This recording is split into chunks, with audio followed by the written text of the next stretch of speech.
weaponized, how they use this for political attack on their political opponents, and the smugness from some of my colleagues across the dais. I think they enjoyed it. I think they wanted it to continue. And I think that's why they oppose some of the reforms that you are making to actually get people out across the country and to get them working, and to have people that are actually finding out what the FBI and the DOJ did. You look at what happened with Crossfire Hurricane and the way some Democrats tried to blow that up and make it some big issue and all about Donald Trump and the accusations, and of course, they've been proven wrong. You look at what has happened, what we're finding out about Arctic frost, and the way we were surveilled, and the way Senator Graham, Senator Hawley, and I, we don't know what all they got. We don't know who all they tracked. But to tap our phones, to pull that data, for these wireless companies to have allowed them to have that, and for them to use it in their investigations, how disgusting is that? And their attitude and lack of concern about the weaponization of the DOJ. I've had a couple of colleagues who have been so concerned about some bureaucrats at the DOJ and the FBI being fired. You know what? If they did wrong, not only fire them, prosecute them. And my hope is that as we look at what happened with Arctic frost, that there will be a special counsel, that we will do our due diligence, and that those who did this wrong, this illegal activity, absolutely, they need to be prosecuted, and they need to face the full extent of accountability within the law. I made a note of how resistant they are to reform. And in my opinion, what this shows is that they don't want one tier of justice. What they want is two tiers of justice. It was their play box. They could get in there and manipulate and use it to spy on us. So they saw this as something that furthered their political goal.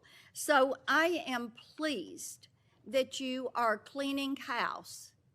And those who have not served the American people well, fire them. They need to be gone. They need to be gone.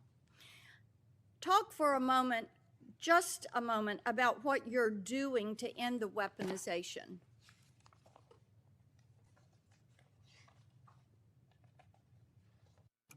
Senator Blackburn, the weaponization against you and your colleagues should greatly concern all of us. It should concern Democrats, it should concern Republicans. Yet, we don't see that. There was a two-tier system of justice under the Biden administration. We're learning that every day. We saw Jack Smith weaponize the Justice Department against Donald Trump. We saw the Biden administration weaponize the entire Justice Department, all of the law enforcement agencies, against Donald Trump, against his family members, against his friends for years and years. And that weaponization is over. No one is above the law, and there is a one-tier system of justice in this Justice Department. And that's what we will continue to do. We appreciate that. And, you know, having vice-chaired the president's transition in 2016, as you remember, there was surveillance that took place on the transition and on the transition team. So this is not the first time, it's the second time. And shame be to those that have furthered those lies. And what James Comey did to this country, what Christopher Wray allowed to happen to this country. I want to talk to you about Memphis. the Memphis Safe Task Force. And you, President Trump, Director Patel, the work you're doing there is really quite amazing. I had pulled those latest stats, and we had 503 arrests with the FBI task force in July and August. We've added, with your Memphis Safe Task Force, just last week, 321 arrests, 83 firearms that were seized, 7 missing children that were recovered, 28 known gang members have been arrested, and the list continues to grow. We've also gotten over 120 federal indictments. But this is really quite a success story, and I think that cities like Portland and Chicago are missing out by not having this coordinated, focused effort. And the fact that there are 13 federal and state agencies working together to make Memphis safe again. And we are very grateful about that. One of the things that we are working on is to end a cashless bail. We have a very liberal DA in Memphis that has campaigned on avoiding cash bail. And we had a good hearing on this last week. And we have legislation, Representative Stefanik and I have legislation that would end cash bail, end cashless bail in DC, and then also would remove funds from jurisdictions that practice cashless bail. Touch on that and the importance of having cash bail for that accountability, keeping those criminals off the streets.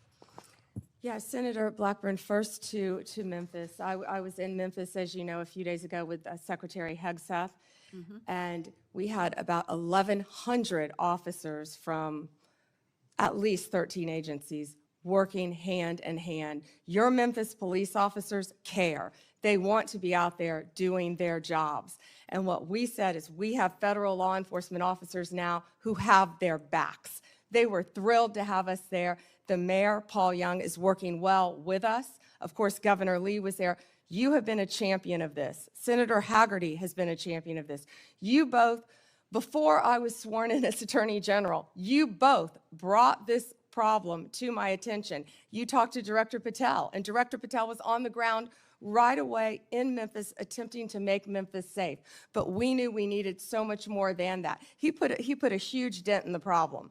But Memphis's crime is through the roof, the highest violent crime rate in the entire country.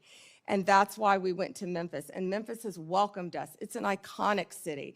And we want to continue to work with Memphis. And we're going to do that just like we did here in DC. The citizens have been great working with us. Violent crime shouldn't be occurring in any of these cities. And as you said, I don't understand why Chicago, why Portland, why these sanctuary jurisdictions don't want to work with the federal government. Yeah. Gangs are rampant. Transnational gangs are rampant in these cities because they're harboring them, no longer under Donald Trump. Whether they want to or not, we are going to come in and make it safe for their citizens, whether these liberal lawmakers want to or not. And you know what I said regarding the DA in Memphis? I said, we're going to protect the Memphis police officers. We're going to take every single case federally that we can, because the DA has cashless bail. It's a revolving door, and no one is being held accountable. Police officers are seeing someone arrested, and they're back out on the streets the next night committing crimes. And Janine Pirro is working on that here in D.C. to change that as well. So thank you for your legislation. We appreciate that, and the Memphis mayor is doing great. We had a Shelby County official who was trying to dox some of these officers, and she's since taken this tweet down, but she's an elected official. And she goes, attention on Peabody between McLean and Cooper, 4 fed vehicles and a trooper, men in full gear and guns on street.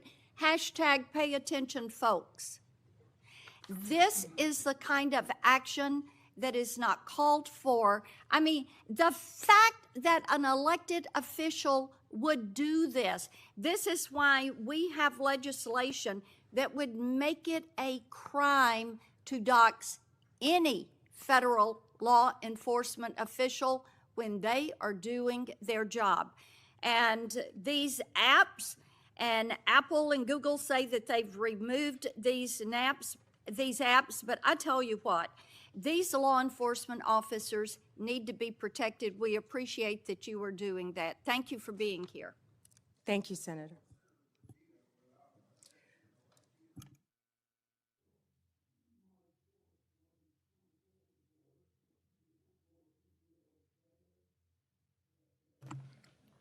Evidence that the Obama-Biden State Department obstructed law enforcement efforts to arrest high-level Iranian targets. This objection, led by then Secretary John Kerry, was done because of political consideration of the failed Iran nuclear deal. Senator Padilla. Well, thank you, Mr. Chairman.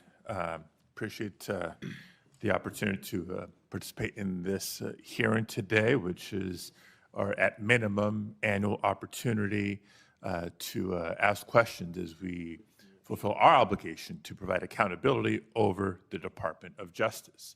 So just sort of to level set a little bit for folks in the audience and for folks watching at home, the Department of Justice is supposed to be the nation's guardian of fairness and the rule of law.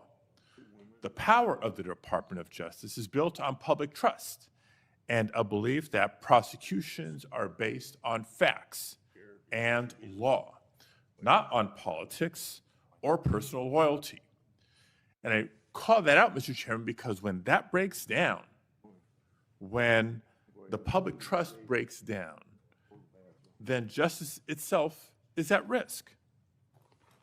But under this Trump administration and the leadership of Attorney General Bondi, I believe the independence of the Department of Justice has come under attack. The department has been reorganized, it's been realigned, and repurposed in ways that we've never seen before. Important offices have been closed, key programs dismantled, and agents diverted, all without congressional authorization or transparent justification. Now, these are not minor bureaucratic changes. They represent a fundamental shift in the Department of Justice's missions and priorities, its policies, and its practices. Now, for example, career prosecutors have been pressured to change decisions in politically sensitive cases. Ethics oversight has been taken away from independent career professionals and handed to political appointees with little experience in these matters. Internal working groups have been created to revisit investigations involving President Trump and his allies. And together, these steps send a dangerous message that prosecutorial decisions can be driven by political loyalty instead of the law. Now, even more troubling is that the Department of Justice has pulled resources away from organized crime, away from counterterrorism, away from the protection of civil rights, to focus on immigration enforcement.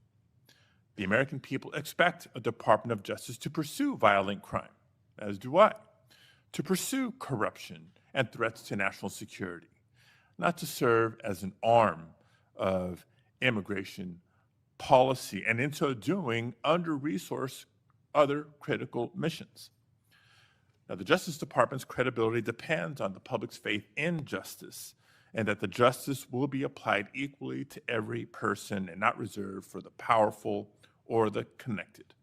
And that faith must be protected.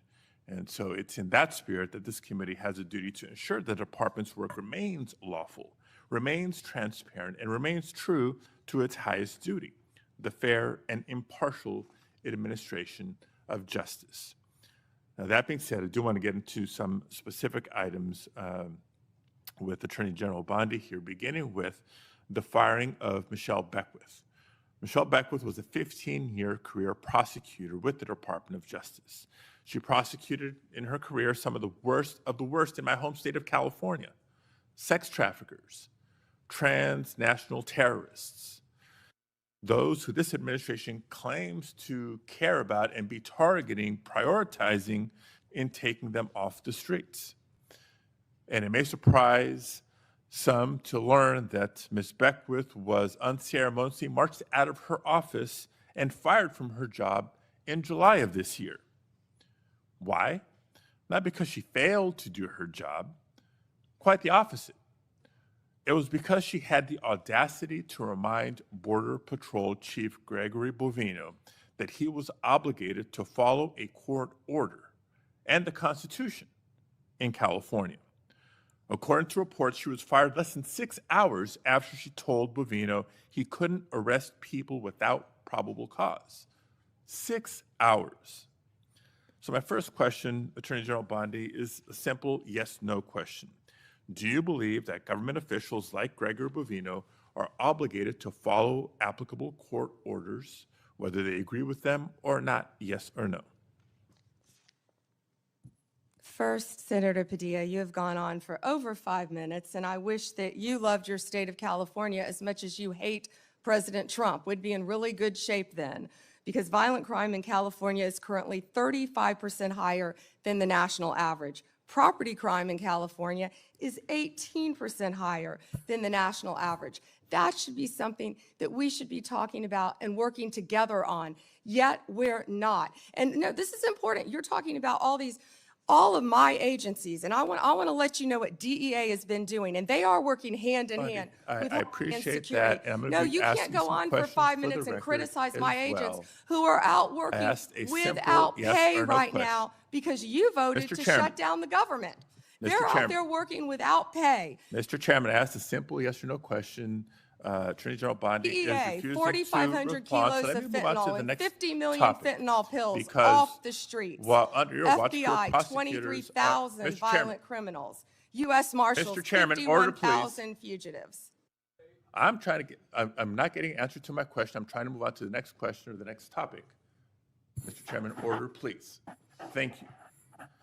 Because under Attorney General Bondi's watch, career prosecutors are being fired for telling agencies to follow the law and uphold the Constitution. Meanwhile, there are instances of allies of the president who seem to be getting let off the hook. I won't reiterate what some of my colleagues have already brought up in terms of the dismissal of the investigation into Tom Homan and his alleged acceptance of $50,000 as payment by undercover FBI agents posing as business executives looking to secure contracts with a future Trump administration. Because if the reports are true, it's not just the underlying conduct of Mr. Homan, which would be absolutely unacceptable, but the dismissal of the investigation charges raises concerns about the influence of the White House on the Department of Justice. Again, a simple question, and I'd appreciate a simple and brief answer. Whose decision was it to end this investigation? I have answered that question multiple times, yet you didn't have the courtesy to be sitting in here for the hearing. I'm not going to answer it again. And I find it interesting that you want order in this proceeding now. Excuse me, Senator. Then I You will want ask a order in this follow-up question. proceeding Mr. now. Chairman, order, You sure please. didn't I have will ask a order when follow-up you question. stormed Secretary Nome Mr. Chairman, at a press Mr. conference in Chairman, order, California, please. did you? I will ask a follow-up question. Would you commit to either releasing the tape or at least making it available for members of this committee to review, yes or no? Senator, you have not been sitting in here this entire hearing. I've answered the question, and I also want to tell you that our ATF agents have seized 25,000 illegal firearms. So we will try again and move on to a different In your topic. home state, we are prosecuting Chairman, illegal order, aliens please. who have Mr. raped and Chairman, murdered young order, please. girls. Thank you. So when I haven't been in this hearing, I've been watching from my office, monitoring the entire hearing, just so everybody is aware. But since I'm not getting answers to my questions, I'll try to ask one last subject area. Now, again, there's been increasing concerns about the politicized decision-making and the erosion of internal safeguards that protect prosecutorial independence. Before we even get into the integrity and independence of prosecutions, we get into, you have to ask the question about the independence and integrity of investigations themselves. The director of the FBI, Director Patel, was here before us just a few weeks ago. Attorney General Bondi, you are the Attorney General of the United States. Director Patel reports to you. Do you believe he's doing a good job, yes or no? I believe Director Patel is doing a great job. You know where he is right now, Senator Padilla? Right now, heard- you asked me a question. Yes, I Director know Patel where he right is, and now I know is where in he's headed Chicago, because you said Senator it earlier Durban, in the hearing. fighting to keep You've said it Chicago earlier in the hearing, and yes, I have been paying You know, attention. you want order in here Chairman. now, yet you stormed the Director of Homeland Security, Kristi Noem. You sure didn't have order that day, did you, Senator? Attorney General, you are under oath. I did not storm the secretary, the video. Oh, that was makes on that very video. That clear. video's been released, I believe, very public. Mr. Chairman, recent actions raise serious concerns about Director Patel's judgment and politicization, including lawsuits from former FBI officials alleging retaliatory firings and his decision to cut off longstanding partnerships with civil rights organizations and his decision to fire an FBI agent for refusing to engage in a, quote, perp walk of James Comey. And on top of all that, his prematurely claiming that subjects were in custody after the shooting of Charlie Kirk. I take Attorney General Bondi's endorsement today of his work as her support for those actions. Thank you, Mr. Chair.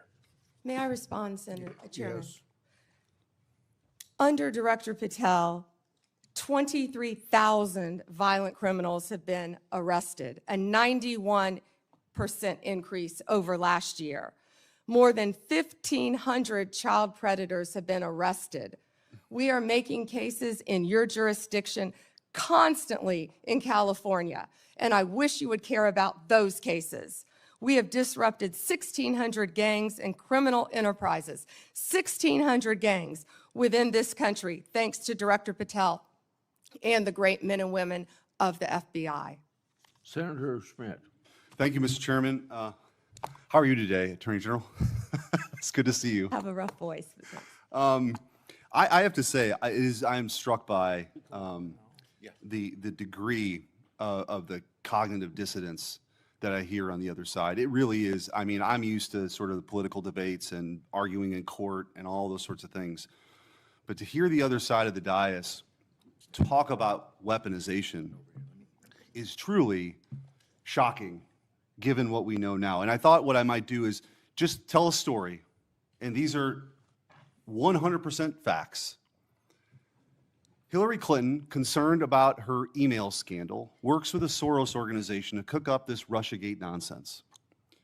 They feed it to the intelligence agencies, and they spy, under Barack Obama's presidency, they spy on the political opponent, the Republican, running against Hillary Clinton. He gets elected. They continue the operation, and they launder this intelligence into stuff that was meant to, by the FBI and the CIA, to sideline a presidency of a duly elected president of the United States of America, to sideline him. And that continued. You heard even some people on this committee further that nonsense for 4 years.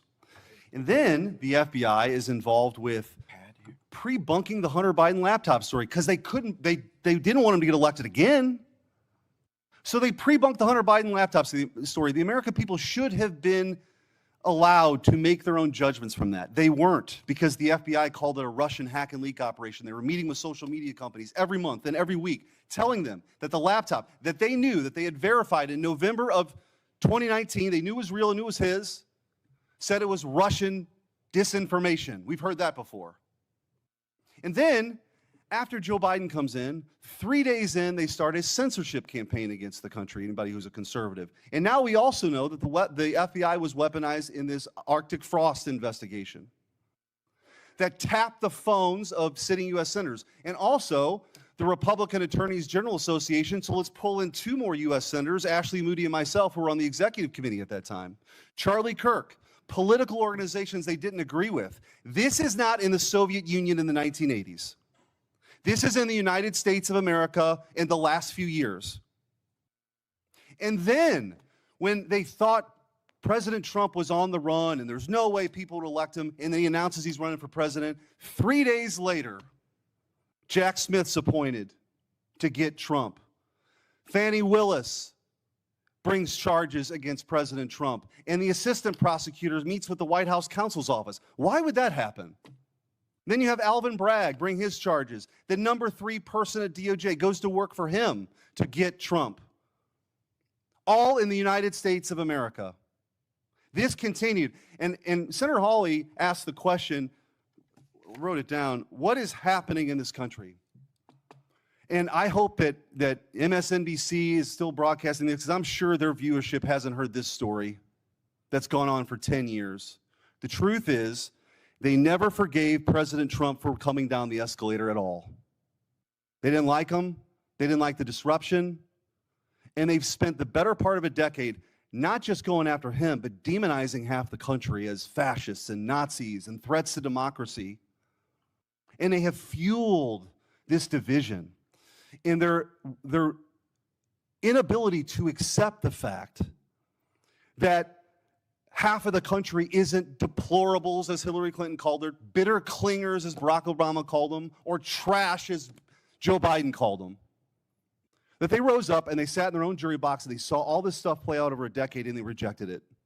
And now you have come in, clean that up, and you are doing a great job in doing that. And let me make this clear. There is a big difference between what happened under the Biden regime and the weaponization and then holding those people accountable. That is not weaponization. If that doesn't happen, this will happen all over again. So your job, as you talked about in your confirmation hearing, is so important that this never happens again. And holding people accountable who are part of this conspiracy is absolutely your job. And I'm also taking, you don't have to comment on this, your unwillingness to answer questions that have come up. I am led to believe, as a former attorney general, that that might mean there's an ongoing investigation. You don't have to talk about it. The statute of limitations may have run on some of this stuff, but not on a conspiracy. And if you're a co-conspirator in mile marker 1, even if you want to get on the exit ramp in mile marker 5, you are liable for the conspiracy in mile marker 10. And we are at mile marker 10. And I will also say what's happening in this country. What's happening with the assault on ICE officers is truly shocking. Deportations are nothing new. Bill Clinton deported 12 million people. 12 million people. You didn't see this. The radicalization that's happened on the left that plays out with political violence is real. And by the way, let me also point out that if we had a scenario where John Thune was on the Supreme Court steps saying, "You've reaped a whirlwind, Supreme Court justices," and then a right-wing assassin tried to kill Ruth Bader Ginsburg, and then a Republican-appointed judge only gave that person 8 years, there would be riots on the streets. Cities would be burning right now. So let's just call it out. We need the cleansing here. Let's just be truthful about what's happening. This left-wing political alliance of violence is not a both sides thing. It's not. And so, Attorney General, I do want to ask you a couple questions about that, because I feel like we have got to get a handle on this. Despite the overwhelming evidence that the political violence threat right now comes primarily from the left, the media just won't do it. They won't go along with it. They cite a few ridiculous studies to say that right-wing political violence is the main problem. For example, one of those studies was written by an Antifa-affiliated professor, and others count classes on prison gang, and the others count classes on prison gang violence as right-wing political violence, but refuse to count anything from the 2020 Summer of Love. Antifa attacks, like the ones that set off the explosive outside Michael Knowles' campus speech. We need good data. We need good data here. Will you commit to having the Department of Justice and the FBI research and release a public report on left-wing political violence? Yes, Senator Schmidt. Thank you. I also want to, after Antifa has laid siege on federal buildings and officers in Portland during the 2020 riots, your predecessor, Merrick Garland, dropped virtually all the cases against these defendants. You recently issued a new charging memo instructing federal prosecutors to aggressively pursue Antifa and other radical leftists wreaking havoc on our cities. What can you do to ensure that the various U.S. attorneys' offices follow through on your instructions? Hopefully, we will have our U.S. attorneys confirmed soon. They've been held up. Now our government is in a shutdown, yet our prosecutors are still working. Getting all of our U.S. attorneys confirmed would be a huge step forward, Senator Schmidt. But yes, our attorneys throughout this country will be focusing on that. And I want to thank you too. So I talked to you during your confirmation hearing and also with Kash Patel of sort of, you talked about your two pillars, which is to end the weaponization and to get back to actually crime fighting. God bless. Like, that is something that the American people support, despite what you hear from the other side of the dais today. And in those conversations, we talked about you and Kash Patel getting field agents out in the field and doing the work of law enforcement. I said, I've got just the place for you, St. Louis. And St. Louis has now received the largest per capita infusion of permanent FBI agents anywhere in the country, and they're working hand in hand with local law enforcement. That's what happens when you have state leaders work with federal partners to crack down on something I hope we could all agree is a scourge for our communities, which is violent crime. But that is not, J.B. Pritzker, I guess he wants his moment. These Portland people want their moment of defying Trump. It's crazy to me. We should all be unified in this effort of making sure our laws are enforced and taking on violent crime. But I will say, in closing with this, because you referenced the shutdown, it's the same motivation. The same thing that motivates J.B. Pritzker to stand in front of the podium and defy Trump is the same motivation I hear from my Democrat colleagues now in this shutdown. It's not about anything other than the fact, and this is a clean CR. This is what they have lectured us on making sure we do 13 times in the last 4 years. This is about appeasing an increasingly radical base to prove that they're willing to stand up to President Trump. And I don't know how we get through all this unless there's a real reckoning on the other side about that reality. But in the meantime, I'm glad you're doing what your job is, which is to be the chief law enforcement officer of this country, focusing on violent crime and keeping our communities safe. Thank you. Thank you, Senator Schmidt. And despite what they're saying on the other side of the aisle, our agents are out there working tirelessly every day to make America safe. And that was Donald Trump's directive, and we will make it happen. Thank you, Senator Schmidt. Senator Welch. Thank you. Thank you, Attorney General Bondi. I have noticed that at various times when one of my colleagues is pressing you, you come up with something in their background. So I'll be waiting for my turn, but you don't have to do it right now. So let me get to my questions. One of the things that you mentioned, and I agree with this, that it's really tough on the various federal workforce, including our law enforcement folks, who are not getting paid because of the shutdown. Mm-hmm. I agree with that. But I also think that wasn't the whole story. There is an issue here that's going to affect Americans, whether they voted for President Trump or voted for Vice President Harris, and that is the loss of health care, where on November 1st, everyone who is getting Affordable Care Act help to buy insurance is going to get the notice of premium increases.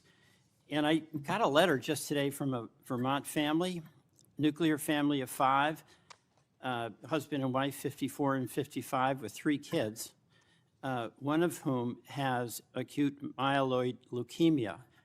And the apprehension that they have is that if we don't solve this problem, and November 1 is a urgent date, then their family premiums will triple. It'll be beyond their ability to pay. So I'm assuming that with respect to the threat to health care for families in your state of Florida, in my state of Vermont, you would share that concern and hope that we would resolve that. Senator Welch, I would be happy to speak with that family too, because there are many nonprofits that help with children with terminal illnesses, and I'm involved in some in Florida. So we would be happy to talk to you about that. As to healthcare, the government is shut down.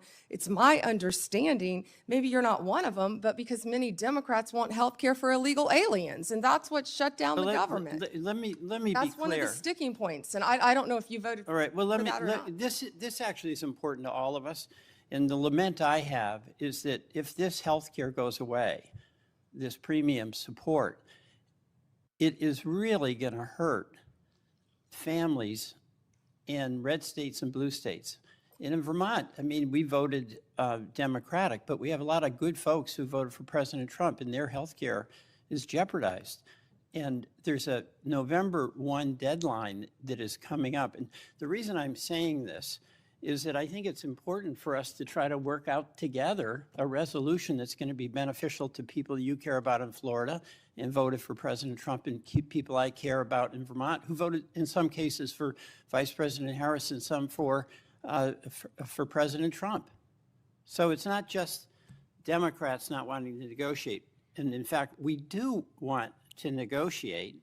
And that's why I'd encourage the president to encourage my colleagues on the Republican side to sit down with us and try to see if we can make some progress. Another topic, with the respect to voting rights in the letter that your voting rights chief sent out, we got one in Vermont, and it's a demand to get all the information on the voting file. And in that letter, or in the announcement of that letter, the chief indicated an apprehension about the voting process being taken over by, quote, the left. Now, do you have any information with respect to Vermont about a takeover of the voting process by, quote, the left? Senator, I'm not familiar with what you're referring to. We are currently involved in voter roll lawsuits in 6 states. Is that what you're referring to? No, there's a letter that went out demanding that states, including Vermont, provide all the voting file information, Right. includes personal information. But when that letter was sent out, That's perfectly legal. but there was an assertion by the chief in this division that this was to deal with the fact that the voting process has been taken over by the left. So we got one of those letters in Vermont. And my question to you is, what do you mean by the left? And do you have any evidence that the so-called system has been overtaken by the left? We must have fair and free elections. No, I know that. But I'm asking for the specific basis. And we will have fair and free elections in this country. Okay, let me- Senator, I'd be happy to talk to my chief. Who was it who said that? It was your chief, which I assume you would know who that is. Here's the question here, okay? There is a point of view that is in dispute here about the fairness of elections. But you have the power as the as the Attorney General to use the authority of your office to make demands on states. And you did that with Vermont. That's within your right to do it. I'm not disputing your legal authority to do it. Is Vermont disputing turning over the information to our office? Vermont is, the Secretary of State is. And you can resolve that with her, but. And we have every you- right to have that information, yeah, but here's where Senator. I'm going. Why wouldn't they want to turn it You're over? a prosecutor with the awesome authority to make the decision that you're going to start an investigation against the state or against an individual. And I know from your experience as a county prosecutor and as the Attorney General in Florida, you took seriously that factual basis before you'd proceed, right? Senator, I take that role, I take my oath very seriously. All right, so what I'm And I asking- take fair and free elections in No, this country we very all- seriously. we all And that do. information, our office is entitled to have that information. And But we the are question involved in here- litigation on that, and I Here's the assume we'll be question involved I in have. litigation with We have- Vermont. We have a Republican governor in Vermont. We had, our former Republican governor was was the treasurer for many years, and also the Secretary of State with election responsibility. What I'm asking is, do you or does your head of this voting section have any factual basis that you can point to that justifies your demand that Vermont turn over all this confidential voting rights information? Well, it would remain confidential with my office, and you just said that you have a Republican governor, so it doesn't make sense what you just said. We've asked that of every state, Senator. Right, and I'm asking about Vermont and what the factual basis is, but we can move on. You've mentioned that you can't discuss pending litigation, and I think the committee by and large accepted that answer. But I did notice that you spoke at great length about pending litigation, specifically with respect to the questions Senator Cruz asked you about the sentencing of the Kavanaugh defendant. That's pending, right? He was sentenced to 8 years. I understand that, but that's on appeal, right? We will be appealing. Right, so that makes it pending litigation. So you made an exception with respect to No. the Cruz questions. Hold on. No, but you those didn't were- answer those were any of the things- questions that you said were pending in litigation from any of my colleagues. Those were facts that came out at the sentencing hearing. You're welcome to see the transcript of the sentencing No, I hearing with all understand the that. gruesome details of what they threatened to do to Justice Kavanaugh and other justices. I condemn what that person That was did. the sentencing. But the point here is that that's pending litigation. You indicated you're going to be appealing. It's your right to do that. And you would not, you use that justification to not answer many other questions. Justification, you're an attorney, Senator. Okay. You realize that. I do want to go back to Homan. There's a tape, right, with Mr. Homan? I mean, first of all, is there a tape that has audio and video of the transfer of the $50,000? You would have to talk to Director Patel about that. No, I'm talking to you. I don't know the answer, Yeah, Senator. you do know the answer to that. Don't call me a liar. I didn't call you a liar. You just said I know the answer. I said I don't know the answer. Well, You have to talk to okay, let Director me- Patel. What I said is that Let me put investigation it was another way. closed. If you don't know, why don't you know whether there was a tape and video? Senator, I believe that was resolved prior to my confirmation as Attorney General. Do you think that it is of public interest for the people to know what happened to the $50,000 that the FBI turned over to Homan? Did you hear what I just said? That was resolved prior to my confirmation as Attorney General. That's why I said I would not know. It's not resolved. There's $50,000. Homan has it, or somebody has it. Do you have no interest in knowing where it is? You're not going to sit here and slander Tom Homan. The FBI and Deputy Director Blanche said there was nothing. I'm not slamming And Tom Homan. He got the 50 Tom grand. Homan is doing, how do you know that? Tom Homan is doing a great job, as our borders are, keeping your border state safe. You're a border state. Thank you, time is Senator up. Welch. Thank We're you. going to Madam turn President, it. could No, I have not right 1 now. minute? Not right now. At the end, if you For wait, we'll point of talk about personal it. privilege? Not right now. The Senator witness- Tillis and many others have been waiting their Would- turn. I know, so but this you is can 1 hold minute, until and the it end. relates to testimony that she gave No. about me. Senator Tillis, go ahead. Thank you, Madam Chair. General Bondi, thank you for being here. I'm going to get parochial for a bit of time. Maybe I have some time for some of the other questions, but the eastern band of the Cherokee is this island that's at the very end of western North Carolina. You got convergence of Tennessee and Georgia, South Carolina nearby. But they're an island and they sell pot, and I got no problem with that. What I have a problem with is some of their actions or activities that are, I think, concerning me that actually speak to the broader issue here about marijuana and what we ultimately do with it, with nearly 36 states having it either medical, recreational, or hybrid. But this kind of feels like, to me, the way the tobacco industry got attacked for advertising to young people.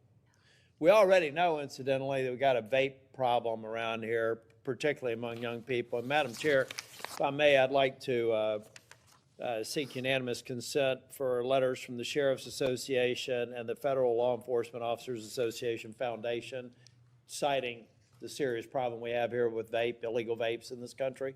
Without objection. Thank you.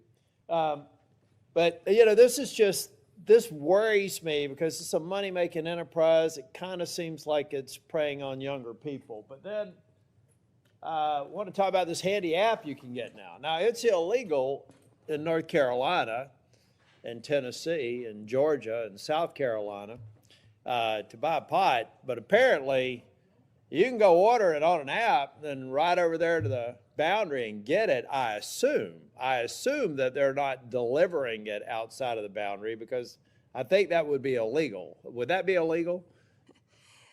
Senator, thank you for pointing that out. I was not familiar with that app, but we will certainly look at that. Yeah. Do you, if I get, let's say I get an illegal, let's get a vape from China. A lot of them are manufactured in China, not The subject majority. to anywhere near the sort of scrutiny that we have here in the United States.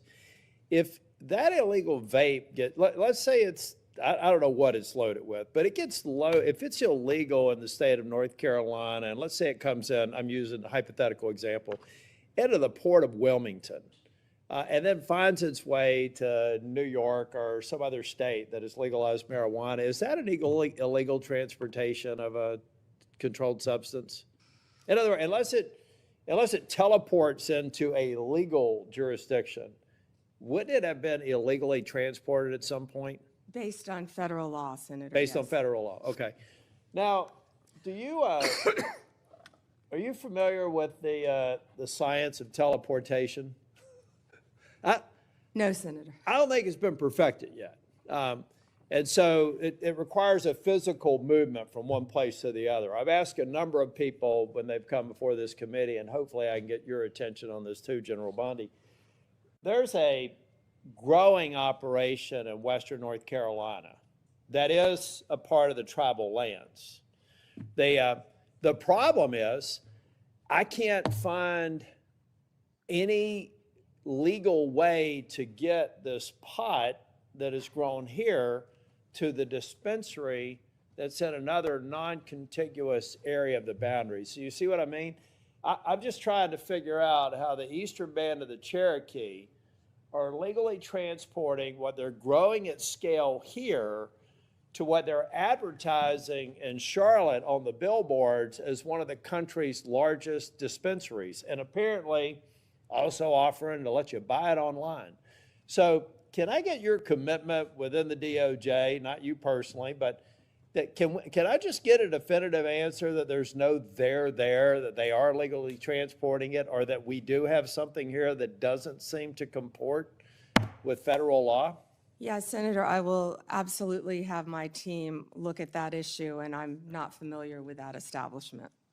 Yeah, well, it's, you know, like I said, it's an island. I really think the federal government needs to step up. We need to get rid of this neither fish nor fowl sort of status that marijuana has in this country now. I think the people have spoken, many red states, even your home state, my home state, has, I think probably many states, I should say, not just the state of Florida, are trending towards legalizing it. We've got to get it solved at the federal level. We've got to capture revenue. That revenue needs to go back to federal law enforcement, and we need to have a lot more focus on what I think are unsafe and inconsistent practices across the state. So if I could get that, I would appreciate it.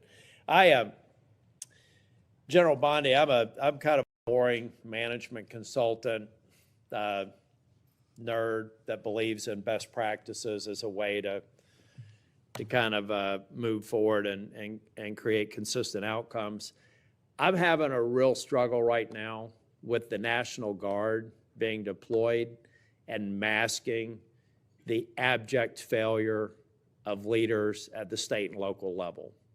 So give me some sense of if the deployment of the National Guard to Chicago or Portland is necessary to kind of create a shock to the system, do you believe that that's a best practice or just a necessary evil until we regen the extraordinary work I've seen on joint task forces every day in North Carolina with absolute cooperation between state, federal, and local officials? Is that is that the best practice that we should get to, or is this deployment of the National Guard a part of an emerging best practice that I just don't get yet? Senator Tillis, seeing what's happening in Chicago, they need the National Guard. Our ICE members need the National Guard to protect the national buildings. Oh, 100%. I'm talking about when That's when why it wades they're into being local law deployed. enforcement. See, I Well- felt like deployment in D.C. made sense because of the hybrid nature of D.C. What I'm saying is outside of that, defending federal buildings and federal law enforcement, addressing, I think you mentioned over 500 murders in Chicago. It would just seem to me that all those 571. bums should be thrown out in an election. And are we masking an underlying problem that will come back the minute we leave? That's what I'm talking about. Not the protection of federal buildings and federal law enforcement officers, but almost the sense of they become an arm of local law enforcement. I don't consider that a best practice. It doesn't sound like you do either. Well, I don't believe our National Guard want to be doing that, but they're going to be where they have to be to keep Americans safe. In Memphis right now, the highest violent crime rate in the country.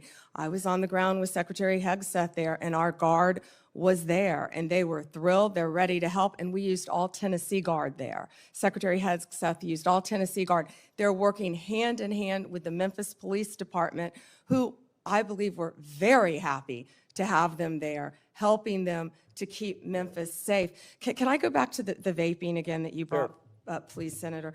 So I went to Chicago, actually, with Secretary Kennedy, and it was just outside of Chicago in a suburb, and we were there talking about the illegal vapes and what parents need to know. This is a bipartisan issue.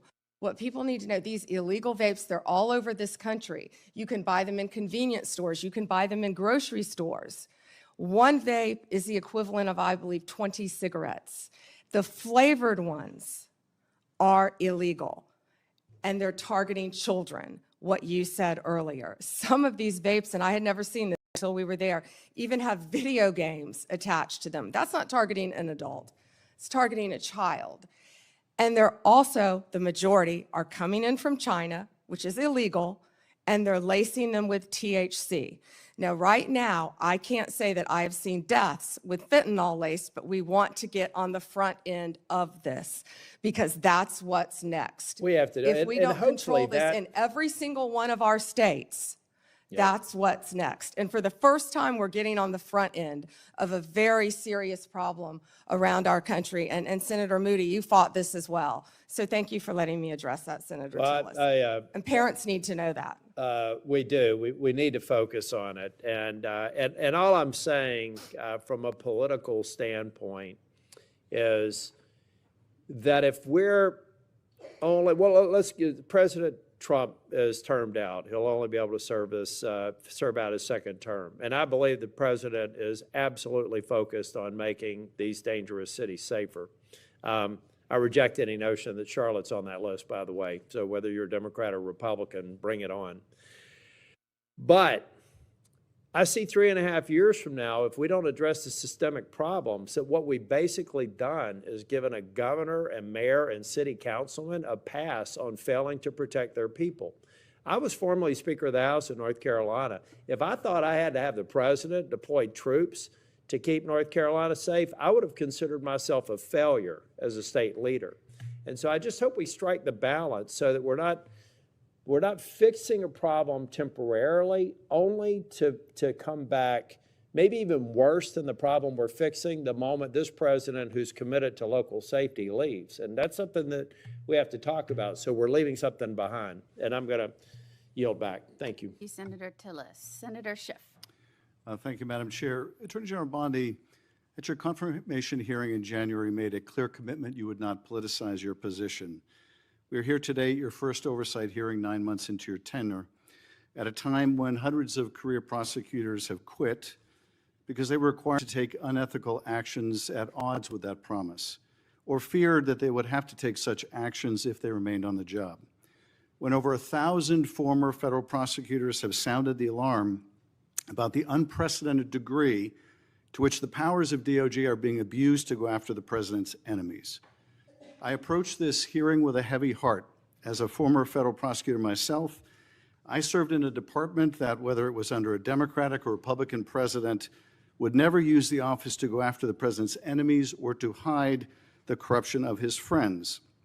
But today, the Justice Department has been used to cover up the possible corruption of the mayor of New York or of a high-level administration official taking $50,000 reportedly in cash in a bag, or a child sex predator who befriended the president and some of his cabinet members.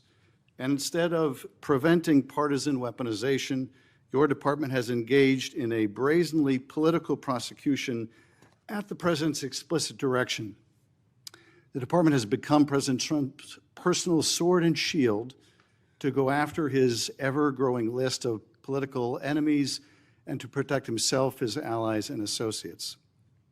My questions therefore focus on these two themes: hiding the corrupt acts of his friends and prioritizing the political prosecution of his enemies. So let me start with the shocking allegations of bribery and pay to play. 2 weeks ago, 4 major media outlets reported that Tom Homan, the president's top deportation official working in the White House, took $50,000 in cash in a bag from undercover FBI agents in September 2024, just over a year ago. According to these reports, Homan indicated he would facilitate securing contracts in exchange for money once he was in office in a future Trump administration. Reportedly, this exchange was caught on tape. Rather than pursue this investigation without fear or favor, the department and the FBI under your leadership or that of your predecessor before you confirmed quietly shut it down. Once news broke, your deputy and FBI director issued a joint public statement confirming that the Trump administration closed the investigation. White House Press Secretary Caroline Leavitt denied Homan took the $50,000, telling a reporter, quote, "Mr. Homan never took the $50,000 that you're referring to, so you should get your facts straight." So today I hope you can help us get our facts straight. Was that true, what the White House press secretary said when she denied Homan took the money? Did he take the money? Senator Schiff, as I stated earlier, I was not in office. I was not confirmed when that was handled. So does that mean? Deputy Attorney General Blanche and Director Patel said that there was no evidence that Tom Homan committed a crime. Yet now you're putting his picture up to slander him. No, I'm putting, his picture up showing an interview he gave with, I think, Fox, in which he was asked explicitly about these allegations that he took a $50,000 bribe, and he refused to answer. He said he didn't answer the question whether he took the money, so I'm asking you the question. Did he take the money? Senator Schiff, I answered that question multiple times. And frankly, Well, I don't think, with respect, I don't think you did. But in case I just didn't hear you, what is the answer? Did he take the money?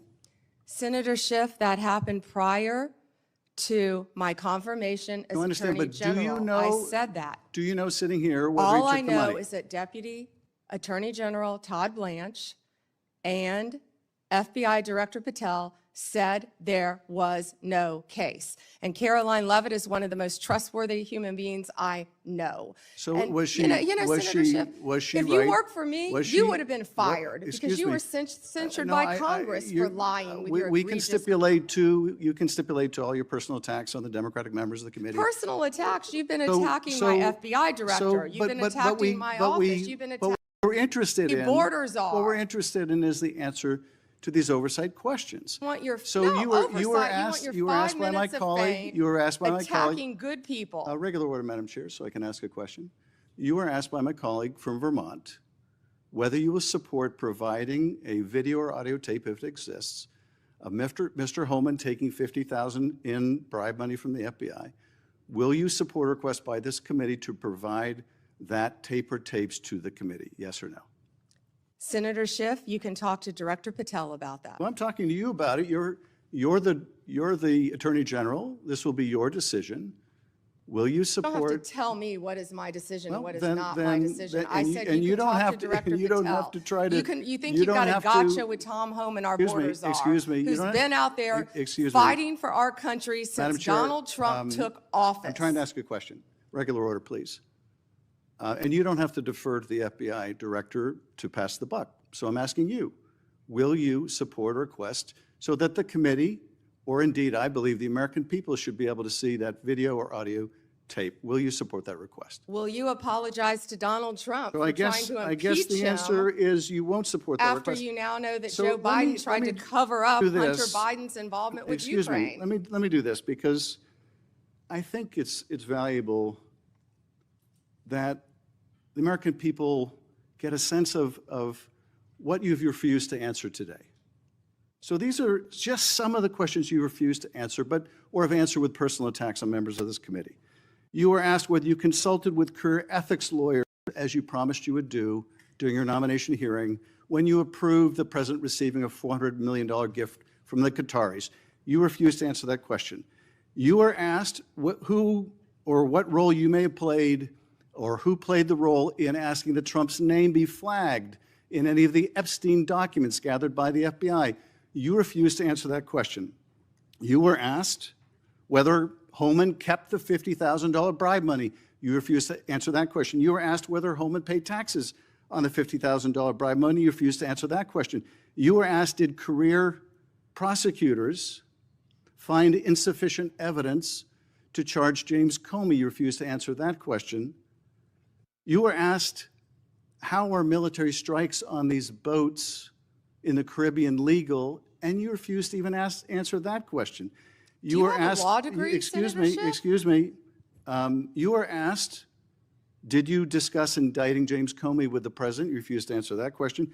You were asked, did you approve the firing of antitrust lawyers who disagreed with the Hewlett-Packard merger? You refused to answer that question. You were asked whether you support a restoration fund for violent insurrections to attack the Capitol on January 6th. You refused to answer that question.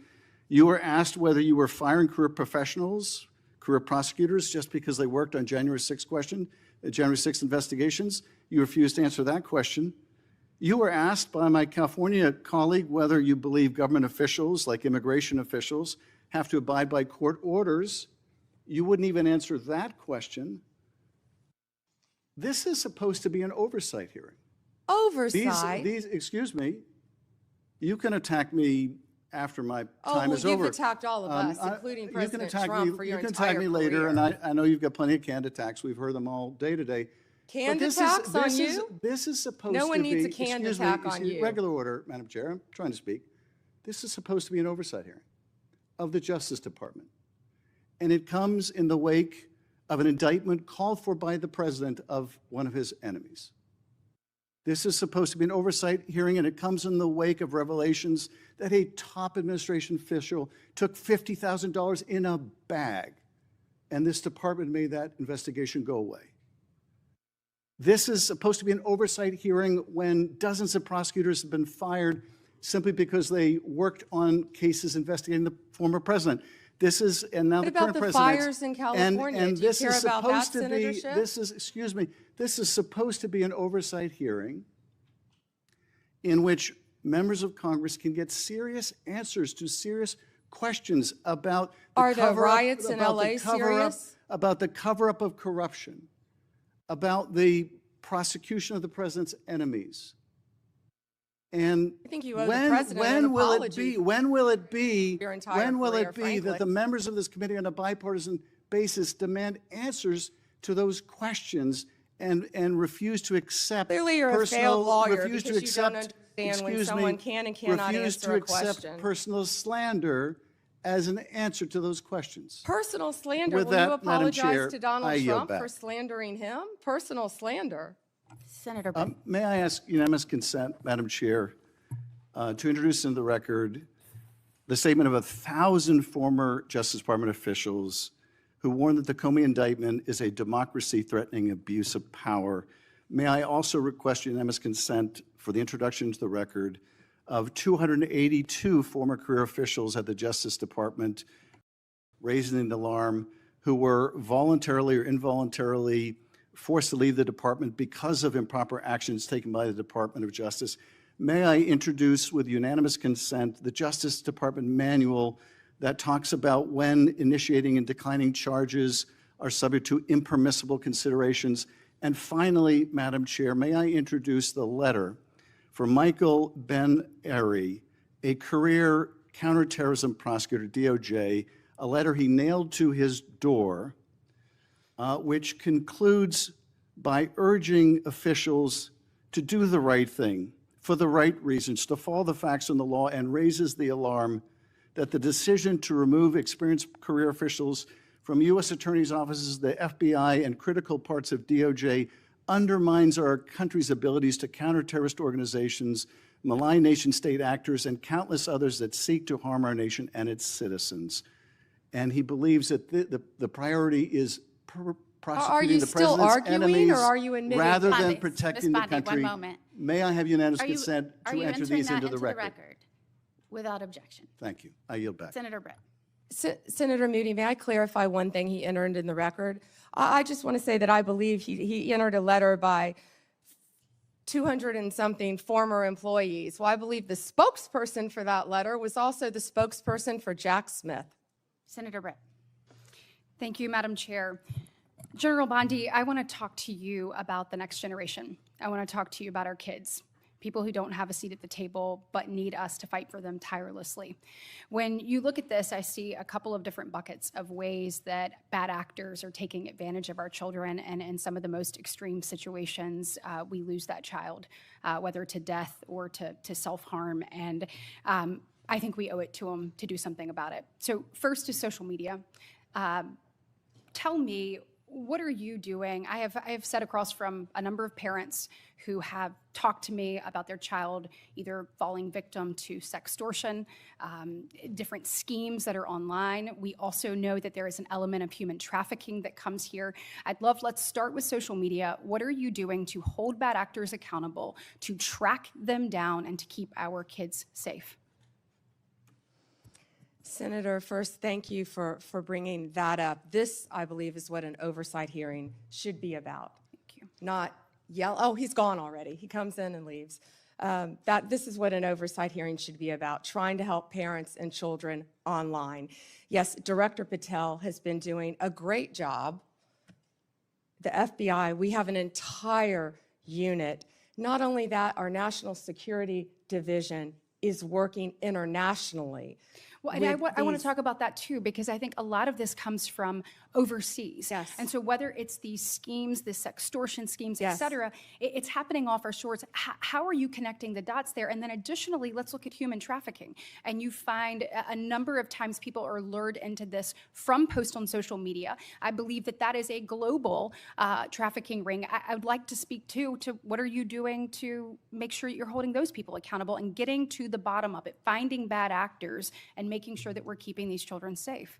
Senator Britt, we have made countless cases around this country, and many of them have involved global, international defendants. In fact, we've been extraditing some of them back. As many as we can get, we're bringing them back to this country. That's how we're holding them accountable and locking them up for as long as we humanly can lock them up.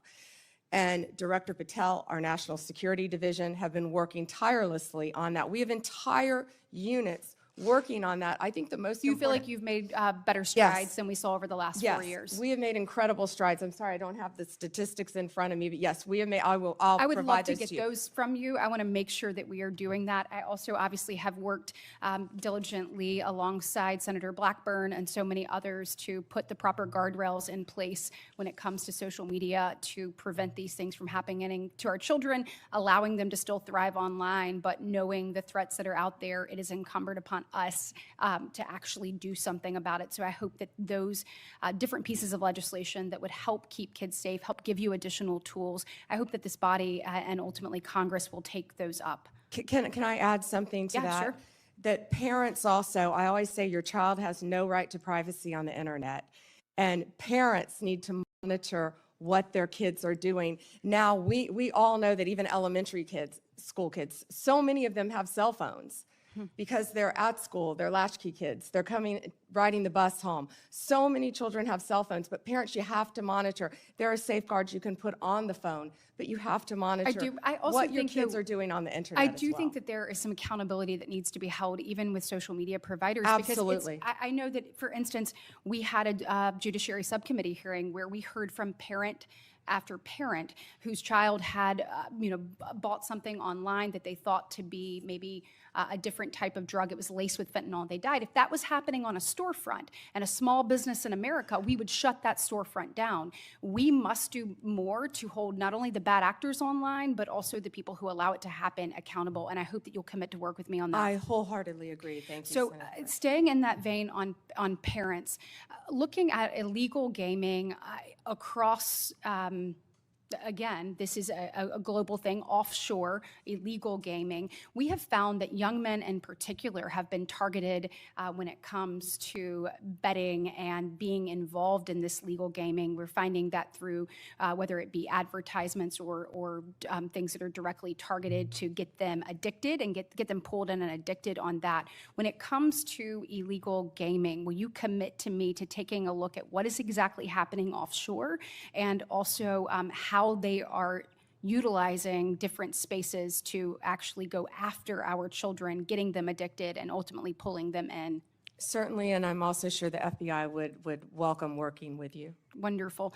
And then last but not least on that same vein, and you touched on it earlier when one of my colleagues asked you about this, but vaping. So if you're a parent and you're sitting here looking, Chinese vapes have, this is a real issue. You spoke a little bit about what you are worried will come next in this space. What are you doing to get to the bottom of that? And how are we going to make sure that these don't infiltrate our markets and ultimately don't end up in the hands of our children?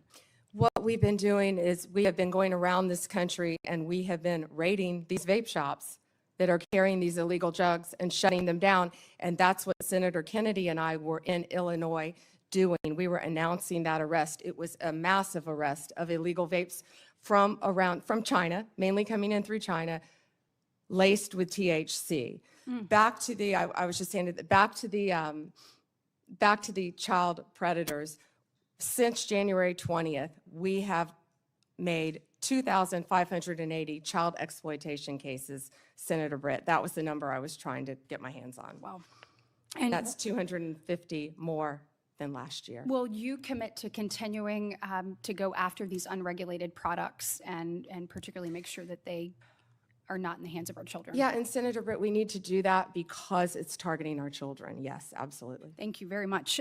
Today is obviously the second anniversary of the horrific attacks on October 7th. And this morning I had an opportunity to listen to stories of some individuals that had been held hostage, some of the families that will never get their loved ones back, and some that are hoping that there is a resolution soon and they once again get to embrace their family member that they have not seen in over 700 days. It was a reminder of, one of them said, I can breathe, but I can't live until this is resolved. And we know in addition to this horror and nightmare that they have been living for the past 2 years, we have seen a rise in anti-Semitism here on our soil. When we said never again actually has to mean never again. And I know that you and I spoke about this briefly when you were in front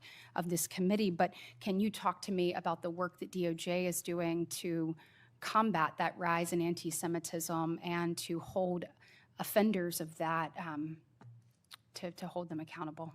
And Senator Britt, thank you for again bringing up that today is the second anniversary of that horrific attack on Israel.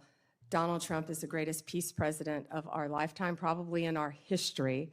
And if anyone can resolve this, it will be Donald Trump. I've also met with many of the families of the hostages and of those who have lost loved ones. We are combating anti-Semitism throughout this country, not only through my Civil Rights Division, and we haven't really talked about Harmeet Dillon a lot today, but Harmeet Dillon runs our Civil Rights Division, and she is working with Leo Terrell, and they are combating anti-Semitism around this country. We have an anti-Semitism task force that we're Do forming. you mind getting me an update on the progress that that task force has Absolutely. made, please? Sure. Okay, thank you. And last, in my last remaining minute, certainly appreciate the work that you're doing. I know my colleague, Senator Lee, already asked you about the attacks on ICE officers. Thank you for working to keep our federal agents safe, federal law enforcement safe. So thank you for the work that you're doing there. I do want to just talk a little bit about crime in American cities. We had a horrific event occur in Montgomery, Alabama over the weekend, and 14 people, 2 people are no longer with us, and 12 people injured. My heart breaks for every one of the victims and their families and the community at large. I'd like to know a little bit about your interagency work and talk to me about things that you find, because we have to find solutions in this space. This cannot keep happening. And what are you seeing that is, your biggest success stories and your biggest challenges you have to working to try to resolve crime throughout the country? Well, right now, the biggest challenge is that the federal government is shut down, but we're not letting that become a challenge because all of our agents are working tirelessly. And I get almost real-time updates from my agencies, Rob Sakata, who's the Deputy Director of ATF, Kash Patel and Dan Bongino at FBI, Terry Cole, at DEA, Gadi Serralta with our U.S. Marshals, and all of our great team of lawyers.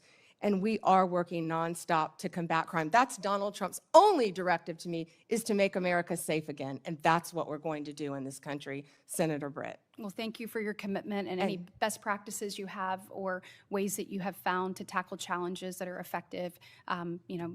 Please let us know. We certainly want to see every community across our state and our country safe, and we appreciate yours and President Trump's commitment to doing that. Thank you, Senator. Thank you, Senator Britt. And I will just say thank you to our witness, who has been sitting here for now for 4.5 hours without a break. I think maybe a little bit under the weather.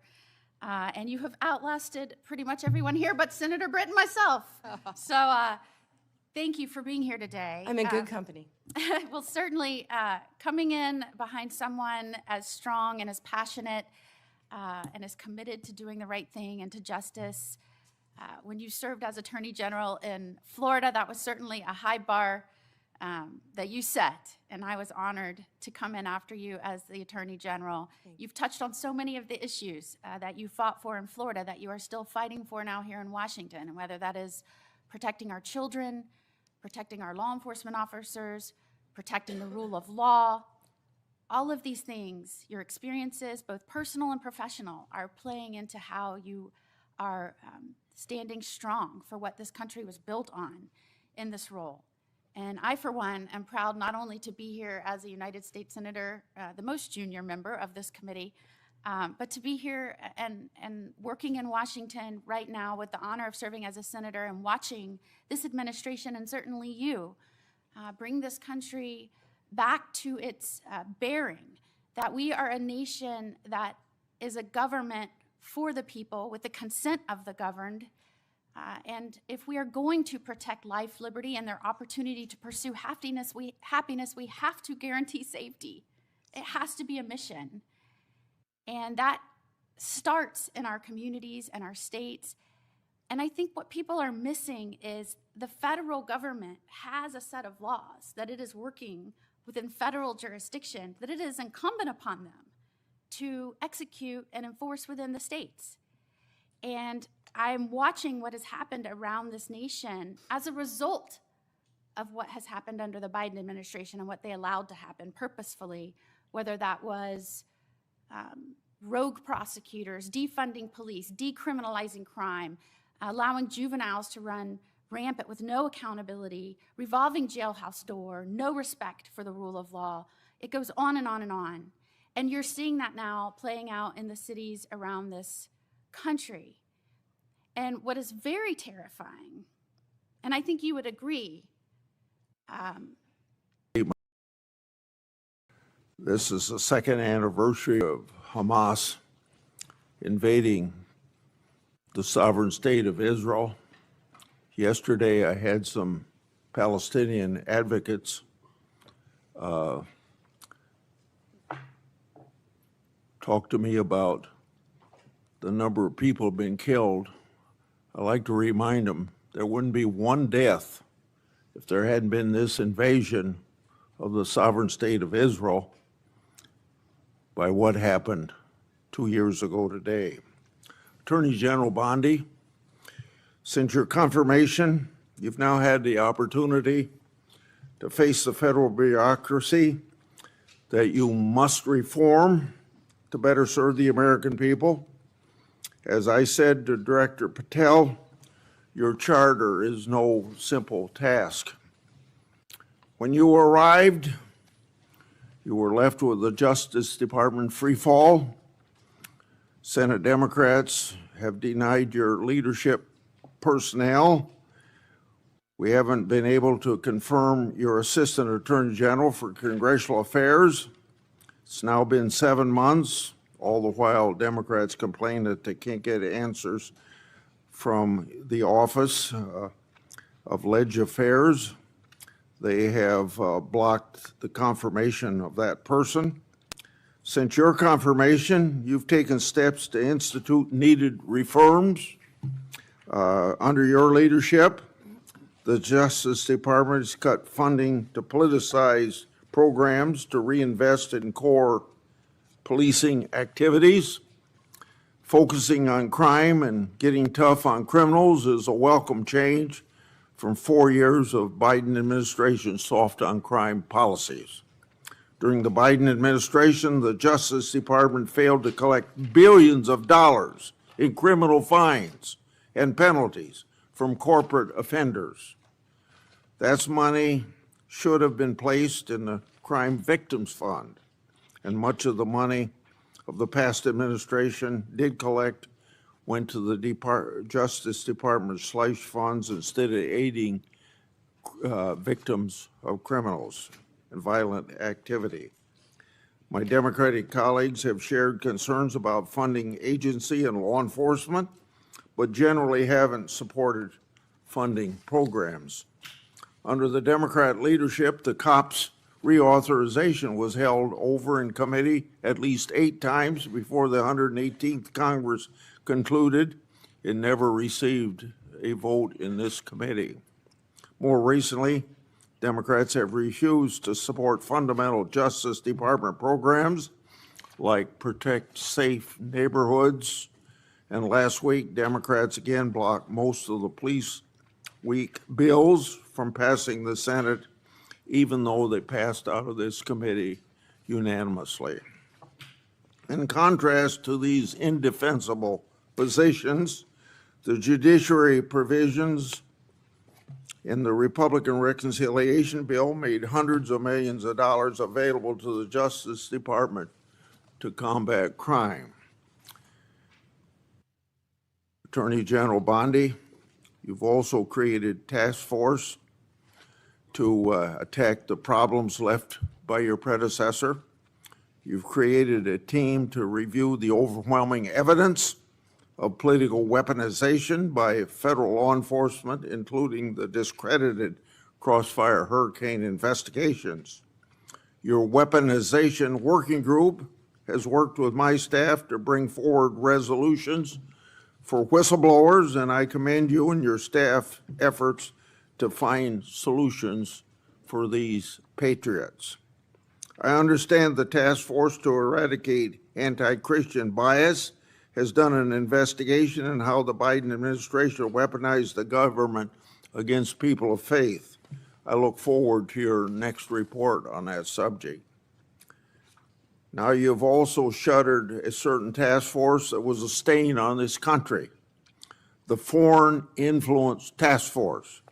Democrats have cried about closing this misleadingly named unit.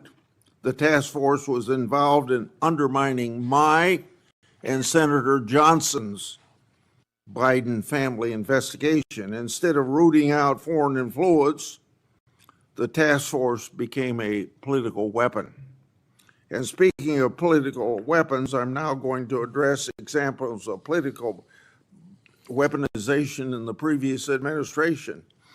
Most recently, I and Senator Johnson made public information relating to Arctic Foss, expansive targeting of Republicans. And on Monday, just yesterday, because of our investigative work, the FBI disclosed that the Biden administration used Arctic frost to target Republican senators, including several senators on this very committee.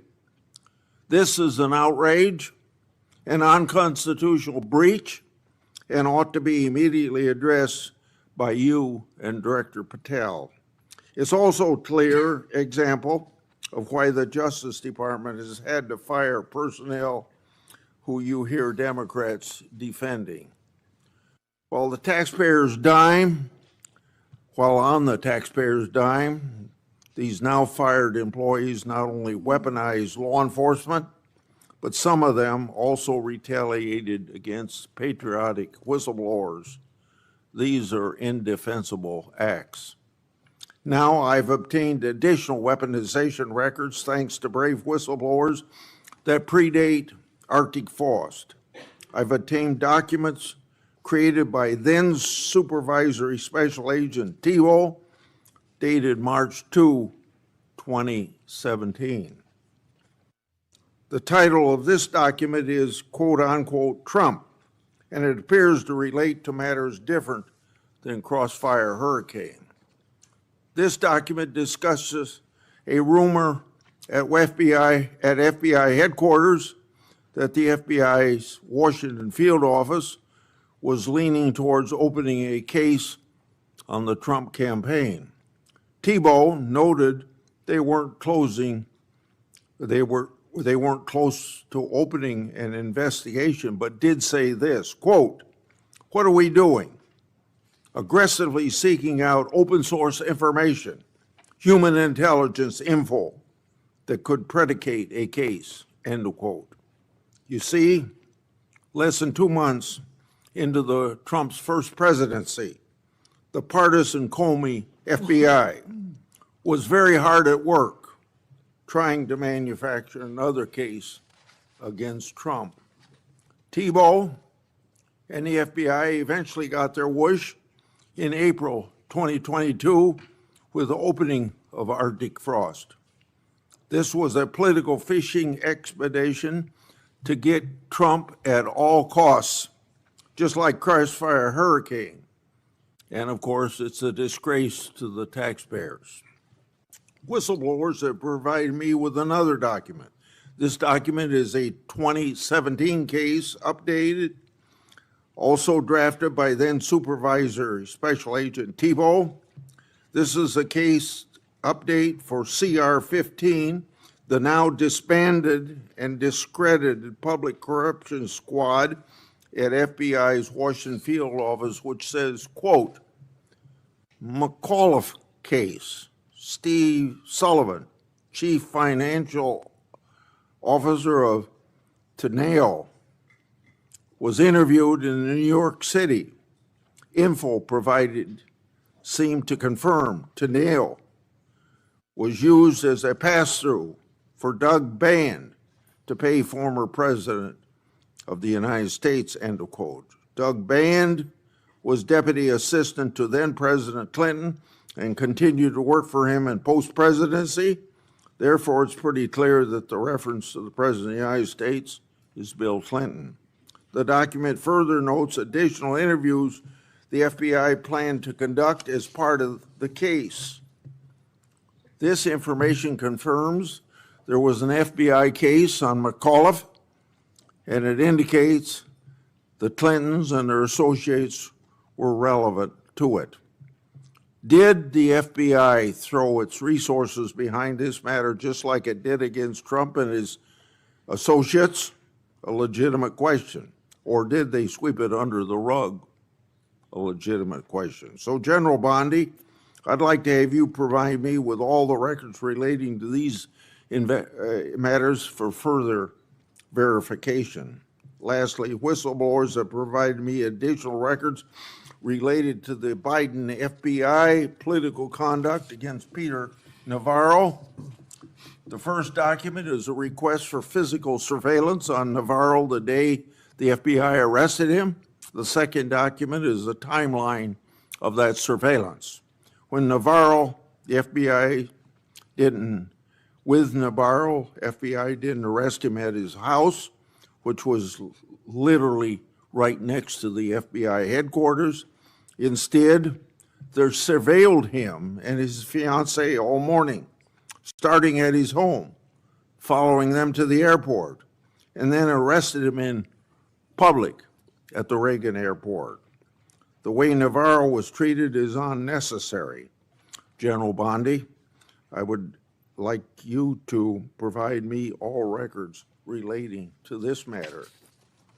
Attorney General Bondi, this Congress, I've made public one document after another, one whistleblower disclosure after another, one example of weaponization after another. So to our average constituent, this is all history, but it's all pointing out the wrong of government, using the power of government to go after people, they're political people you don't like. We're pointing this all out because we can't have this repeated in the United States. We want to end to it right now, whether we have Republican or Democrat administrations. All evidence of your predecessors' total failures. It's time for accountability. And I look forward to hearing about your success in that regard. Senator Durban. Thanks, Chairman Grassley, for holding this oversight hearing. Welcome, Attorney General Bondi. I'm glad that we are following this committee's longstanding tradition of regular oversight hearings with the Attorney General, the Director of the FBI, and the Secretary of Homeland Security.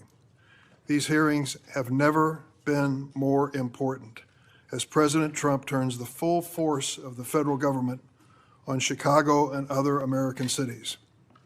The assault on the city I am proud to represent is just one example of how President Trump and Attorney General Bondi shut down justice at the Department of Justice even before the president's party, controlling the White House, Senate, and House of Representatives, shut down the government. The Attorney General has systematically weaponized our nation's leading law enforcement agency to protect President Trump and his allies and attack his opponents and, sadly, the American people. You have purged hundreds of senior career officials since you first appeared before us. These men and women had dedicated their careers to protecting the American people. As a result, the department has lost literally thousands of years of law enforcement expertise. To be specific, you disbanded the FBI's Foreign Influence Task Force and the National Cryptocurrency Enforcement Team, despite the growing threat of foreign election interference and the drastic rise in cryptocurrency crimes. You forced out almost 75% of the Civil Rights Division's career attorneys, while hate crimes are on the rise. You fired more than 100 immigration judges, while the immigration case backlog is more than 3 million. You cut the public integrity section from 30 prosecutors to 2, while political corruption skyrockets. During your confirmation hearing, I asked you about your many potential conflicts of interest as a former lobbyist. You responded under oath, quote, "You will consult with career ethics officials within the department and make the appropriate decision," end of quote.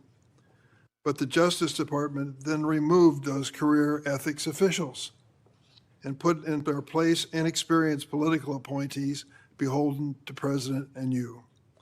And you've effectively shut down the Office of Professional Responsibility, which investigates misconduct by Department of Justice attorneys. Now, with these ethical guardrails out of the way, corruption has run rampant at the Department of Justice. Although you've been a registered foreign agent for Qatar, you did not recuse yourself from signing off on President Trump's solicitation of a free jet from the royal family, even though this gift was clearly illegal. Connections to Attorney General Bondi seem to yield more favorable outcomes for defendants. At least 2 long-running federal prosecutions were abruptly dropped after the defendants hired your brother. It's no surprise that Ed Martin, the failed U.S. attorney nominee you appointed as senior official, said, quote, "No MAGA left behind." Our nation's top law enforcement agency has become a shield for the president and his political allies when they engage in misconduct. Last year, President Trump's border czar, Tom Homan, was allegedly recorded accepting a $50,000 bag of cash in exchange for promising immigration enforcement-related contracts. Under your leadership, the investigation into Mr. Homan was dropped. after President Trump pardoned nearly 1,600 January 6 insurrectionists, including more than 600 charged with assaulting or impeding law enforcement, the Department of Justice is arguing in court that these pardons provide immunity for wholly unrelated crimes in multiple cases. Jared Weiss was filmed on January 6th encouraging his fellow rioters to attack the Metropolitan Police Department officers, and he said, "F them, kill them." What happened to Mr. Weiss? He's been hired by you as a senior advisor. In February, you said the Epstein client list was, quote, "sitting on my desk right now for review." 8 months later, you still haven't produced these files, and a credible whistleblower told my office that FBI agents were directed to flag any records in which President Trump was mentioned. The Department of Justice ordered the dismissal of corruption charges against the former New York City Mayor Eric Adams in a corrupt backroom deal to secure his cooperation with the president's immigration agenda. Acting U.S. Attorney Daniel Sassoon, a Republican appointed by President Trump, resigned in protest. Acting U.S. Attorney for the Eastern District of Virginia, Eric Siebert, a Republican appointed by President Trump, was forced to resign because he didn't believe there was sufficient evidence to indict New York Attorney General Letitia Adams or former FBI Director James Comey. In his place, President Trump installed his former personal attorney, someone with no prosecutorial experience, to indict Director Comey, which she did. She joins a network of unqualified MAGA loyalists masquerading as federal prosecutors, like Alina Habba, who said she would use her position to, quote, "turn New Jersey red," close quote, and Sigil Chattah, who once said that a black political opponent was, quote, "should be hanging from an effing crane," end of quote.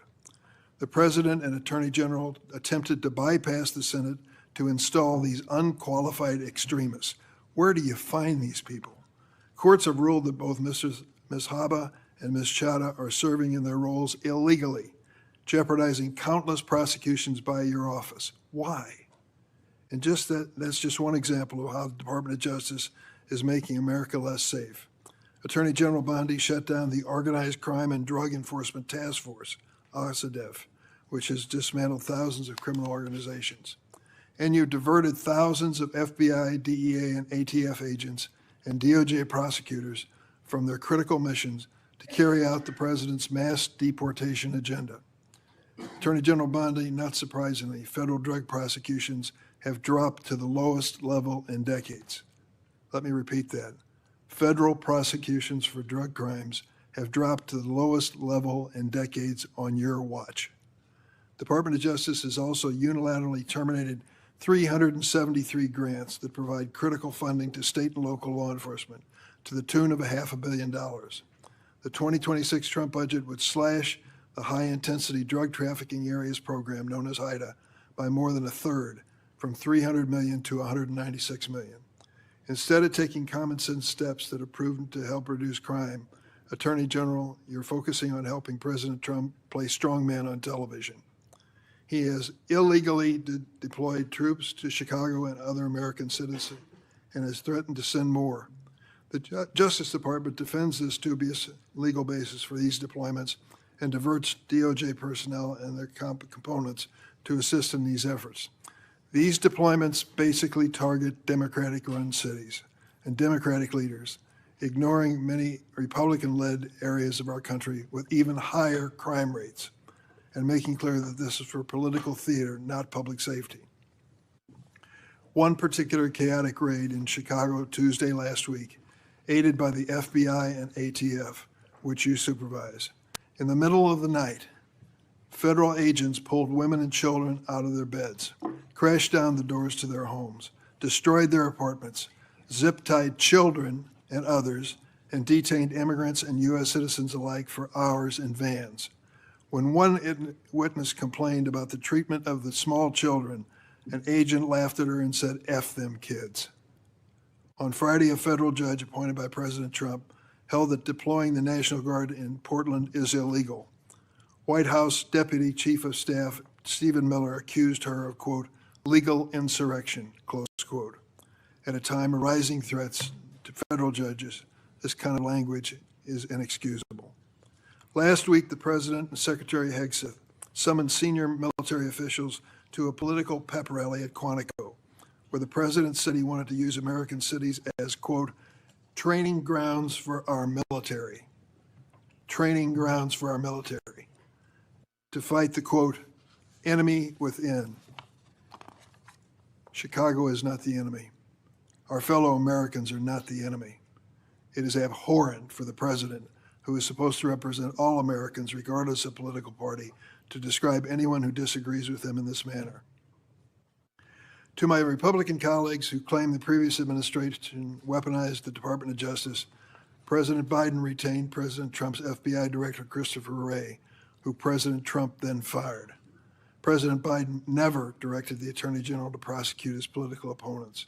President Biden never fired his own political appointees for refusing to prosecute his targets. What has taken place since January 20th, 2025 would make even President Nixon recoil. This is your legacy, Attorney General Bondi. In 8 short months, you have fundamentally transformed the Justice Department and left an enormous stain in American history. It will take decades to recover. Thank you, Mr. Chairman. Thank you. Would you please rise so I can give you swear? Do you affirm the testimony you're about to give before this committee will be the truth, the whole truth, and nothing but the truth, so help you God? Please be seated and give us your opening statement.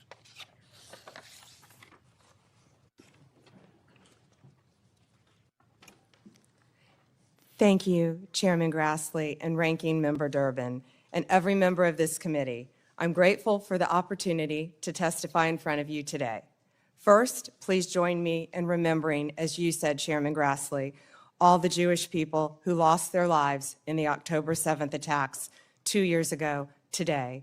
Also, please let's pray for all the hostages and the families of all of those individuals. They are a critical reminder of our central mission here at the Department of Justice, protecting the safety and security of the American people. That is why, even when the government is otherwise shut down because of the Democrats, the department's law enforcement officers and prosecutors are hard at work fighting,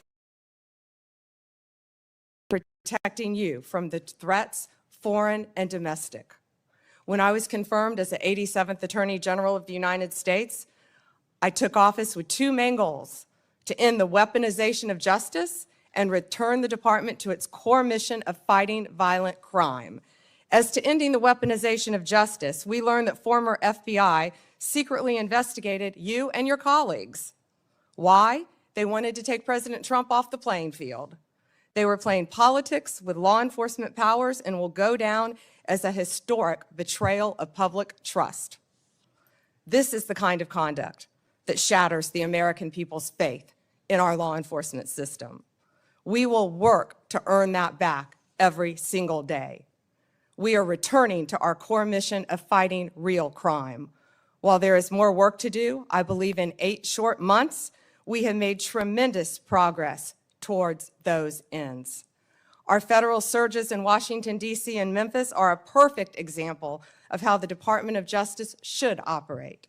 We created strong partnerships with local leadership, working hand in hand with both cities to send resources where they were needed most. The results speak for themselves. We have made more than 3,800 arrests here in Washington while seizing more than 365 illegal guns. In Memphis, we have already made more than 300 arrests and close to 80 illegal guns in just a week. We are replicating that tough on crime approach throughout this country. Under the leadership of Director Kash Patel, the FBI is doing outstanding investigative work to keep American people safe. The FBI just conducted a months-long operation called Summer Heat, which resulted in over 8,600 arrests from June to September. More than 6,500 arrests fell under the FBI's violent crime and gang program. Under the leadership of Administrator Terry Cole, the DEA has seized 47.9 million fentanyl pills and 4,500 kilos of fentanyl powder. That represents 370 million deadly doses. 370 million. The DEA is dismantling violent cartel drug trafficking networks across this country, including the seizure of nearly 470 million in criminal assets.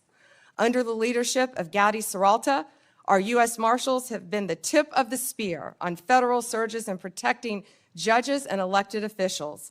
Our Marshals have arrested more than 51,000 fugitives nationwide since January 20th. Under the leadership of Acting Director Dan Driscoll, ATF has taken more than 23,000 illegal guns off our streets. 3,400 of those guns have been linked to trafficking between the U.S. and Mexico. My attorneys have done incredible work advancing President Trump's agenda and protecting the executive branch from judicial overreach. We've been sued more than 400 times since January 20th.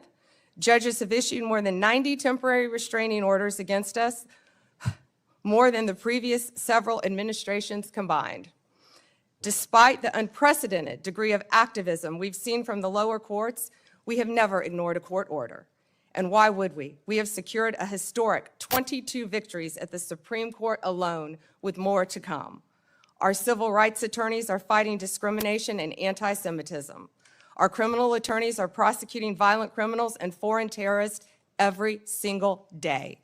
I look forward to continuing this work at the Department of Justice, and I look forward to testifying before you today. Thank you, Chairman.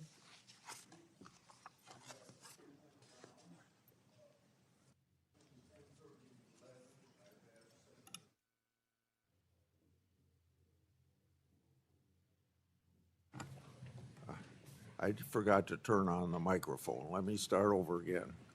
We have 10-minute rounds. I've asked Senator Blackburn to chair between 10:30 and 11.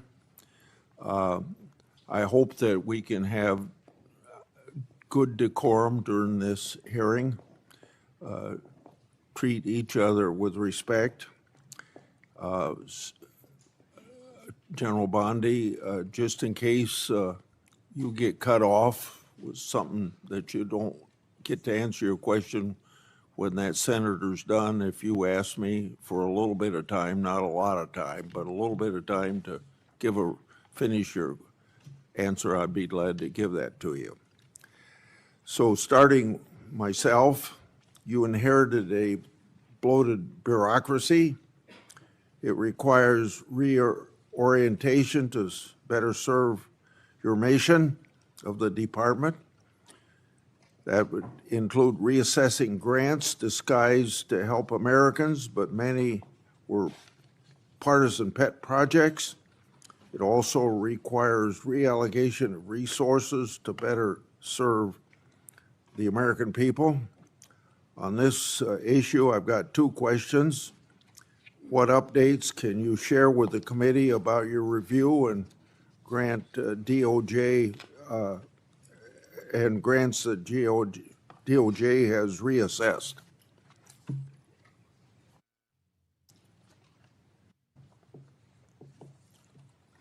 Just give us some examples, don't I know? Sure. Thank you, Chairman. During my appearance at the department's budget hearings, I acknowledged that some grants were mistakenly terminated, and we have made a process to correct that. All grant termination appeals will be individually considered for alignment with our current policies, which are strengthening law enforcement and protecting victims. Recipients are given the opportunity to appeal a grant termination consistent with the rules by writing to the Assistant Attorney General. Of the 5,800 discretionary grants that were reviewed, only 376, approximately 7%, were terminated. So far, OJP has turned back on 18 awards, 17 appeals have been denied, and the rest are actively being reviewed, with decisions expected soon. My colleagues on the other side claim that your department has reallocated resources to immigration enforcement, and it's had a negative impact on law enforcement. We know that drugs and crimes are very much a part of immigration enforcement, so these attacks are clearly off the mark. Explain your view of these misguided assertions. Chairman, every day our FBI, DEA, ATF, and now U.S. Marshals working on a task force with Homeland Security are out there keeping Americans safe and getting illegal aliens out of our country, many of whom have committed violent crimes in this country. Our agents will continue to fight violent crime in this country, working hand in hand. One example is right here in Washington, D.C. We have the D.C. Task Force that has been incredibly successful. We are so proud of the work that that has done. We have been working hand in hand with the local officials here in D.C., and we are very proud of that work. And we're taking that to Tennessee and around this country to keep Americans safe. I won't repeat the things I've said about Arctic frost, but we had this recent revelation yesterday of my Republican senators being targeted by the government, underscoring the point about Arctic frost. When taken in context with widespread government weaponization against Trump and conservatives in the last decade, the conduct's arguably is worse than Watergate. So I got two questions along this line. How many Department of Justice and FBI personnel have been held accountable for their partisan and constitutional questionable conduct, and what was their punishment? If you could give a few examples or follow up in writing, since there's so many people that fall into this category. Yes, Senator. Yes, Chairman, we will. So you want to answer that in writing? Yeah, okay. Yes, the exact number I can answer in writing. Yes. Okay. Was Attorney General, on the same subject, was Attorney General Garland, Director Wray, and/or President Biden's White House aware of the FBI targeting Republican senators? Did they approve it? Now, let's be clear, either they knew and allowed it to happen, or they didn't know, and if they didn't know, it points to a lack of oversight of Jack Smith's runaway case. Chairman Grassley, that's what we've been talking about when we refer to the weaponization of government. Operation Arctic Frost was an unconstitutional, undemocratic abuse of power. During Arctic Frost, the FBI also placed 92 linked Republican individuals and Republican groups, such as Charlie Kirk's Turning Point, on their list. This is the kind of conduct that shattered the American people's faith in our government, as I said in my opening statement. We are ending this weaponization. Our FBI is targeting violent criminals, child predators, and other lawbreakers, not sitting senators who happen to be from the wrong political party. Several of your colleagues sitting at this dais were targeted, and others. We will continue to stop that throughout the Justice Department. That is the ultimate weaponization of government. Have you sought grand jury secrecy waivers so that all of Arctic Frost documents can be produced to Congress? And if not, do you plan to do that? Chairman Grassley, I will be working directly with Director Patel on this issue, and there's not much more we can say about the issue for obvious reasons at this time. Okay. Public Safety Officers Benefit Program, PSOB, provides benefits to law enforcement and first responders if they're disabled or killed in the line of duty. Affected family members may also benefit. My Oversight and a Government Accountability Office report shows that some claims have taken thousands of days to conclude. PSOB applicants have also informed my office that they've been left in tears with disrespectful ways they've been treated by the government. Question number 1 and 2 in this area, but I'll start just with 1. what actions have been taken to hold DOJ officials accountable for their failures to manage the program and treat applicants with respect? Chairman Grassley, as stated earlier, there have been many terminations from the Department of Justice, and we stand by all of those. Many of those are subject to active litigation. This Department of Justice will treat everyone with respect, and we will do everything in our power to help citizens of this country. Please reach out to us with any individual cases, and I will personally look at them for you, Chairman. Okay. So if you'll provide that information, that was my second question. So now let's go on to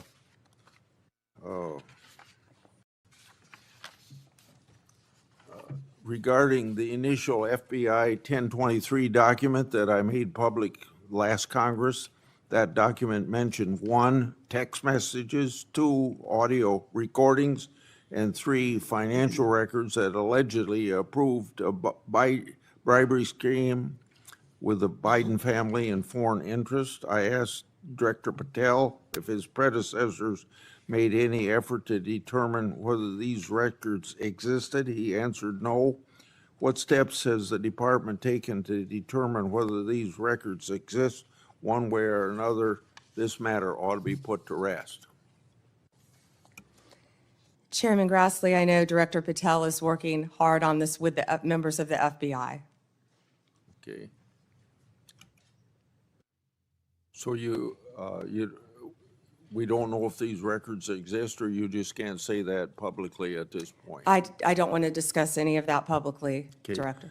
The Foreign Intelligence Surveillance Act includes a safeguard to prevent political weaponization. The reauthorization mandated certain members and their staffs shall be entitled to attend any proceedings of the FISA court. Former Biden DOJ Assistant Attorney General Matt Olson drafted a privacy agreement that allowed the department to hide information from Congress during FISA proceedings. Matt Olson made a career out of targeting President Trump and his allies, so it's not surprising that he would attempt to hinder congressional oversight or cover up for the Biden regime. I want to make sure that you get rid of the ridiculous and misguided Olson memo. When can you tell me that will be done? We will notify you, Chairman Grassley. Thank you. Okay, Senator Durban. Thanks, Mr. Chairman. Madam Attorney General, let me ask you this question. Were you consulted by the White House before they deployed National Guard troops to cities in the United States? I am not going to discuss any internal conversations with the White House. You won't even say whether you talked to the White House about this? I am not going to discuss any internal conversations with the White House with you, Ranking Member. I noticed that. What's the secret? Why do you want to keep this secret? The American people don't know the rationale behind the deployment of National Guard troops in my state. The word is, and I think it's been confirmed by the White House, they are going to transfer Texas National Guard units to the state of Illinois. What's the rationale for that? Yeah, Chairman, as you shut down the government, you voted to shut down the government, and you're sitting here, our law enforcement officers aren't being paid. They're out there working to protect you. I wish you loved Chicago as much as you hate President Trump. And currently, the National Guard are on the way to Chicago. If you're not going to protect your citizens, President Trump will. Been on this committee for more than 20 years. That's the kind of testimony you expect from this administration. A simple question as to whether or not they had a legal rationale for deploying National Guard troops becomes grounds for a personal attack. I think it's a legitimate question. It's my responsibility. She refuses to answer as to whether she had any conversation with the White House about deploying national troops to my state. That's an indication, I'm afraid, where we are politically in this place. Let me ask you another question. I want to, if you will, hold on a second. Make sure I got the right page of facts here. You testified under oath when you last before this committee that before your appointment to Attorney General, you had served as a representative of some sort for the royal family of Qatar. There was an issue that came before you in May when President Trump accepted a $400 million luxury jet from the royal family of Qatar for temporary use as Air Force One before it's permanently gifted to the Trump Presidential Library Foundation. The Constitution unequivocally bestows on Congress the power to control whether any officer of the United States, including the President, may accept a gift, quote, from any king, prince, or foreign state, end of quote. And this gift clearly violates the statutory regime enacted by Congress. You've refused to answer a letter I sent to you 5 months ago, asking the legal rationale you relied on to advise President Trump to accept this unprecedented gift from your former legal client. Can you make a promise today that you will disclose that? Disclose what, Ranking Member? I assume there was a letter or some sort of statement from your office to the White House to advise them that you felt it was permissible? First, to address my role with Qatar, as I addressed with you during my confirmation hearing, I disclosed it in my SJQ. In private practice, I worked for Qatar for anti-human trafficking for the World Cup. That was my only involvement, and I made that very clear, and I'm very proud of everything I've done with anti-human trafficking. Obviously, in preparing any advice for the President on a jet or anything else, we consult with the Office of Legal Counsel. The confidentiality applies to their input as well.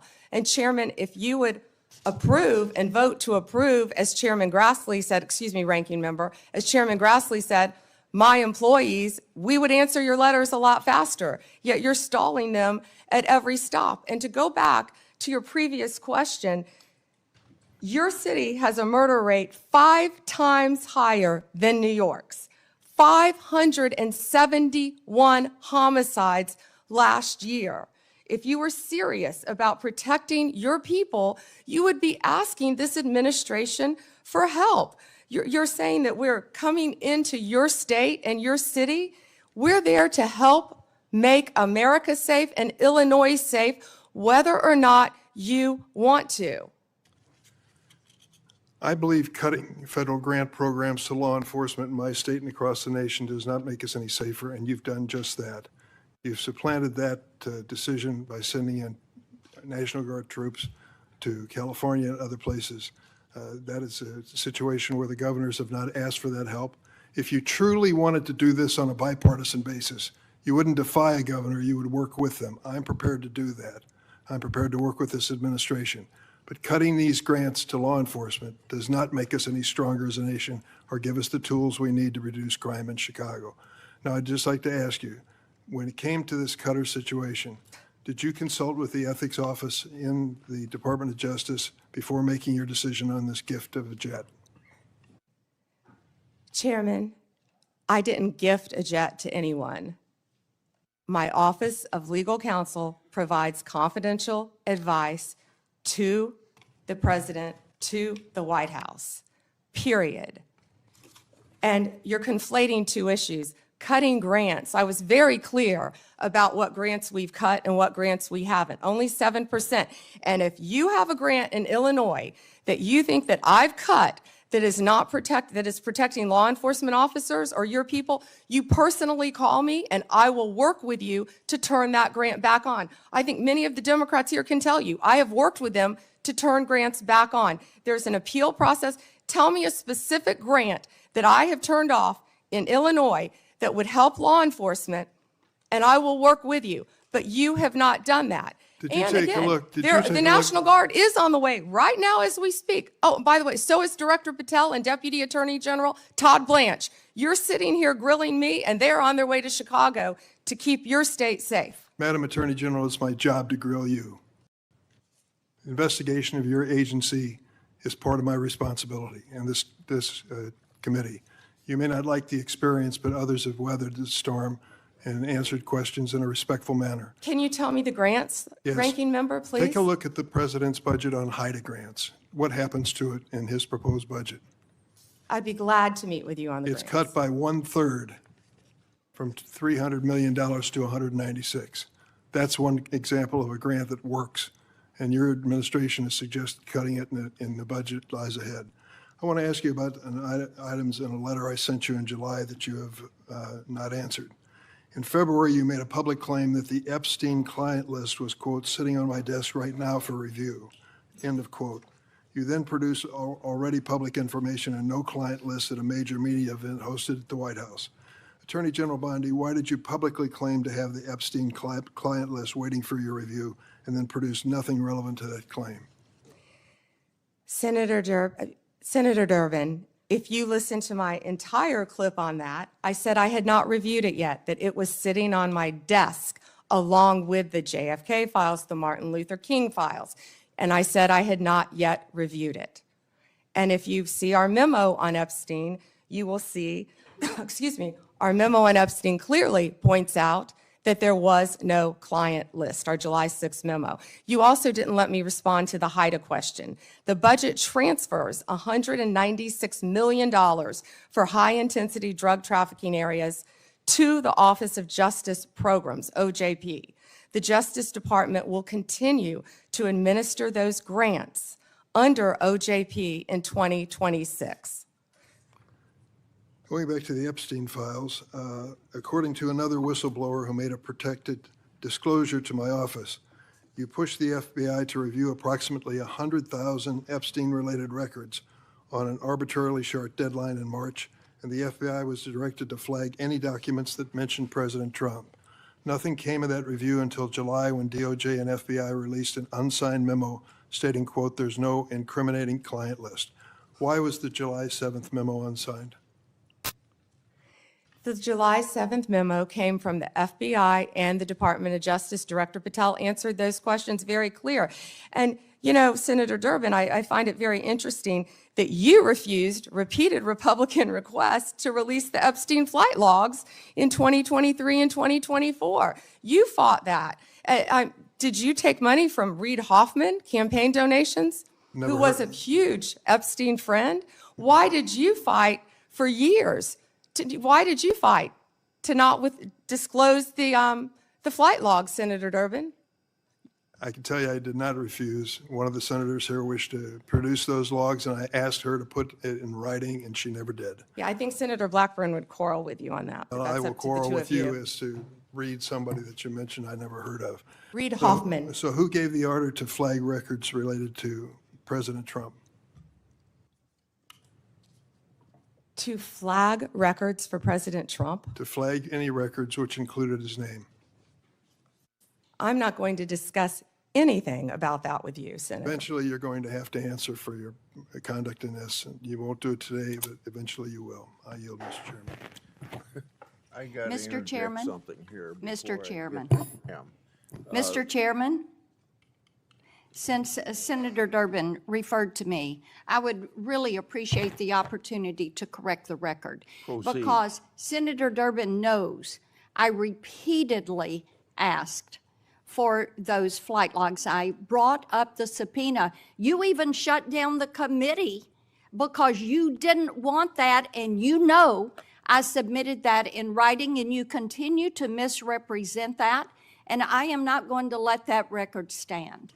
Okay, Mr. Chairman, go ahead, Senator Durbin. I just want to make it clear that the reason the committee business ended was that your side invoked the 2-hour rule. Point number 2 is I asked you if you wanted any documents like flight logs to put it in writing. You never did. Yes, sir, I did, and your staff knows that I did. No, We'll submit, once again, Send me a copy of the that, too. information to you. We've done that several times, but we'll be happy to, once again, send it to you. I think your staff doesn't show that to you. Well, as I started to say about the emolument clause, and Democrats bringing that up in regard to Qatar, back in March of 2016, they didn't care anything about my bringing up the emolument clause in regard. I wrote to the Obama Justice Department. That letter was based on Secretary Clinton's 2009 to 2013 financial disclosures when she was Secretary of State. Those disclosures showed that her husband participated in at least 62 events with foreign states. Some of those were speaking events with connections to foreign governments, and some speaking events were financially supported by foreign governments. 2 examples, Bill Clinton received hundreds of thousands of dollars for appearance sponsored by Middle Eastern governments. Bill Clinton also received $200,000 for a speech connected to the Chinese government, and I don't recall getting any help from my Democrat colleagues on that investigation. Senator Graham. Good morning.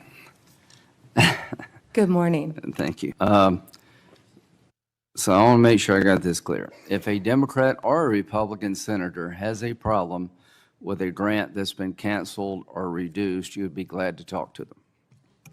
Yes, Senator, and I have been doing that as well. There have been Democratic members who called you, They have spoken to my office, yes, Senator. and you've tried to respond. On either side of course, if it has anything to do with law So- enforcement or victims, And that includes Senator Durbin. If he's got a problem, he can call you and you'll try to respond. absolutely. Thank you. How many illegal immigrants are in Chicago? Ooh. Does anybody know? I do, countless. What we have seen since January 20th, Senator Graham, is a 1,000% increase in violent attacks against our ICE officers. Right. But I just want to know, is there like 10 or 100,000? Does anybody know? There have been multiple, and we have made multiple arrests, of course, involving violent gangs Yeah, in Chicago, Right. throughout Illinois. Right. So the only reason I ask that is Chicago is sanctuary city. Do they help ICE deal with illegal immigration, or they're sanctuary city? Do you know? They are not cooperating, and I would ask that, I wish Senator Durbin would condemn the governor for not cooperating with our law enforcement officers. The only reason I mention this, if you're a sanctuary city, any place in the country, you're making it difficult for the rest of us.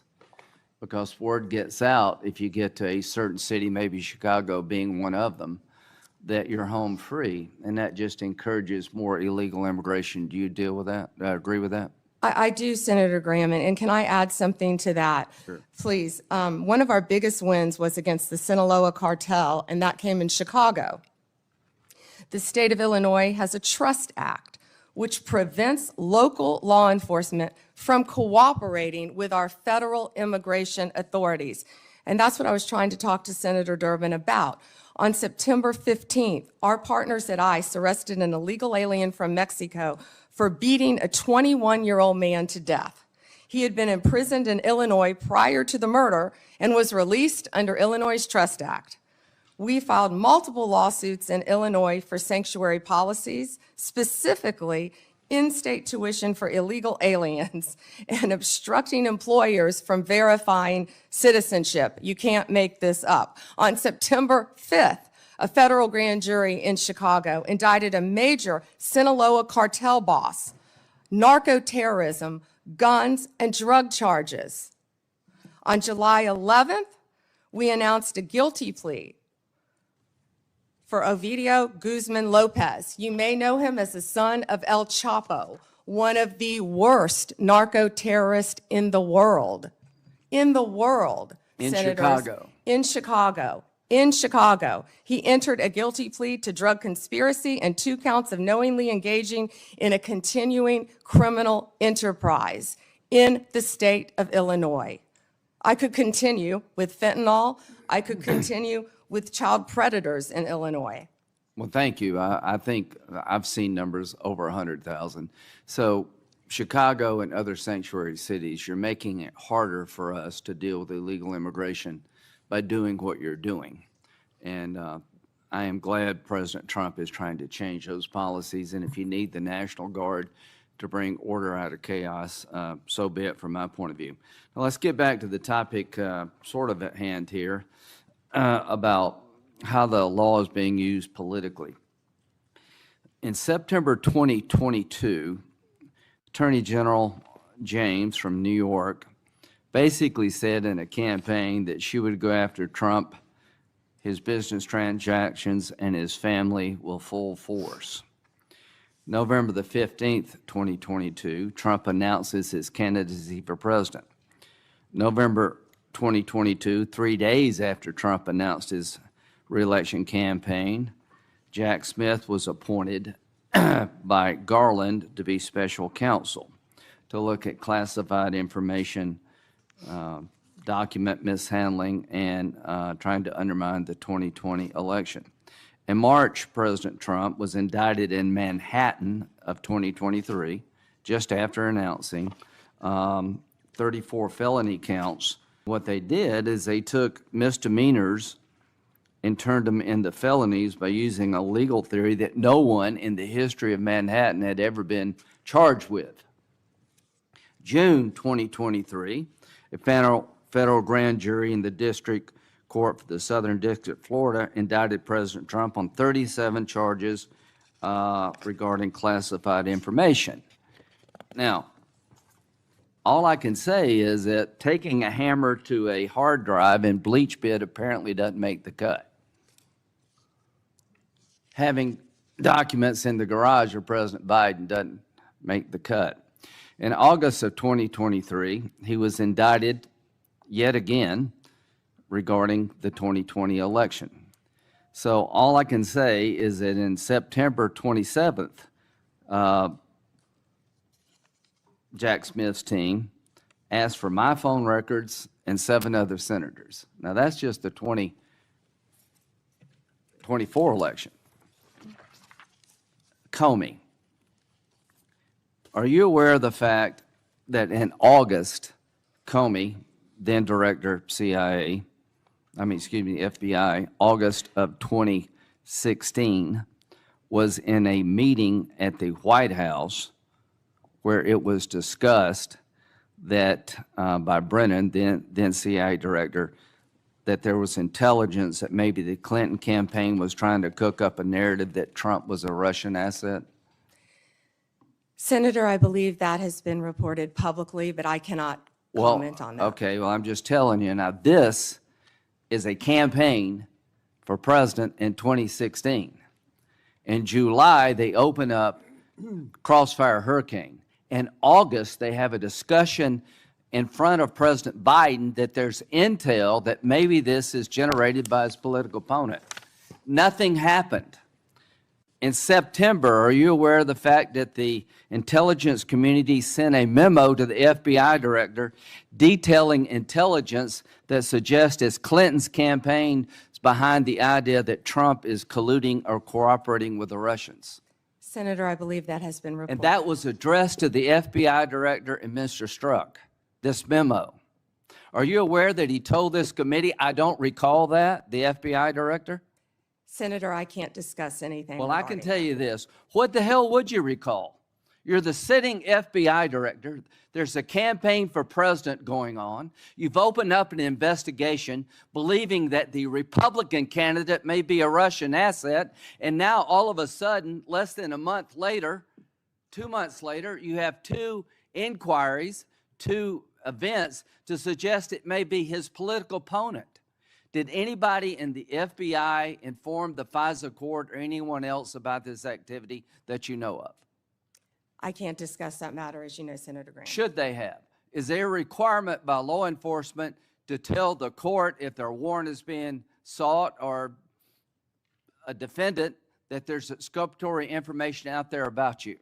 In general, of course, Senator. So, to the country, the FBI director gets a memo from the intel community. This may be all a political plot by his opponent. They didn't do a damn thing. Are you familiar with the Steele dossier? Yes, Senator. That was a dossier prepared and paid for by the Clinton campaign. Are you aware that it was that document was used to get a warrant on 5 different occasions against Carter Page, an American citizen? Yes, Senator, and that has been Are you aware of the fact in February 2017, after Trump is president, the person who gave Christopher Steele the information, the Russian guy, told the FBI the information I provided you was all bar talk, hearsay, and not reliable? Are you aware of that? Yes, Senator. Was there ever an effort by the FBI to tell the FISA court about evidence that the man who helped prepare the document retracted his statement? I can't discuss that, Senator. Should there have been? Can't discuss that. You wonder why we're looking at Comey? Give me a break. Why are we looking at Comey?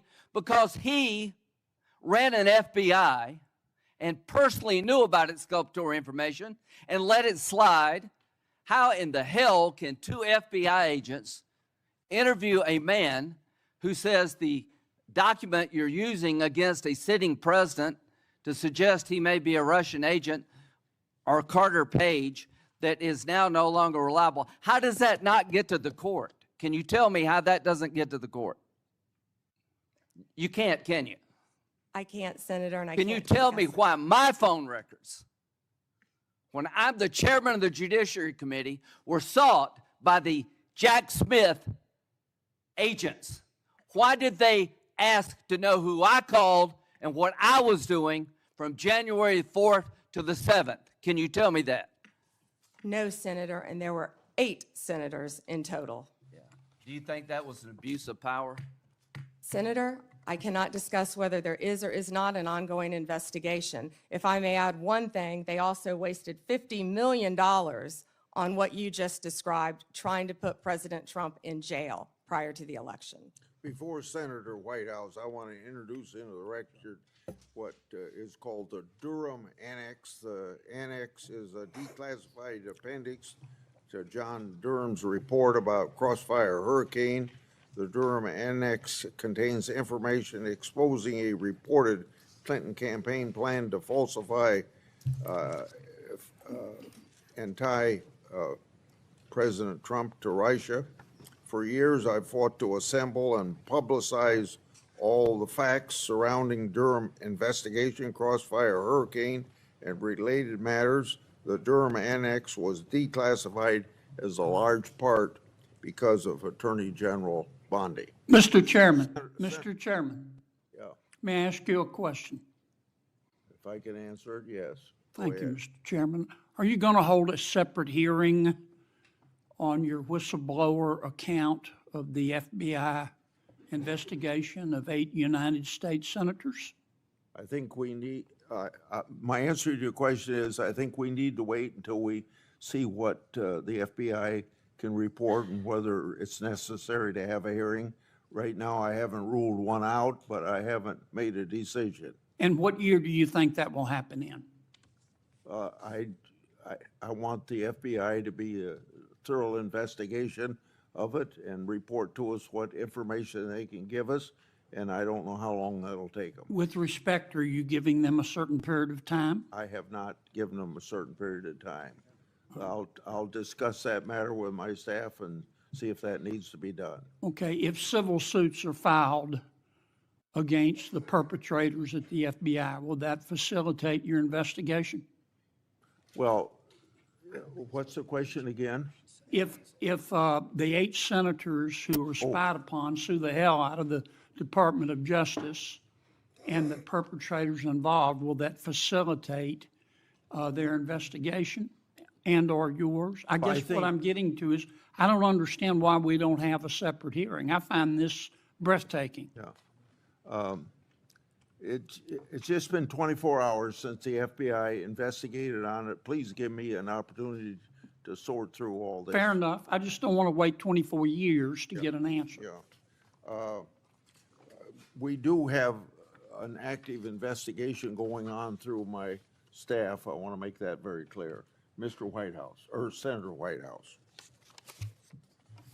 Thank you, Chairman. Ms. Bondi, good morning.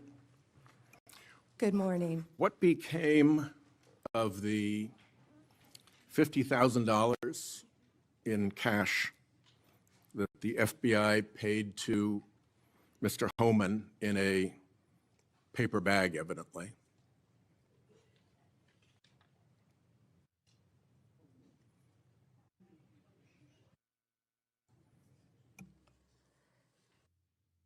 Senator, as Deputy Attorney General Todd Blanche recently stated, the investigation of Mr. Homan was subjected to a full review by the FBI, agents, and DOJ prosecutors.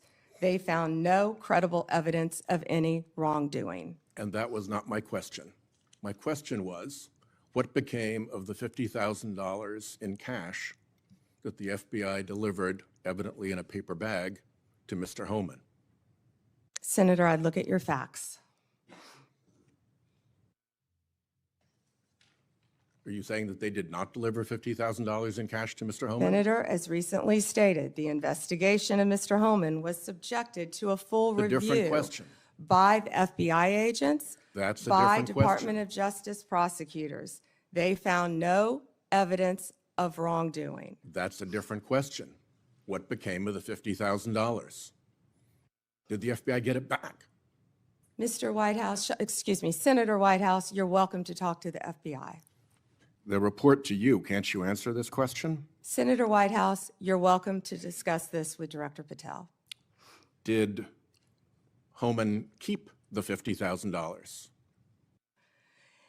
As Deputy Attorney General Todd Blanche recently stated, the investigation of Mr. Never mind. Homan I can was see I'm not going to get a straight full answer from you to review a very by simple the question. FBI agents and the DOJ.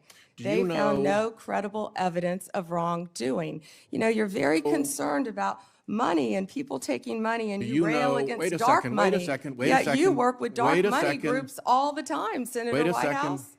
Did you know whether or not in that investigation they looked at whether the $50,000 payment to Mr. Homan was declared by him on his tax returns? Senator, I would be more concerned if I were you when you talk about corruption and money that when you pushed for legislation that would subsidize your wife's company. The questions here are actually pretty specific. So having you respond with completely irrelevant far-right internet talking points really is not very helpful here. I'd like, Mr. Chairman, you generally like to have us be able to get answers to know, and we'll follow up with the QFR. And to the extent Patel wants to answer, that would be great as well. What happened to the $50,000? Did Homan keep it? Did the FBI get it back? If he kept it, did he put it on his tax returns? Pretty simple questions. Homan was the same guy who said there was a deal with Eric Adams. He said, if Adams doesn't come through, I'll be back. I'll be in his office, up his butt, saying, where the hell is the agreement we came to? Which brings us to the OPR investigation of prosecutorial misconduct by Emil Bovee, because he was also involved in that transaction. Yeah. What became of the OPR investigation of prosecutorial misconduct by Emil Bovee? Yeah, Senator Whitehouse, to correct you for one moment, that would be the Honorable Judge Emil J. Bovee III to you. Not at the time of this. He was an employee of the Department of Justice. And what became of the OPR investigation? It's into all his pending litigation, misconduct? Senator. I can't discuss pending litigation nor personnel matters. OPR customarily publicly says when there's an investigation, and at the end of it, they provide a summary. Why can't you say whether there's an OPR investigation and whether, if it's concluded, there's a summary? Senator, I'm not going to discuss personnel matters. Even public ones. Senator, I'm not going to discuss personnel matters. So, Kash Patel told this committee that his grand jury testimony after immunization, after initially pleading the Fifth, was, and I quote, sealed by the Department of Justice. How and when and why was his testimony sealed, and by whom? Senator, I'm not going to discuss any testimony, especially testimony that could be sealed with you. No, the question is, was it or was it not sealed? Senator, I'm not going to discuss that with you. Well, he also said that he worked with the Department of Justice to have his transcript released publicly. How and when was his transcript released? Presumably, if he released it publicly, that's something you can discuss because it's public. Well, Senator, I believe you discussed that with Director Patel. And I'm asking you because he said the Department of Justice made this decision and you run the Department of Justice. I would refer that to Director Patel. Even though you run the Department of Justice and he testified that the Department of Justice released his transcript publicly? If it is released publicly, we will get you a copy, Senator, gladly.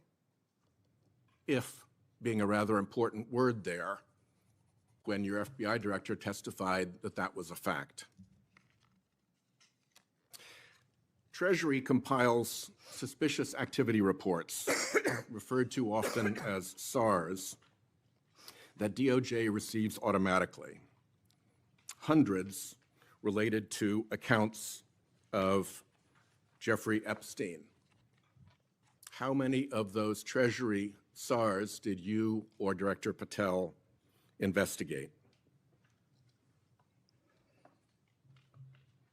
Senator, I'm not sure if you're concerned because you took money, I believe, did you, from Reid Hoffman, one of Epstein's closest confidants, not only once but twice in 2018 and 2024, if that's correct. But Senator, did you ask Merrick Garland any of this over the last 4 years when he sat before you? This investigation has been going on. This investigation was closed. Did you ask Alex Acosta When you that? and Patel came to office, you said you would look into this. There were hundreds of suspicious activity reports. Some people would deduce from the fact that they are called suspicious activity reports that there might be suspicious activity. And yet you seem to have looked at 0 of those suspicious activity reports involving Jeffrey Epstein accounts. Let me ask you something else. There's been public reporting that Jeffrey Epstein showed people photos of President Trump with half-naked young women. Do you know if the FBI found those photographs in their search of Jeffrey Epstein's safe or premises or otherwise? Have you seen any such thing? You know, Senator Whitehouse, you sit here and make salacious remarks, once again trying to slander President Trump left and right, when you're the one who was taking money from one of Epstein's closest confidants, I believe, I could be wrong, correct me, Reid Hoffman, who was with Jeffrey Epstein on multiple occasions. And the senator sitting right next to you tried to block the flight logs from being released. Yet you're grilling me on President Trump and some photograph with Epstein? Come on. The question is, did the FBI find those photographs that have been discussed publicly by a witness who claimed Jeffrey Epstein showed them to him? You don't know anything about that? Okay. Here's what well, no, we cut to something else. The Marshal Service is supposed to protect our federal judges. I have asked repeatedly for the Marshal Service to let me know if they are investigating or being inhibited from investigating whether or not there is orchestration of threats against federal judges, whether under either conspiracy laws or racketeering enterprise laws or aiding and abetting laws, whatever. But as you know, there's the person who says the threat, and then there may very well be somebody orchestrating the threat behind them. Is the Marshal Service allowed to investigate orchestration of threats, and do you know if they've taken one step to do so? May I answer the question, Chairman Grassley? The time has expired. I think it's the convention of the committee that if I've started my question in my time, you may answer the question. I was asking the chairman. Okay, before I go to Cornyn. She wants to answer the question, Chairman. Oh, please go ahead. I thought you said you didn't want to answer it. I'm Yes, sir. sorry. Thank you. Senator Whitehouse, I would be happy to sit down with you regarding any threat to any federal judge in this country. We take threats very seriously. I will set a meeting with you, with Director Serralta of the U.S. Marshals, and I will be there. And we will talk about any threats on federal judges. Including who orchestration. threatened them or who orchestrated them. Bingo, thank you. Okay, before Cornyn speaks, I get kind of amused about my Democratic colleagues bringing up Treasury suspicious activity reports regarding Epstein. When Senator Johnson and I issued our Biden family reports in 2020, we used information from these very same type of documents. And you know what? We were criticized by our Democratic colleagues for doing so, and for years they ignored the evidence of the Biden family criminality. I don't think my colleagues can have it both ways. Senator Cornyn. General Bondi, 6 out of 10 Americans say they live from paycheck to paycheck. And I'm sure that includes a lot of federal employees, Border Patrol, FBI agents, people who support them, frontline prosecutors. Do you find it somewhat inconsistent that our Democratic colleagues claim to support law enforcement and the rule of law, but yet they vote to deny those same individuals the pay which they've earned?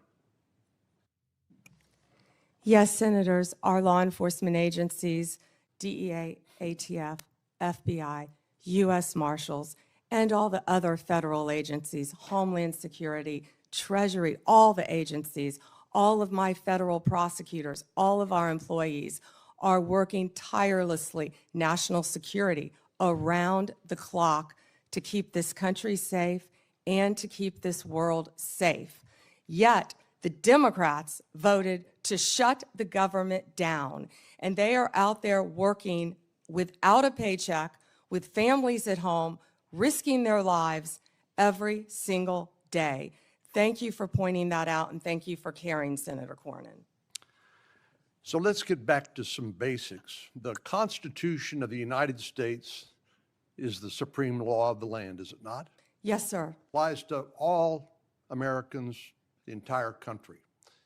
Federal law, likewise, applies to the entire nation, does it not? Yes, Senator.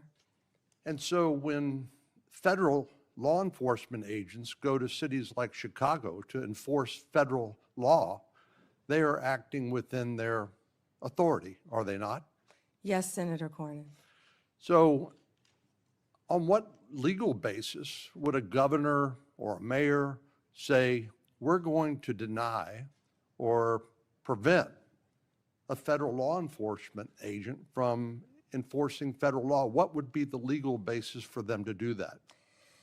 You know, Senator, there's not one. And as I stated, there were 571 homicides in Chicago last year. And that's why right now, Director Patel and Deputy Attorney General Todd Blanche are on their way to Chicago. I've been to Memphis. They're in Chicago right now to protect the people of Illinois. And what Senator Graham, the point he was trying to make earlier, was that when you don't cooperate with law enforcement, if I was a TDA member, if I was a Sinaloa cartel narco terrorist, you know where I'd go? Chicago, because they're not enforcing the law.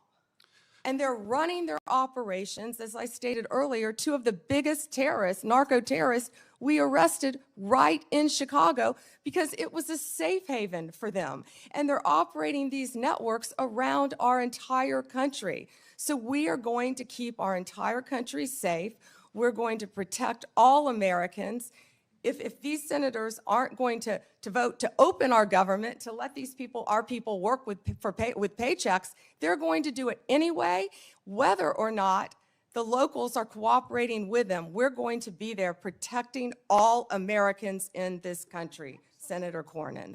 I find it, the comparison between the nation's, Washington, D.C., here in the nation's capital, where the mayor has welcomed the federal law enforcement agents, which as I travel around the city, are providing a level of deterrence against crime that I have not seen before.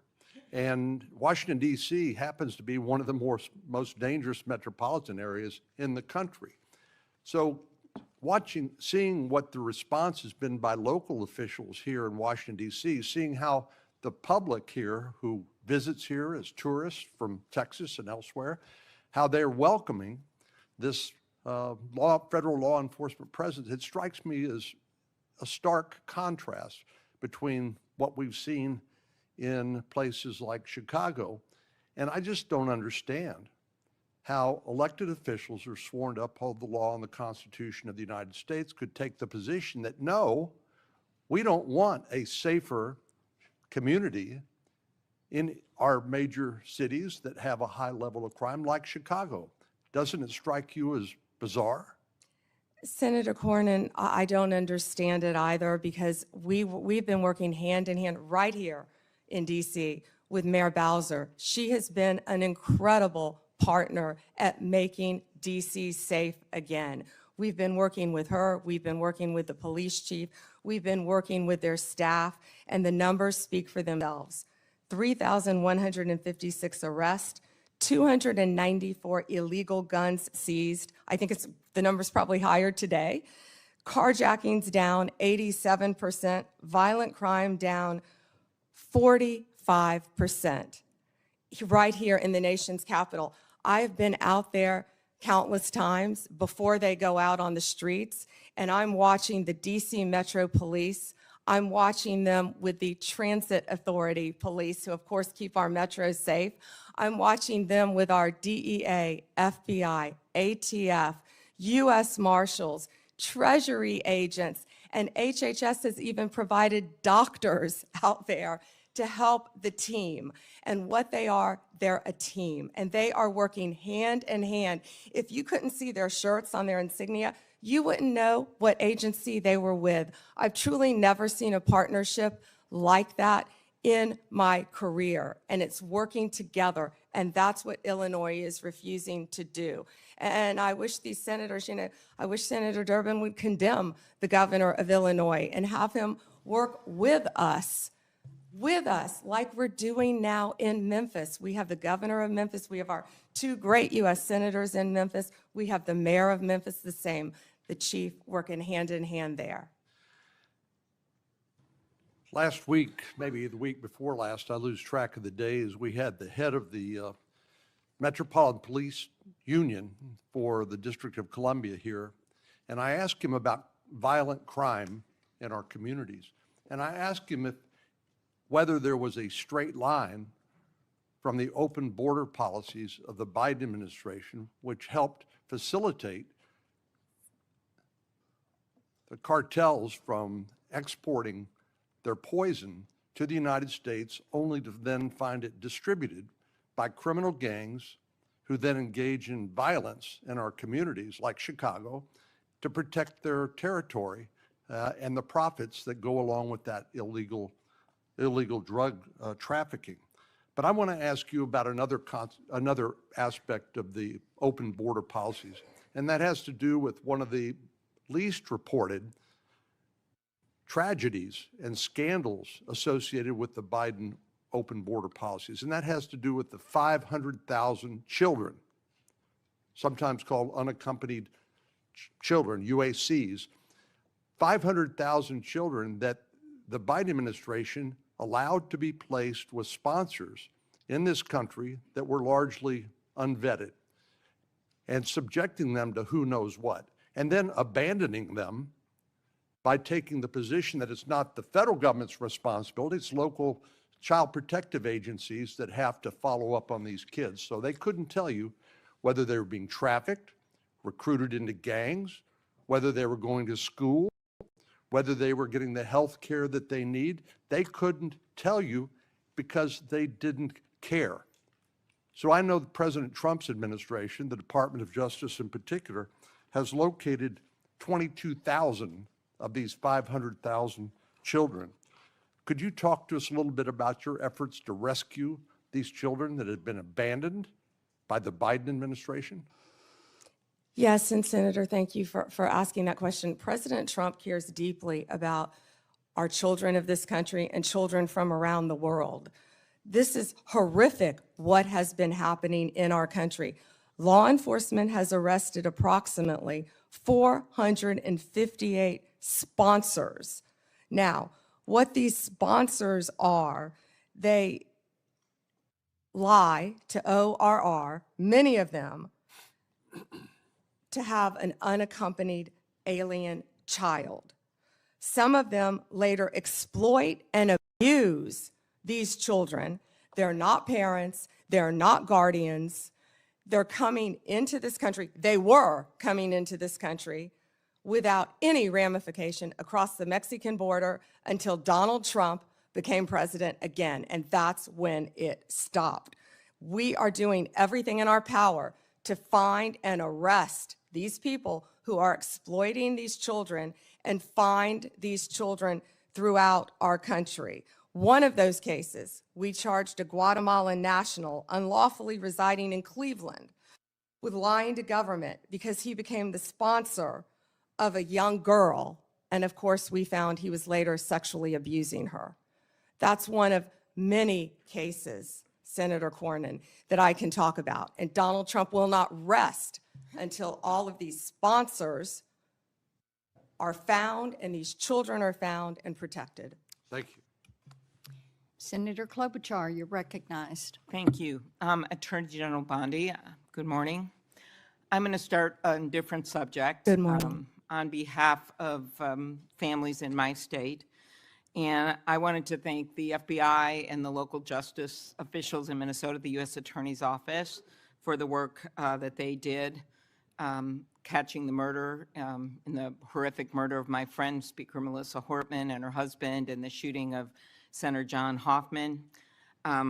Just last month, my state was again shaken to its core when a mass shooter attacked Annunciation Catholic Church in Minnesota, shooting through the stained glass windows, injuring 21 people, including 18 kids, killing little Fletcher, little Harper, an 8 and a 10-year-old, murdering them when they're in mass praying, 12-year-olds protecting 8-year-olds.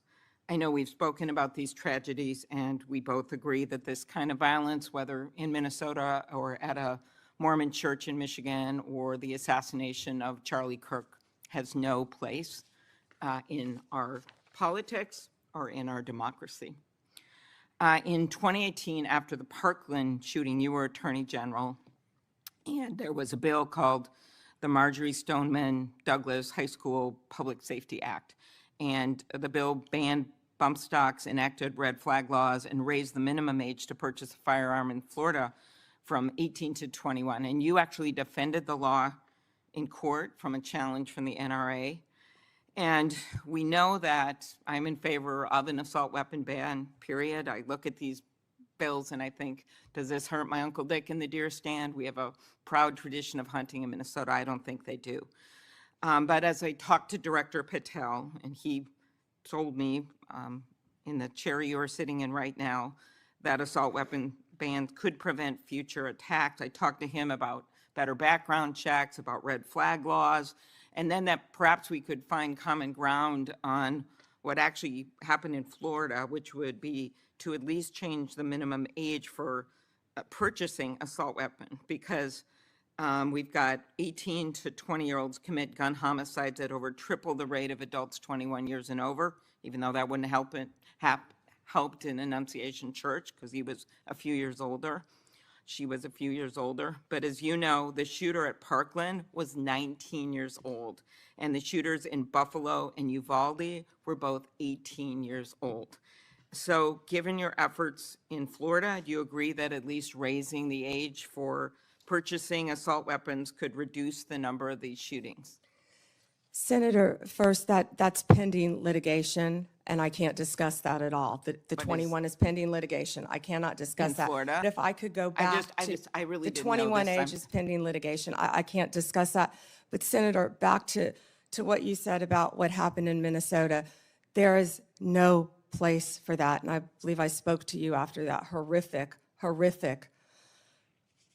those murders. And I'm so sorry that happened. And all of my federal agencies were partnering with state agencies, working hand in hand in Minnesota. What I can tell you about the Second Amendment is this is the most pro-Second Amendment DOJ in American history, as you know. But we want to keep guns, as you said, where they should be, in the hands of law-abiding American citizens, while keeping them out of the hands of criminals and gangs. Since January 20th, the ATF and FBI have seized more I know than you gave these statistics. 30,000 I really illegal was, guns. I have 10 minutes. and 30,000, You have Senator given these Klobuchar. statistics, and I truly appreciate those statistics. But what I was just trying to get at was something where maybe we could find common ground on a bill that you actually defended in court in a state, which Director Patel seemed open to, and that was looking at could we at least raise the age to 21 of the purchase of an assault weapon federally while states look at banning these weapons overall, given these little babies that this gun is used to kill. So we can talk about it later, but that was my question, and you don't want to answer it. 'cause No, of- it's pending and- litigation, Senator. Okay, but your views on this is not pending litigation. So I want to get to the independence of the Justice Department. At your nomination hearing, I specifically asked you to provide assurance to every member of this committee that the Justice Department will only follow the facts and the law, and the White House will play no role in the cases investigated or brought. You stated in response, this was you, politics will not play a part in my decisions. And you also said the Justice Department must be independent and must act independently. Do you believe that you have upheld that commitment? I absolutely have upheld that commitment, Senator. I pledged that I would end the weaponization also of the Justice Department, and that America would once again have a one-tier system of justice for all. And that is what we are doing in this country. We saw this with the president directing an investigation prosecution of Chris Krebs, the former head of cybersecurity, Lisa Cook, who is a current governor of the Federal Reserve, Director Comey. And the president, and I know you have said that you will not discuss discussions you've had with the president about Comey, is that correct? That you won't testify here about that? Because I was going to ask you if you received advice, instruction, or request from anyone at the White House to direct the department to engage in any investigations, prosecutorial actions, including decisions not to investigate or prosecute anyone. I'm not going to discuss any Okay. conversations. But then how about the Truth Social post on September 20th, 2025, in which the president said, we can't delay any longer, Pam, using your name, not bringing criminal charges, are killing our reputation, his words, and credibility. And then goes on to tell you to prosecute a member of this committee, to prosecute the Attorney General of New York, and to prosecute James Comey. Do you consider that a directive to the Justice Department? Senator Klobuchar, President Trump is the most transparent president in American history. And I don't think he said anything that he hasn't said for years. Okay, it has been reported that you initially pushed back against requests by senior Trump administration officials to push out or fire the acting U.S. Attorney in Virginia, Eric Siebert, who's a conservative Republican, who made the decision that that the evidence was not there to prosecute Comey. What made you change your opinion? I am not going to discuss personnel decisions. Okay.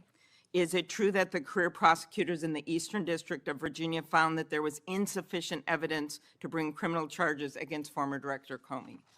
I am not going to discuss pending cases because Comey was indicted in the Eastern District of Virginia by, I may point out, one of the most liberal grand juries in the country. Okay, let's go on to other firings or terminations. Last week, the Justice Department fired at least 2 senior attorneys in the Eastern District of Virginia, including the office's national security chief, Michael Benary.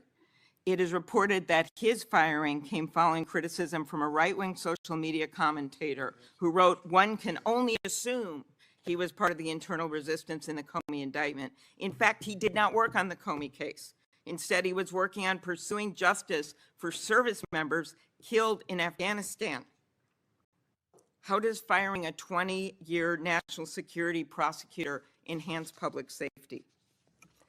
Senator Klobuchar, I'm not going to discuss personnel decisions, but the personnel issue that I'm having right now is that all of my agents, all of my lawyers are working. My agents are on the street working without a paycheck because your party voted to shut down the federal government. Unfortunately, the House isn't even back here. They're 18 days off the job to even meet with us to come up with a resolution that we would like to discuss with them about saving people's health care. Let's move on to the Antitrust Division. Did you authorize your chief of staff to overrule top officials in the Antitrust Division to settle the challenge to the Hewlett-Packard Enterprises Juniper Networks merger? Senator Gail Slater runs my antitrust unit, and she is doing an excellent job on many, many cases. As you know, that is a pending case. Okay. In any merger, just to clarify, in any merger, Senator, there is a deal struck with our office and with the corporations involved, but then that also goes to a court to certify in any merger. In any merger, it's a multi-step process. Okay, I and will that ask some process is further still pending, questions Senator about Klobuchar. antitrust. I just had one other thing. DOJ can now take the extraordinary step of Time's subpoenaing expired. journalists. Has the Justice Department issued any subpoenas to journalists under the updated guidance? Time is expired. Okay, I'll ask those on the record. You may respond, Ms. Bondi. You can respond, she said. Oh.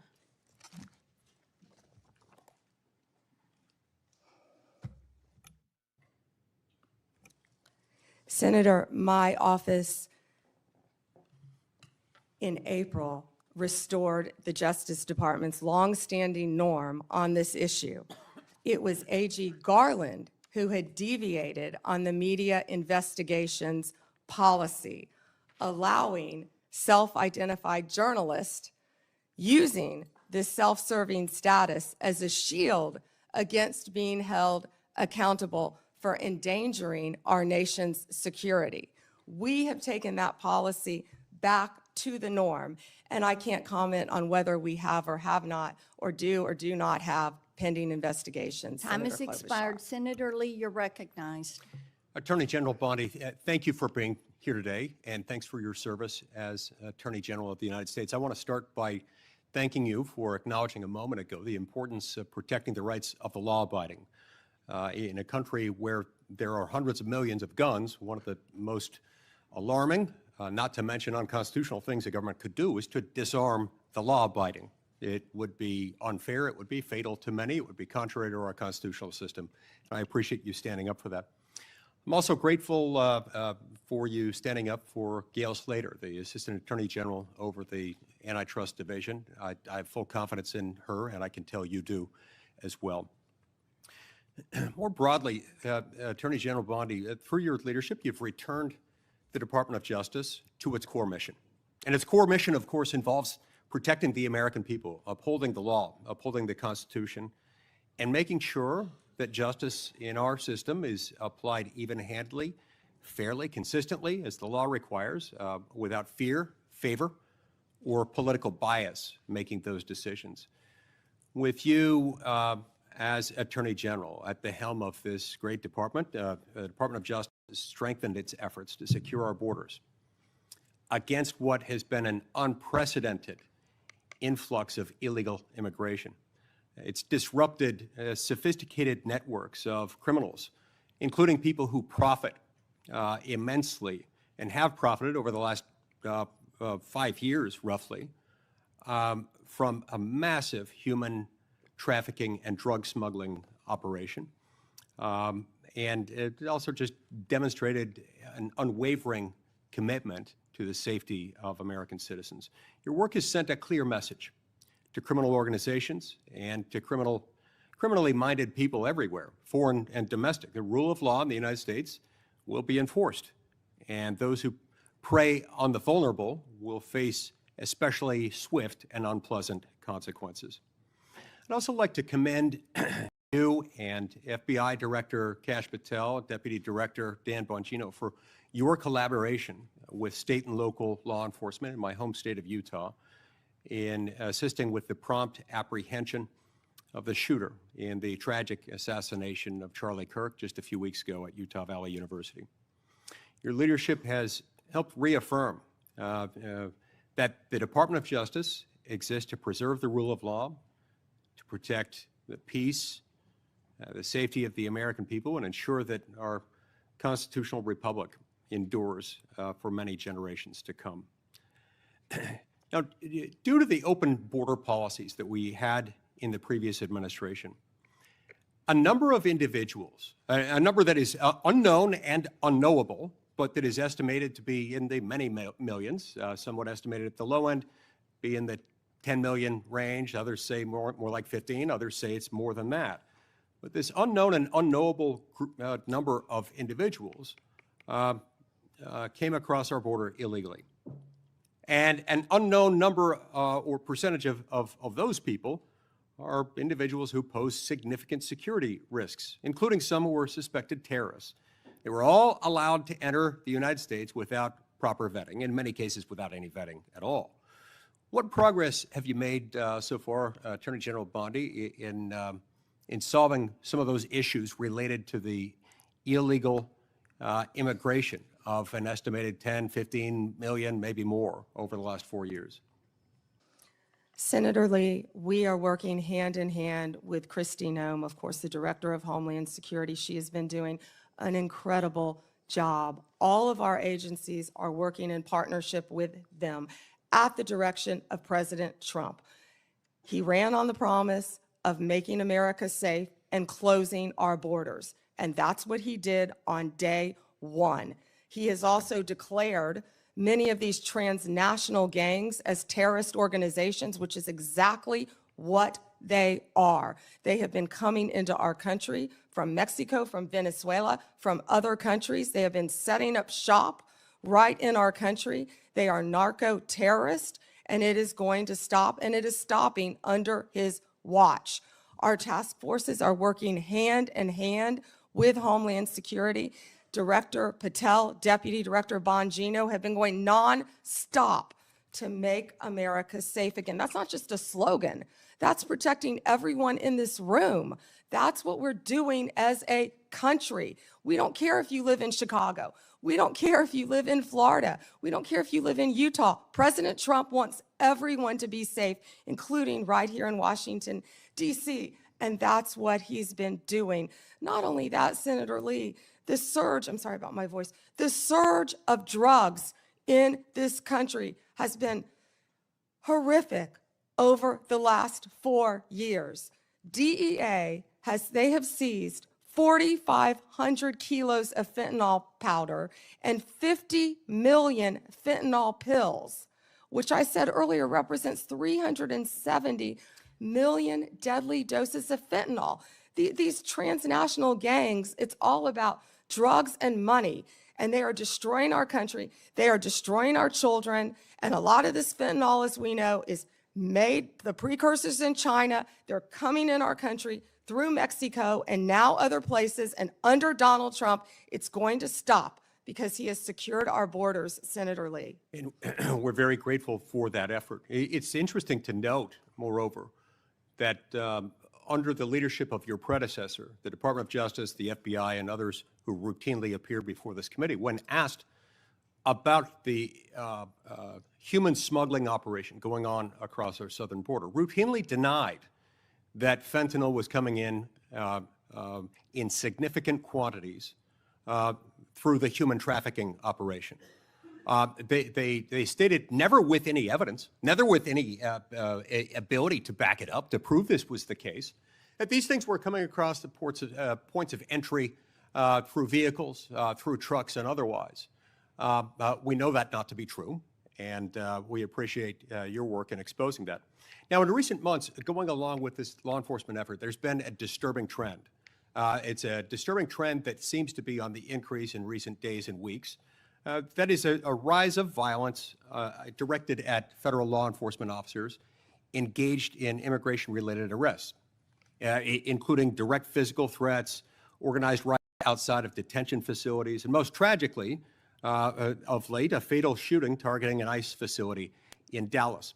Then just yesterday, it was reported that a cartel member in Chicago put a bounty, that's right, a bounty, out there offering $2,000 on information about any ICE officer, and $10,000 for those who kill an ICE officer. Now, keep in mind, this information is not for kicks and giggles. It is not for a game of Trivial Pursuit. That information, for which the cartel member would pay $2,000, is there so that others can kill an ICE officer and get $10,000. That's what that is.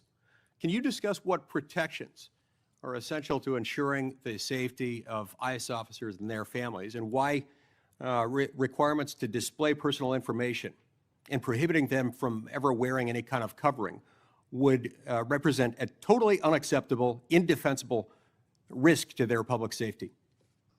Senator Lee, our federal agents have been doxxed, and many of you know what that means. It has happened to you on both sides of the aisle. Our federal agents' lives have been threatened. We spoke with Apple and Google to get the ICE Block app taken down. That was reckless and criminal in that people were posting where ICE officers lived. We worked with both Apple and Google to take that down. It's stunning, I would add here, that it took as much work as it did by you to get them to take that down. Remember, in the days following January 6th, they took down all kinds of things, including a social media app called Parler, based on very thin evidence that was later largely rebutted, suggesting that people had been manipulating Parler in order to plan the January 6th attack. That wasn't true, and they took it down. I'm glad they have taken this Block ICE app down, but it's a shame that it took as long as it did, and as much work on your part to get them to take it down. I will tell you they were cooperative, and to correct myself, it was where they were going, the jobs they were doing. And that's what's been happening, because hundreds of organized rioters, Senator Lee, are showing up where our ICE officers are. And as you know, they have fireworks, they have gas masks. You know, they don't want our officers to be protected with their identity, yet they're wearing gas masks, they're wearing goggles. And they're So it's okay ramming for them to be safe. It's okay for Antifa to be safe. It's okay for those doing the bidding of international violent drug cartels to be safe. But heaven forbid, our ICE officers should be safe. Thank you, Senator Lee. Time has expired. Senator Coons, you're recognized. Thank you, Senator Blackburn, and thank you to the committee for holding this oversight hearing. And Attorney General Bondi, thank you for your service and for being with us. I want to start with an area where I think we have a lot to agree on. In May, your Bureau of Prisons issued a directive to expand the availability of home confinement. The directive said it was rooted in the principle of smart, fair criminal justice reform, and explained that smart reform and public safety can go hand in hand, and that second chances are not just possible, they're necessary for a justice system worthy of the American people. There's more to do to implement this directive, but I appreciated the BOP's recognition of these principles. Could you briefly speak further about the work BOP Director Marshall and Deputy Director Smith, himself a former inmate, are doing with regard to reform, and what opportunities you see for us to do more? Thank you, Senator Coons. And you have been a champion of that, and we believe in second chances. As a career prosecutor, I know that most people, even violent criminals, are going to be locked up and then they're going to be released. And that's why we need everyone to be a productive member of society. I believe in halfway houses, and that's part of what the First Step Act did. It gives people a second chance at life. And that's what Billy Marshall and Josh Smith have been doing, working hand in hand at the Bureau of Prisons. I talk to them constantly, and they are working so hard. In fact, they inherited a dysfunctional and neglected agency, and they are taking, despite more than $450 million being appropriated between 2019 and 2024, we found that funds had been diverted away from the Department of the Prisons, the Bureau of Prisons. And so they are doing everything to create more halfway houses and to give inmates everything they need to be successful upon release, but also by keeping America safe. And I just learned from Billy Marshall, we just made an incredible case as one of our federal prisons No one was monitoring this. And there was someone who was caught with a drone dropping off recently cell phones, Yep. paraphernalia, Let me follow up on that point, if I might, many, Attorney many General. things that could cause violence within our prisons and allow criminal cartel networks to function within our federal prisons. And that's what a lot of this money is going for, to make our prisons safe within and so these criminals cannot function while they are in prison. But one good thing I can also add is we have given inmates, I think we've over doubled the amount of minutes they can have on their phones so they can talk to their family members, because we believe that is important. One of the challenges federal probation officers face is massive caseloads. And I am about to introduce, hopefully reintroduce soon, a bill with Senator Lee that would improve our federal supervised release system by focusing resources on those who really need to be supervised and providing incentives to reduce oversight of those who've really made progress and who've changed the direction of their lives. It is broadly supported by law enforcement and a variety of policy groups, and I'd love to work with you on that, Madam Attorney General. Yeah, Senator, can I just add, because I just got the numbers. So what we have is $8.7 billion for the Bureau of Prisons, and what that does is it adds 587 correctional officers to help with the things that we just discussed. $95 million for new hires. We have to recruit and we have to retain. We know that's a really tough job to be a corrections officer, and that's why Josh Smith is such a valuable part of that team with Billy Marshall. And I would welcome working with you on that. And President Trump is the one who signed the First Step Act because he believes in second chances. We all do. Thank you, Senator Coons, for that question. One of the things I have been concerned, even upset about, is how early in this administration, at the behest of DOJ, the department cut hundreds of grants totaling hundreds of millions of dollars, many of which serve critical public safety needs, supporting victims, assisting with reentry, violence prevention, including in my own home state. This was literally defunding the police.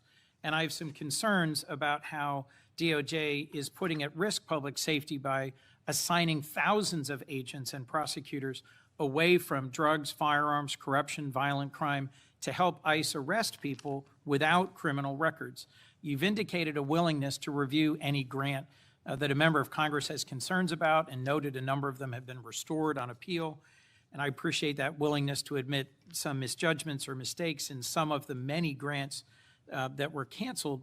But can you assure us this process is going to be fixed going forward so better decisions are made at the start and not just after appeals? And can you assure us that we are not leaving doors wide open for crime and criminality in our communities and over-focusing on arrest and deportation of those without criminal records? Yes, Senator, thank you for that question. And as I said earlier, we are reviewing all the grants, and I believe we have, turned some back on for senators who have called. It doesn't matter what state you're from. If it's a law enforcement grant, if it's protecting victims, let us know and we will work with you. And I'm not sure if we have done any in your state yet, but I would be happy to work with you on that. What I can tell you is there have been, out of the 5,800 discretionary grants that were reviewed, only 376 around the country, 7% were terminated. 225 of the grant recipients have appealed that termination. And so far, we've turned back on 18 of those. 17 appeals have been denied, and the rest are being actively reviewed. If any of you know of any of those that you believe should be turned back on, call me. We don't want to jeopardize anything that's hurting. Please do. And Senator, to go to what you said about the FBI and my federal agencies and being pulled to work on immigration cases, they're working hand in hand because we believe that, we have ICE officers out there, as we just discussed, I don't want to repeat that, who are being harmed. We're going to work with them, and I've directed all of my law enforcement agencies to work with ICE to make sure they're safe in Chicago, to make sure they're safe in Memphis, to make sure they're safe right here in Washington, D.C., but also at President Trump's direction. We are not stopping the core function of what we're doing, and that is fighting violent crime, and I think Director Patel made that very clear with all of the arrests that our FBI have been making on violent criminals. And, you know, there's so much that we can't talk about here, but if any of you are on the Intel Committee, you know we are fighting terrorists around this country every single day. Our lawyers are shut down right now. They're not getting paid, but crime is not stopping. They are working around the clock to not only keep our country safe, Senator, but to keep our world safe. And they will Madam Attorney continue General, to I do think, that. I think all of us hate that there's a shutdown and its impact on the federal workforce, and are working to find a way out of this shutdown, but one that will also restore cuts to health care. We could spend a lot of time on that, but let's focus on, if I could, two more questions related to your service as the Attorney General. The government's asserting the authority to summarily kill people. It says our cartel members through military strikes against boats on the open ocean in the Caribbean. Congress has never authorized such a use of military force, and it's unclear to me how the administration has concluded that these strikes are legal. I'm concerned with what the limiting principle is, whether the government could summarily kill people. It just declares our cartel members as well as unlawful combatants inside the United States, or if they were American citizens. This isn't about defending cartels, and these aren't hypothetical questions. President Trump assembled military leaders and said they would be needed to fight the enemy from within and to train in cities in the United States that he describes as chaotic and violent. Due process is the cornerstone of our Constitution. I'm deeply concerned about the authority our president seems to be asserting to summarily kill people suspected of criminal activity outside the law. As the chief lawyer for our federal government, you have a unique responsibility to ensure maintenance of our constitutional standards. How did you conclude that these strikes on ships or boats in the open ocean are legal? Senator Coons, I'm not going to discuss any legal advice that my department may or may not have given or issued at the direction of the president on this matter. Regarding Venezuela, what I can tell you is Maduro is a narco-terrorist, and we announced I announced $50 million reward for his capture to bring him to this country to face charges. He is currently under indictment in our country. Drugs coming from Venezuela are killing our children at record levels. And They have members been of this flowing committee are into as this passionate country. as you at protecting our families and our communities from fentanyl, but we also need to protect our sailors on the high seas who are conducting freedom of navigation operations in the South China Sea from just an abject violation of international norms and standards about how we interdict ships on the high seas. We can push back on fentanyl and drug trafficking. Many of my colleagues have done so as former U.S. attorneys or prosecutors or attorneys general, but we have to do it in a way that is in keeping with the core values of our Constitution. My colleagues have pressed you on a number of recent actions, particularly in the Eastern District of Virginia. My colleague, Senator Klobuchar, did. And I just wanted to add my voice to those who have expressed real alarm at how in your confirmation hearing, you said you would be leading a department that would look forward, yet public statements by President Trump urging you to go after and to indict and to prosecute specific named people seem to have led to dramatic and sudden action by the department. I am gravely concerned about what is no longer a hypothetical question, which you refused to answer in your confirmation hearing, but is a real question about when or if the president demands you prosecute individuals because he views them as opponents or enemies, what you will do and what your limiting standard is, because the recent episode around the indictment of James Comey left me very concerned about the direction of the department. We're a minute and a half over, Senator Chairman. May I answer? Yes. Senator Coons, as you have stated in the past, no one is above the law. And James Comey is a pending case right now. It's a pending indictment. He was indicted by one of the most liberal grand juries in the country, by our U.S. Attorney Lindsay Halligan, right here in Virginia. And it's a pending case, so I'm not going to discuss the facts of a pending case. But you can understand the alarm about the circumstances of the indictment immediately following President Trump demanding that you take action to indict and prosecute that specific individual. Thank you, Mr. Chairman. Before Hawley, I'd, without objection, introduce two documents into the record. First one is the expanded scope of Arctic frost. The second document is a list of Republican groups and people that Arctic frost targeted, including Charlie Kirk's group, Turning Point USA. These documents show the political weaponization of the Biden administration against Republicans. Senator Hawley. Thank you very much, Mr. Chairman. Attorney General Bondi, good to see you. Welcome. I've been listening closely in this hearing, and I've heard over and over from my Democrat colleagues concerns about targeting political enemies, and they've accused you of all manner of things and the current president. I've also heard them said, and I just wrote it down because I wanted to be sure I heard it correctly. I've heard them say that Joe Biden never targeted his political enemies. Joe Biden never directed his attorney general to target his political opponents. That's interesting, because I could have sworn that yesterday we learned that the FBI tapped my phone. Let's look at it. We've got a list. Tapped my phone, tapped Lindsey Graham's phone, tapped Marsha Blackburn's phone, tapped 5 other phones of United States senators. Gee, it sure looks like targeting political opponents to me, and yet I haven't heard a word from that side of the dais about any concern whatsoever. We've got nothing but concerns today, but no concern at all for a Justice Department that is tapping the phones of sitting United States senators because who knows why. They don't like them. They're members of the opposition party. They're Republicans. They're conservatives.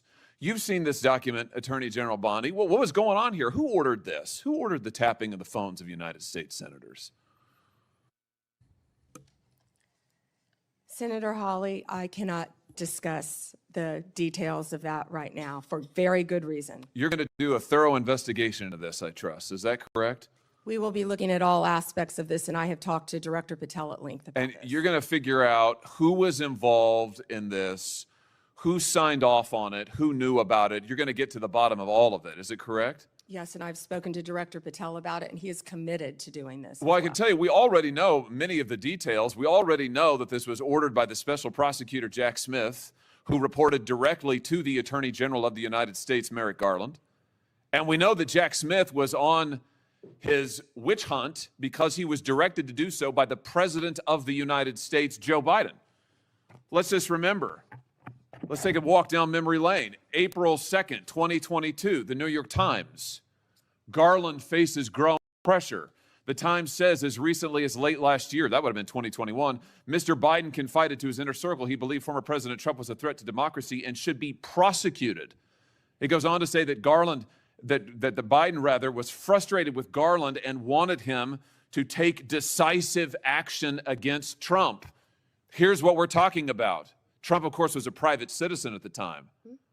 So he appoints his own hitman, Jack Smith, who goes after the president, former president, who goes after members of this body. You know, the thing about it, though, that really strikes me is that it didn't stop with members of the United States Senate. Did it, Attorney General Bondi? It didn't stop here at all. I mean, just as egregious, maybe more so than tapping the phones of U.S. senators, is this memo that I know you've seen before. Let's just look at it again. This is an FBI memo from the same time period, I might add, from the same time period, in which the Federal Bureau of Investigation attempts to recruit informants into Catholic parishes in this country. So here you have an administration that is activating the FBI against its political opponents and tapping the phones of United States senators. Can I just say that again for my colleagues, for the benefit of my colleagues on the other side of the dais? Tapping the phones of United States senators. This isn't hypothetical. This isn't maybe what will you do in the future. This isn't, oh, gee, can you imagine a situation? This happened. This happened. And this happened, the targeting of Catholics in this country because Joe Biden and his FBI didn't like Catholics who went to a certain kind of mass. I mean, good God in heaven, what is happening to this country? What happened under Joe Biden? Or then how about this, the infamous school board memo, where Merrick Garland, at the direction of the White House, issued a memo activating the FBI's counterterrorism division against parents who attended school board meetings and had the temerity to ask what their kids were being taught. And some of those parents were treated like this. Let's just remember. Let's remember how parents were treated. Treated like this man. That's right. A parent at a school board meeting, I think in Virginia, who was drug out of the school board meeting. He's bloodied there, you can see it. And what was the response of Joe Biden's DOJ and FBI? It was to issue a memorandum saying that people like this ought to be investigated by the counterterrorism unit. And unbelievably, they were. They were. Or how about this? Let's remember Mark Houck and the pro-lifers who were prosecuted for what? For going to a clinic, an abortion clinic, and praying on a sidewalk outside the abortion clinic. This is Mark Houck and his beautiful family at Mass. This man, at the direction of Joe Biden's FBI, this man had an FBI SWAT team come to his door in the early morning hours with his beautiful children there, terrorizing them with weapons drawn. He was then arrested and prosecuted. Unfortunately, a jury acquitted him. This is what was happening under Joe Biden. United States senators spied upon. Former presidents, the political opponents of the president at the time, targeted, prosecuted. Pro-lifers, targeted, prosecuted. Catholics, targeted, prosecuted. 92 conservative organizations put under surveillance, targeted for potential prosecution. Gee, I don't know. Would you call that an example of weaponization, Attorney General Bondi? Do you think that's a fair characterization? Senator Hawley, that is the ultimate weaponization. And weaponization under Donald Trump has ended. It has ended. Harmeet Dillon is running our civil rights unit, and she is doing an incredible job. No longer will parents be targeted. No longer will parents who care about whether their elementary school children have to read a transgender book be targeted and told they cannot have any say in their child's education. That has ended under this administration. People can worship freely, whether they're Catholics at synagogues or Muslims. Everyone can worship freely. That was the ultimate weaponization. They were targeting Catholics. No longer. They have been targeting so many American citizens throughout this country.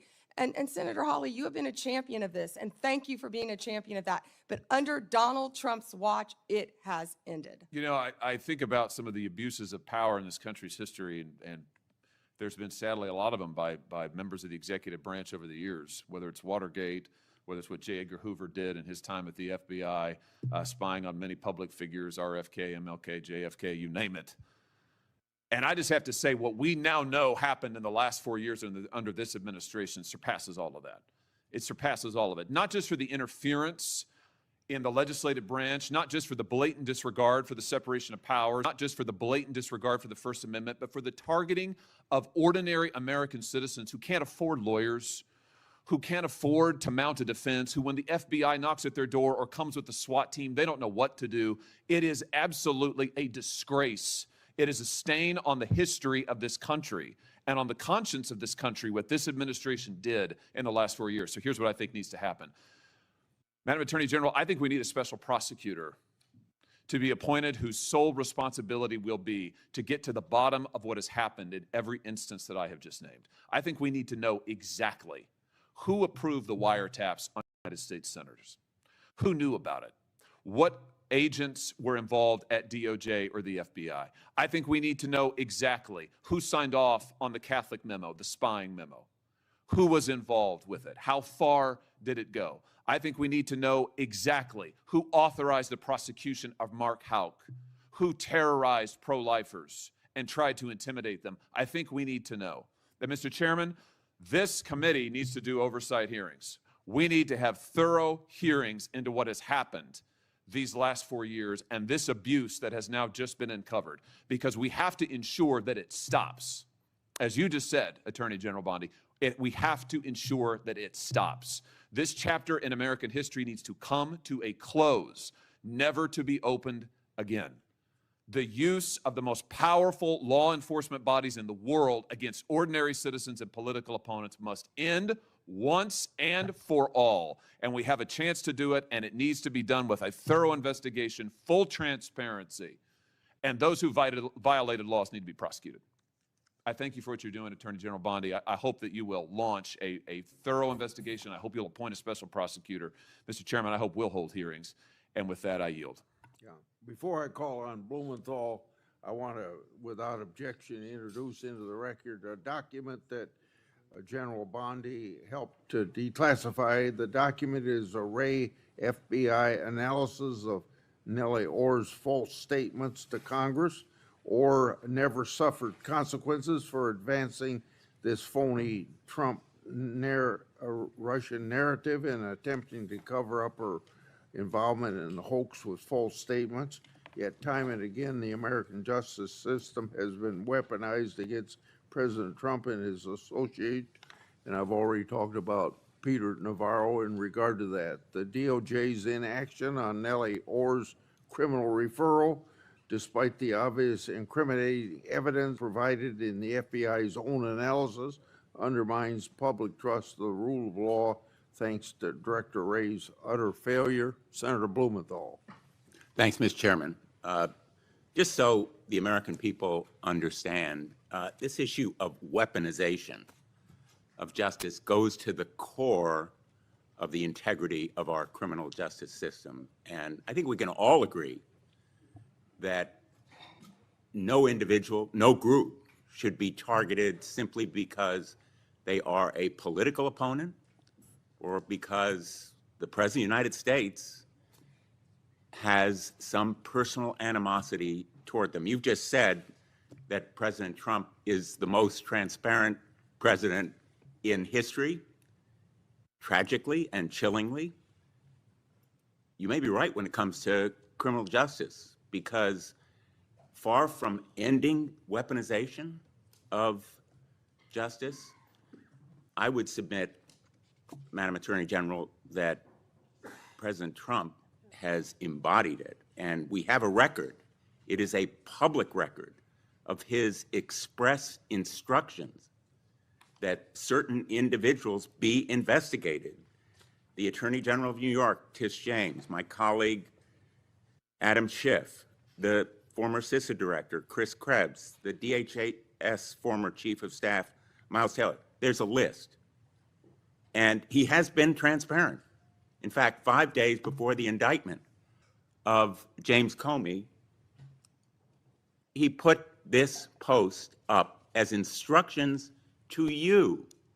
He didn't mince words. He was very open and public that you should indict James Comey and others because they are guilty as hell. No more delay now. 5 days before you indicted, or grand jury at your instructions indicted James Comey.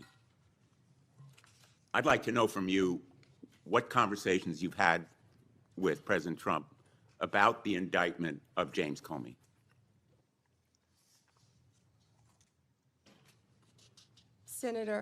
Senator, I am not going to discuss any conversations I have or have not had with the President of the United you States. see that You're post? an attorney, you have a law degree, and you know that I'm not going to do that. I also find it fascinating, because I'll keep fighting to ensure that law enforcement and the judicial process move forward without political interference.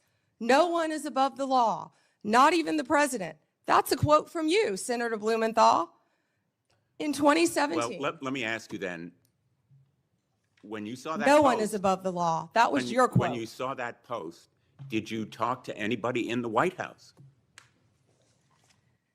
I am not going to discuss any conversations I have, nor any investigations, So nor you were unwilling any to tell pending this committee cases. about conversations with the White House And if I may regarding James continue, Comey's indictment. and if I may Let me show continue, you a picture. James Comey was indicted by one of the most liberal grand juries in the United States. The night before James Comey's indictment, you had dinner with the President of the United States. Pretty intimate group.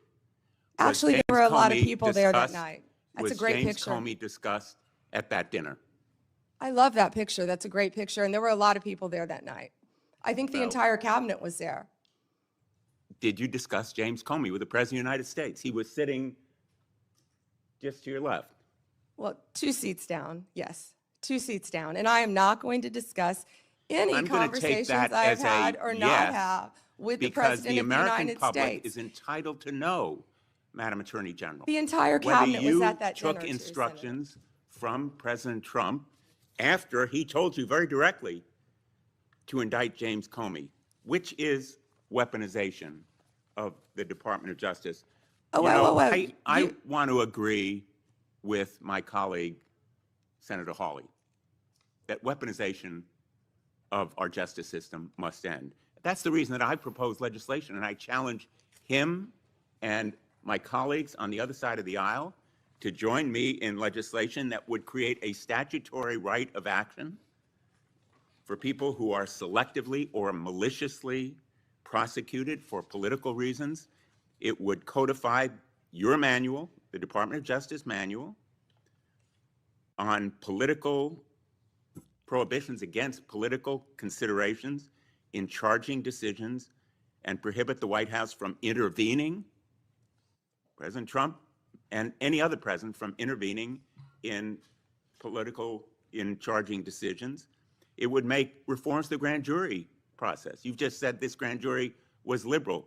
We should reform the grand jury process to ensure that the government is not abusing its power and authority, and it will require transparency and accountability reforms at DOJ so that you will and other attorneys general be held accountable for these kinds of decisions. Will you join me in supporting that kind of reform? Senator Blumenthal, I find it so interesting that you didn't bring any of this up during President Biden's administration when he was doing everything to protect Hunter Biden, his son. And I think you just saw what Director Radcliffe just released. You know, this is an effort to be Information. positive. If I can finish and answering the question, I'm not Madam going to Attorney yell General. over you. I'm not going to get in the gutter with you.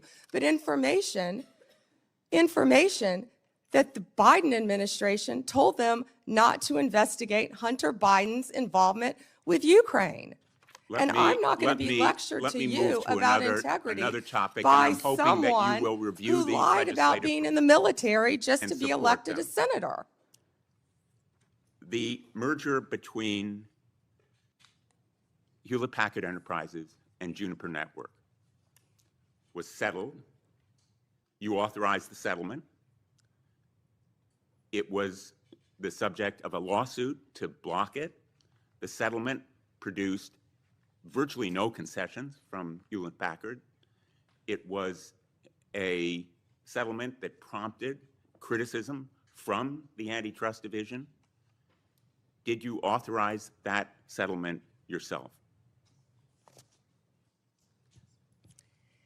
As I stated earlier, Gail Slater is doing an incredible job running the antitrust unit. And as I stated earlier, that is still a pending matter. As Well, you should you know then with a law fired, degree, did you not, that all two- mergers, if I can finish answering the question. I'm going to, If I with could apologies, finish. No, I'm interrupt answering you the question. because my time is No, limited. well then don't ask me a question. Let me just ask you, did As I you- said, you have a law degree. You know that not only are mergers agreed upon, but they have to go to a court of law to be approved. It's a multi-step process. And as I said earlier, that is still pending. And I have full faith in Gail Slater. And Ms. Slater reportedly objected to the settlement. Reportedly, And moreover, moreover. 2 of her top officials were fired, Roger Alford and Bill Sinner. Did you authorize and direct those firings after they objected to the settlement? I am not going to discuss personnel matters or pending litigation in my office. Let me ask you about another merger. The merger involving 2 home health care agencies on favorable terms, likely to drive up costs for millions of America. The Transportation Department's rule to provide compensation to travelers impacted by airline-caused flight delays, which was canceled. The merger of Skydance and Paramount, after Paramount's ownership took a number of steps favorable to the president. These kinds of mergers belie the claims that President Trump himself has made, that this administration will stop big corporate mergers that ultimately benefit the owners of those corporations rather than consumers or ordinary, everyday Americans. Senator, and let me ask you boy, about you just listed, you just gave a Well, list let me just finish. of many mergers. I have a Can question you for talk you. to me about the issue with these mergers? I do have a question. In the merger that took place, Which that was merger? You've approved listed many. involving American Express, GBT. I understand that Brian Ballard, longtime backer and head of the law firm where you worked, was instrumental in lobbying the Justice Department to drop that lawsuit. It was dismissed, so it's not subject to a court review. What conversation did you have with Mr. Ballard? Senator Blumenthal, I cannot believe that you would accuse me of impropriety when you lied about your military service. I am you not lied. asking You you- admitted you I am lied not to be accusing you elected of a U.S. senator. impropriety. I'm You asking lied. you How about dare you? I'm a conversations career prosecutor. with Mr. Don't you Ballard, ever challenge my integrity. had I have apparently- abided by every ethics standard. Do not question my ability to be fair and impartial as Attorney General, and anything You'll with answer that my question to former another of my firm, colleagues. Ballard Partners. Thank you. Senator Lee has asked for the chair. Yeah, just wanted to note for the record, the Paramount merger that he referenced was not within the Department of Justice's ambit. That was at the FCC, not the Department of Justice. Attorney General Bondi would have had nothing to do with that. Thanks. And that was why I asked Senator Lee. He didn't know that. He was reading off a script. Before I call on Senator Kennedy, it's kind of laughable about my Democrats friends expressing fear and concern at the Justice Department's recent attempts at holding parties responsible for their actions. I can only ask, where have they been in the last few years? They had no problem watching the Biden administration and its White House use all of its might and power to attack Trump and associates. And now even Republican senators have been selected to have their telephone records made public, or not public, but well, I guess they're public now. But Biden weaponized our institutions and didn't hear a peep from the other side. Now every investigation and prosecution under this administration, people are going to be held accountable for their actions. Senator Kennedy, or I want extra time, Mr. Chairman. okay. I mean, this is, enough is Well, enough. Cruz was next, but he wasn't here. Senator Cruz was next. Okay, Senator Cruz, if you're ready, go ahead. Well, thank you, but I will welcome Senator Kennedy providing color commentary throughout my question. I will be happy to.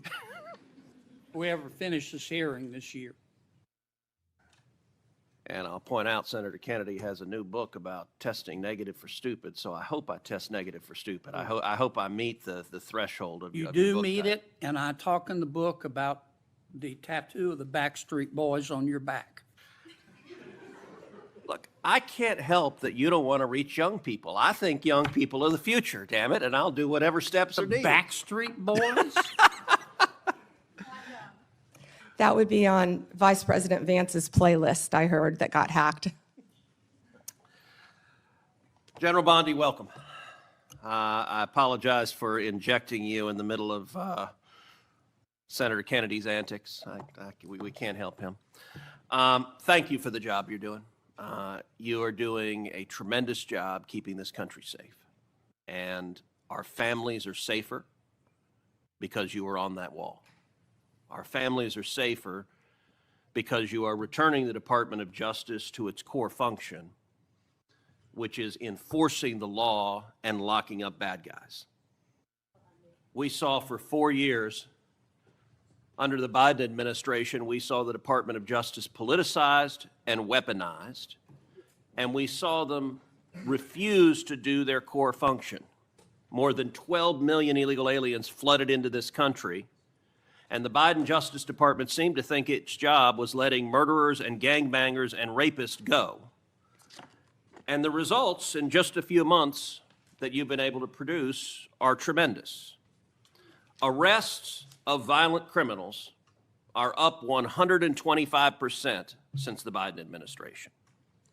Fentanyl trafficking prosecutions have risen 42% since fiscal year 2023. DOJ has coordinated with DHS to remove over 220,000 criminal illegal aliens this year alone. Under your leadership as Attorney General, you have helped rescue 4,000 children from predators and helped arrest 1,300 child predators and 285 human traffickers. In my home state of Texas, Operation Soteria Shield resulted in the rescue of 109 children. Thank you, Attorney General Bondi. Texans are safer because you are serving. Americans are safer because you are serving. You have a big task cleaning up the messes of the Biden DOJ. One of the most egregious failures of the Biden Justice Department was its refusal to protect judges and Supreme Court justices. As you know, in May of 2022, an unknown individual leaked to Politico the draft of the Supreme Court's decision in Dobbs versus Jackson Women's Health Organization, the opinion that finally overturned Roe versus Wade. That leak was a crime. It was a theft of government property under 18 U.S.C. Section 641, and it was an unauthorized disclosure of confidential information under 18 U.S.C. Section 1905. General Bondi, do you agree that leaking that opinion was a criminal act? Senator, I can't discuss anything regarding that matter. That should answer your question. Well, I will say this. The leak occurred in 2022, so the 5-year statute of limitations has not expired. And I'm going to ask you, if it is not happening already, to direct the FBI to investigate and find the leaker. The leaker has not been exposed, the leaker has not been identified, and the FBI has far greater investigatory tools at its disposal than does the Marshal Service. And when it comes to defending the rule of law, when it comes to the integrity of our court system, having partisan law clerks, and I believe in all likelihood it is a law clerk who leaked it, leaking opinions designed to try to pressure the court politically is a gross subversion of the integrity of the court. And so I would ask you as Attorney General to direct the FBI to use every resource possible to investigate, to find the leaker, and when you identify the leaker, to prosecute the leaker for that criminal conduct. Thank you, Senator Cruz. All right, I want to turn, secondly, after that decision was leaked. I believe the leak was part of a broader effort to intimidate and to threaten and harass justices into trying to get them to change their decision. And we saw mobs assemble outside the homes of multiple justices.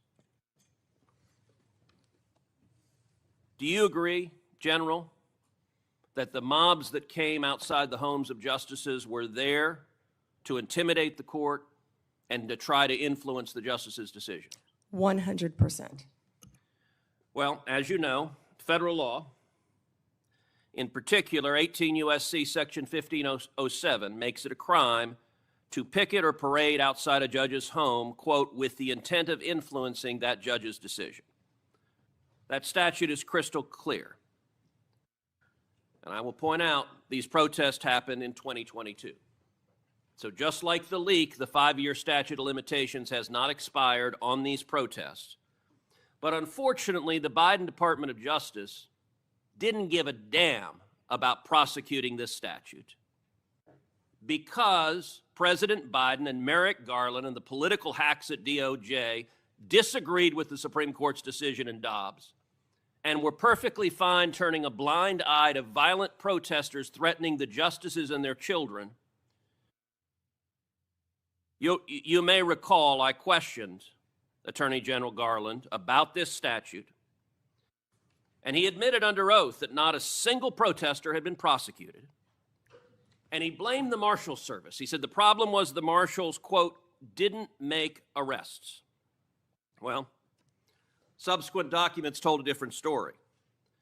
Internal training materials obtained reveals that the Marshals were explicitly instructed not to arrest protesters under Section 1507. So the reason there was no arrest is because a political decision was made that we like what the protesters are protesting for, and we, the Department of Justice, are not going to protect the safety of justices. We're going to allow them to be victims of an intimidation and threatening campaign. Just as I asked you with regard to the Dobbs opinion, I would ask you to direct the FBI to review the footage of these protests, to review the evidence that exists in terms of who engaged in it, and will you commit that anyone who you can prove violated 18 U.S.C. Section 1507 will face consequences and face prosecution? Senator, we currently have 63 ongoing investigations involving judges and officials throughout this country. That scene that you're showing will not happen under my watch. It will not happen under Donald Trump's presidency. It doesn't matter if you're a liberal judge or a conservative judge or justice. That will not happen. Amen. And that point that General Bondi made is very important. I would be equally outraged if you had nuts in front of the liberal justices. I'd say arrest them and throw them in jail. Violence is unacceptable, regardless of whether I agree or disagree with your politics. And violence, particularly fueled by rhetoric by irresponsible politicians, violence can result. And tragically, it resulted in one deranged individual traveling from California to Maryland with the intention of murdering Justice Brett Kavanaugh. As you know well, this deranged individual was arrested outside the justice's house. He was arrested with a kill kit. He was arrested with a gun, with handcuffs, with duct tape, with zip ties, and with the intention of murdering Justice Kavanaugh, very possibly murdering Justice Kavanaugh's wife and two daughters, and potentially murdering two other Supreme Court justices. As you know, just this week, a left-wing Biden-appointed judge sentenced this attempted murderer, this attempted assassin, to just 8 years. The Department of Justice asked for 30 years. That's right. And that judge downward departed by 22 years. Why? Because this left-wing judge said that the attempted murderer was transgender. And because he identifies as transgender, apparently it's okay to try to kill a Supreme Court justice if your politics are sufficiently woke. Now, I know you have said the Department of Justice is going to appeal, and you absolutely should. I called this week, I believe this judge should be impeached because the judge has demonstrated she is completely unfit to be a federal judge. And what is your view of the justice of this sentence of just 8 years for the attempted murder of a Supreme Court justice? I was speaking with our prosecutor, Ms. Mal, who did an incredible job on this case. She did an incredible job. And yet, this judge gave 8 years. And the judge also would not refer to the defendant by his biological name, referred to him by the pronouns, and was concerned about the treatment that this individual would get regarding a sex change while in prison. And we are appealing that sentence. I immediately said we are appealing that sentence. Thank you. But my prosecutors did an incredible job on that case. And the judge wanted to put him in a women's prison. Before Senator... Not going to happen, excuse me, I'm sorry, Chairman. That's not going to happen in the Bureau of Prisons now. Before Senator Ronald, without objection, I'd like to introduce 3 FBI 1023 forms into the record. The first 1023 form I made public last Congress. This is the one that Director Patel said his predecessors did fully investigate. The second and third 1023 forms relate to the first in that they reference potential Biden family criminal conduct. Senator Johnson and I made these two public, and we simply want to know whether the government has investigated what it found, and if not, why not? Senator Ronald. Thank you, Mr. Chairman. Ms. Bondi, FISA Section 702 will expire in 6 months. In response to my questions for the record, at your confirmation hearing, you said you did not have experience with FISA, but if confirmed, you would consult with experts at DOJ. Now, you've had that opportunity. Do you support adding additional safeguards for searching Americans' communications in the 702 database? Senator, Section 702 is a vital source of foreign intelligence and instrumental in keeping Americans safe. We also take individuals' rights of their individual rights of all Americans very seriously. And many statutory reforms to FISA have incorporate safeguards. They have to incorporate safeguards to protect our civil liberties. The Department of Justice looks forward to working with you to discuss anything regarding 702. Appreciate I believe that. my staff, and Senator, I also want to thank you for this hearing. Your staff met with my staff, and I greatly appreciate that. Thank you. We're going to be working on 702, so I appreciate the openness to further amending 702. At your confirmation hearing, you assured me that it is the Department of Justice's decision to determine what cases will be prosecuted. Last month, the U.S. Attorney for the Eastern District of Virginia was forced out. President Trump then posted the message behind me asking about prosecuting James Comey. You then appointed a new U.S. attorney who within days secured an indictment against James Comey. That social media post behind me saying, "What about Comey?" was directed to Pam. Are you the Pam that the president was referring to? I'm sure I was. So it's very clear to me that when the president posts something like that, that he considers the DOJ to be his law firm and you his lawyer. And in fact, very shortly after the post to you, Comey gets indicted. Last year, President Trump's new border czar, Tom Homan, was videotaped taking a bag with $50,000 in cash from undercover FBI agents after suggesting he could help with government contracts. Sounds like a bribe. 2 weeks ago, DOJ officials reportedly shut down the bribery investigation into Mr. Homan. Ms. Bondi, did you approve closing the Homan investigation, bribery investigation? Senator Hirono, as I stated earlier, the Department of Justice and the FBI conducted a thorough review, and they found no credible evidence of any wrongdoing. You were also on video outside the White House protesting with a group called CASA, where Antifa members were. Does that mean you're a member of Antifa?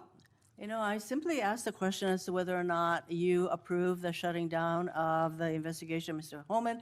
I have to assume that you did because the FBI it reports to you. But the American people would look at the situation where this person is taking a $50,000 in cash, no less, and you testified today that a thorough investigation was done.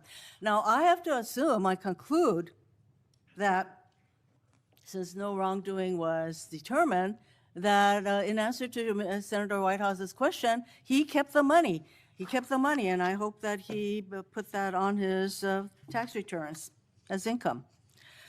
Next question. Over 1,200 rioters were convicted of charges related to January 6th.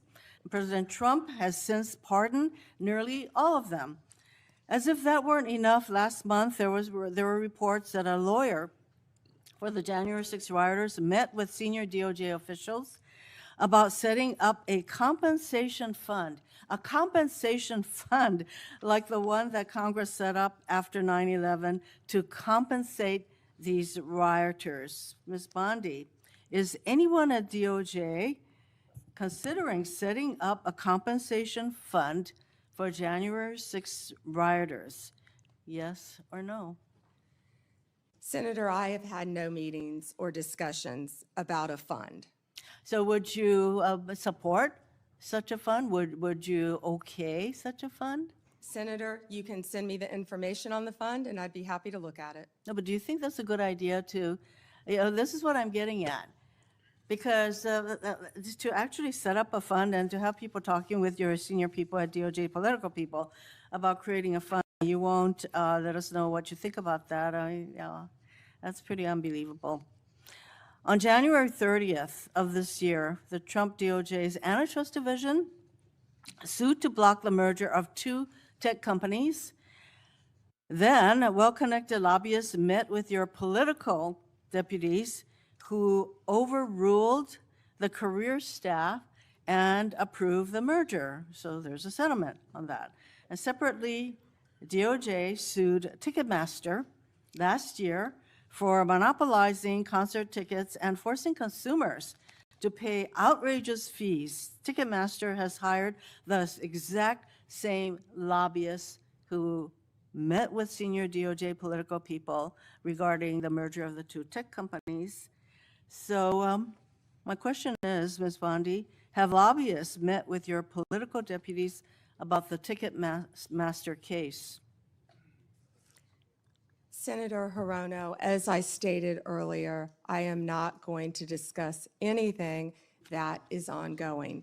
Gail Slater runs the Antitrust I would office, say and that- Gail Slater, if I can finish, Gail Slater is doing an incredible job running my antitrust unit. It's highly likely, Ms. Bondi, that the same lobbyists who met with your people and basically got rid of the antitrust case. Senator, I don't think a lot of people I like would that say you were that out they're probably protesting with meeting you Antifa. right now. Next question. You have fired dozens of career prosecutors because they worked on cases involving President Trump or January 6 rioters. For example, one career federal prosecutor who secured over 100 convictions in Florida. He also spent time in D.C. prosecuting January 6 cases.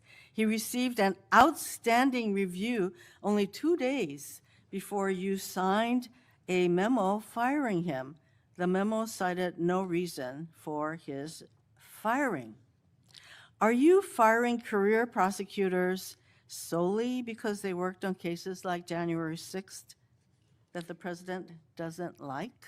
Senator Hirono, I am not going Yes to or talk no? about personnel matters with you. Well, we all know that hundreds of career prosecutors have left the DOJ, and literally hundreds were told. And Yeah, you know, Senator, you've are you lost. The familiar with the one DOJ that threw a has sandwich lost- at an ICE officer? Are you a Homeland Security officer? is the Are you familiar reason- with the one who went out on her lunch break and was Ms. Bondi, making obscene gestures? would you say that DOJ losing these career prosecutors and the thousands of hours of experience they have prosecuting criminals, that is not a reassuring situation? Senator, many employees took the fork in the road and resigned. DOJ is hiring committed prosecutors who will actually come into the office and work and not work remotely I and think we all prosecute know violent that- criminals around the country and terrorists. And When I you- am very proud when you of the fire work all of our prosecutors I'm running are out of doing. time, so I think you should stop with your continuous interruptions, in my opinion.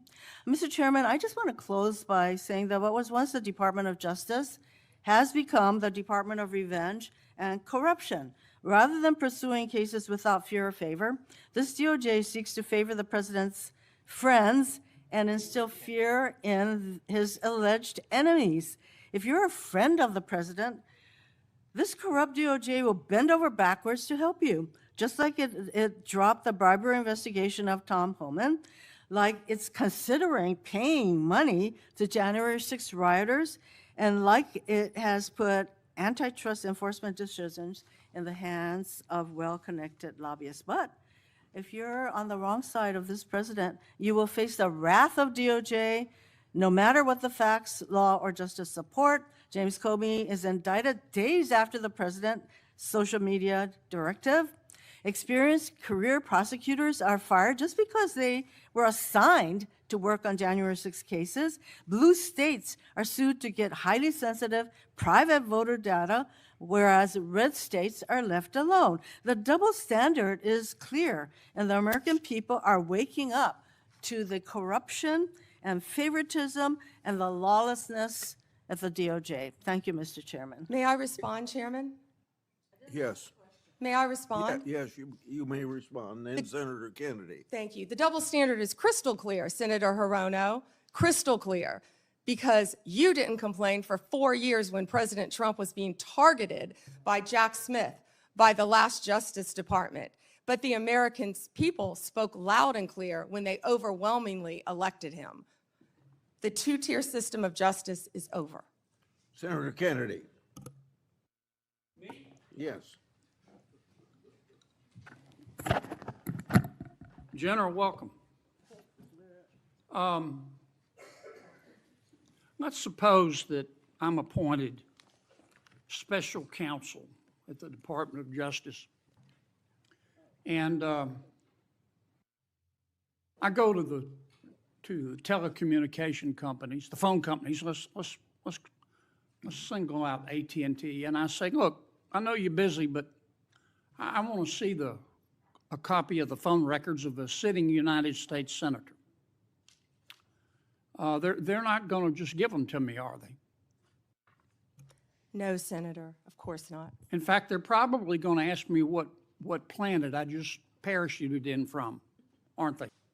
Yes, Senator. They're going to tell me to come back with a subpoena, aren't they? Yes, Senator. Okay. What do I have to show in that subpoena to get those phone records of a sitting? Did I mention it was a sitting United States senator? I can't remember.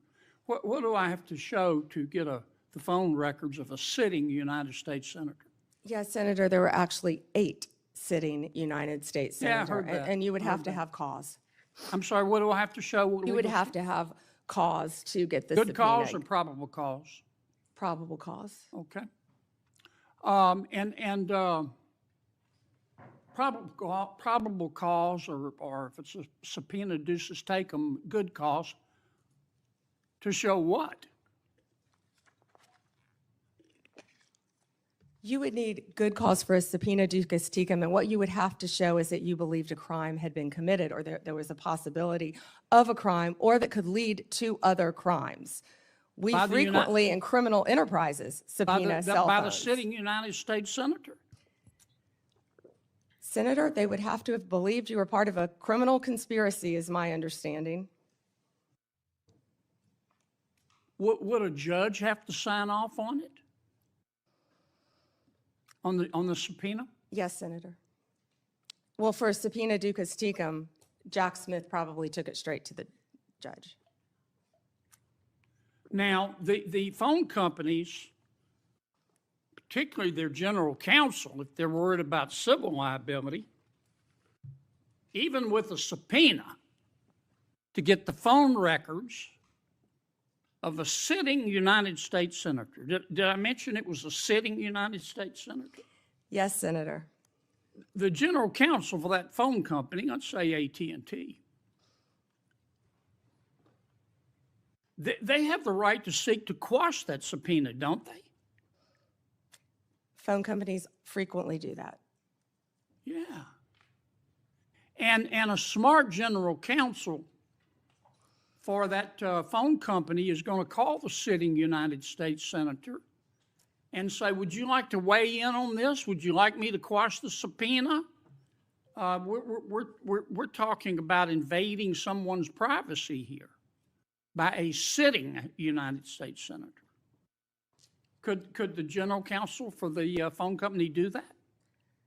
Well, Senator, if they believe that a crime could have been committed, they could not tip off the person who committed the crime Again, I can't comment on details of this Yeah, I'm not particular asking, case. I'm just asking you theoretically. I've never seen you commit a crime, Senator But Kennedy. let's suppose, okay, they didn't want to tip off the sitting United States senator.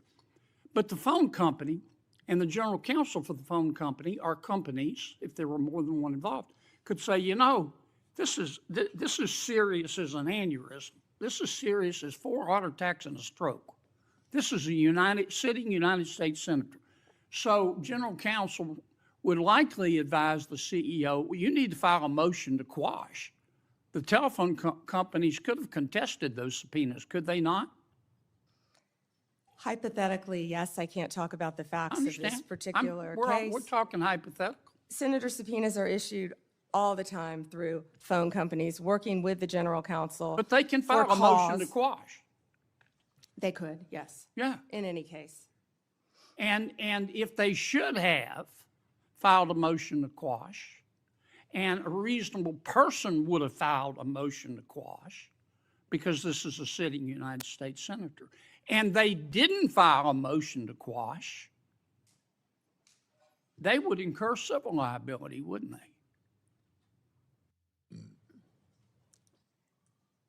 Senator, typically phone companies follow a subpoena from a United States I know they attorney. do, but they don't have to. They could challenge it, Senator. Yeah. And if they don't challenge it, they better have a damn good reason. Right? Right?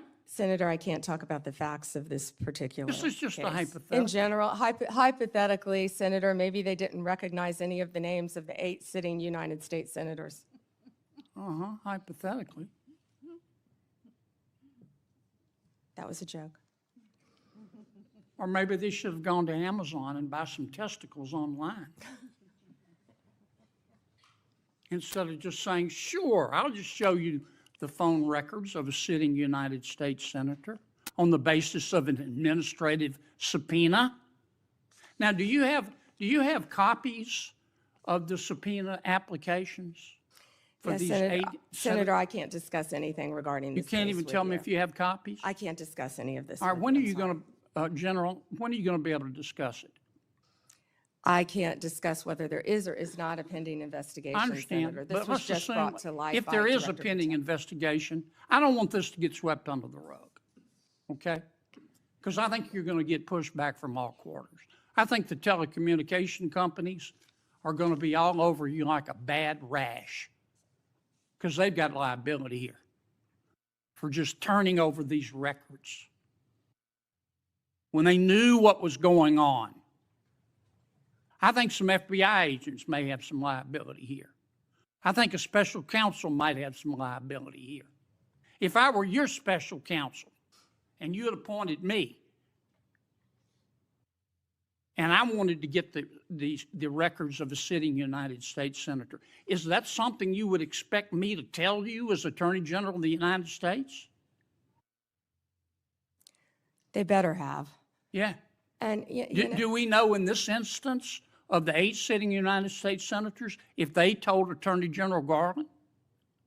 Senator, I just learned about this very recently, as did Director Patel, and we cannot discuss the details. I don't know many of the details. Well, maybe we ought to get Attorney General Garland here.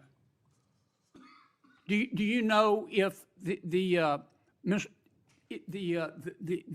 special counsel told FBI Director Wray? Is that something, let me put it another way. If I were your special counsel and you were the director of the FBI and I'm trying to get the phone records of a sitting United States senator, did I mention it was a sitting United States senator? Is that something that you would expect me to tell you as director of the FBI? In general, I would believe the FBI would help execute the subpoenas. Yeah. To the businesses. Okay, I want to switch to another subject in the 12 minutes that I have left, since everybody else got to go over. I've got to ask you about this, General. Secretary Howard Lutnick on October 1 gave an interview to the New York Post about Mr. Epstein. And he described Mr. Epstein as, quote, the greatest blackmailer ever, close quote. Have you reviewed that transcript of that interview? I have not reviewed the transcript, but I saw the clip of it. Okay. It appears that Secretary Lutnick was Mr. Epstein's next door neighbor. In fact, their townhomes shared a wall. And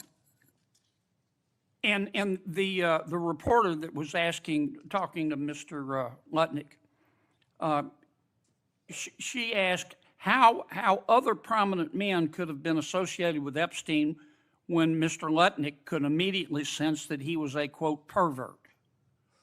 And then Secretary Lutnick said, or rather the reporter said, did they see it and ignore it? Do you remember that from the interview? I do.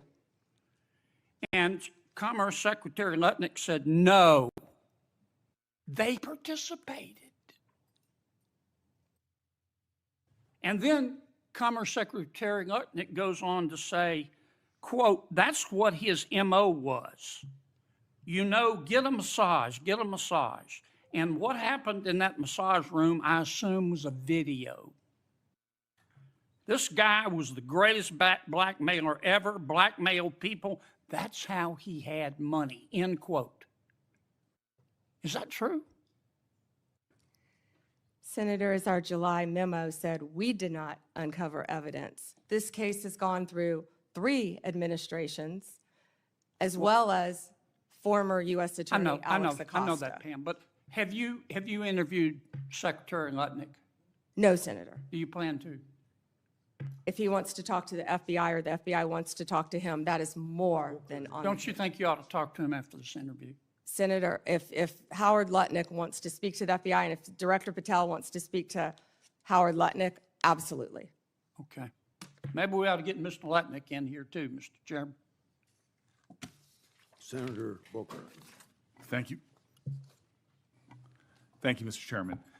Attorney General, I know there's been a lot of talk about grants. I hate to bring you through this again, but it's really important to my state. New Jersey is one of the top 4 donor states in America, which means our taxpayers, Americans, Republicans, Democrats, Independents, millions of people send more money down here than we get back in relative to all the other states in the nation except for 3 others.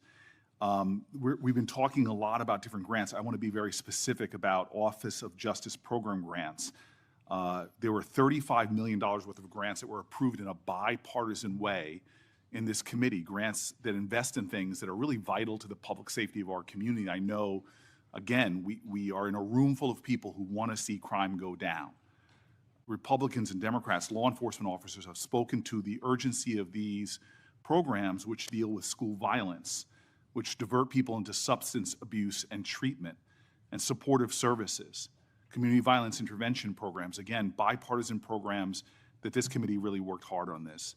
I've heard what you've said to others on the committee. I heard what you said to Patty Murray in an appropriations committee that members should reach out to you if they want those grants reinstated. I've written letters, but I am hoping that you and I can have a conversation, $35 million of frozen funding for public safety that the people of New Jersey, Democrats, Republicans, and Independents really invested in those resources, those programs and those nonprofits who were expecting those grants often made outlays and are now really in a lurch. Can we talk about those grants and the restoration of them, please? Yeah, and Senator Booker, I had stated earlier that yes, we did terminate grants. We have an appeal process. We have turned some back on. We are appealing. We are looking at some we have denied, some are still pending.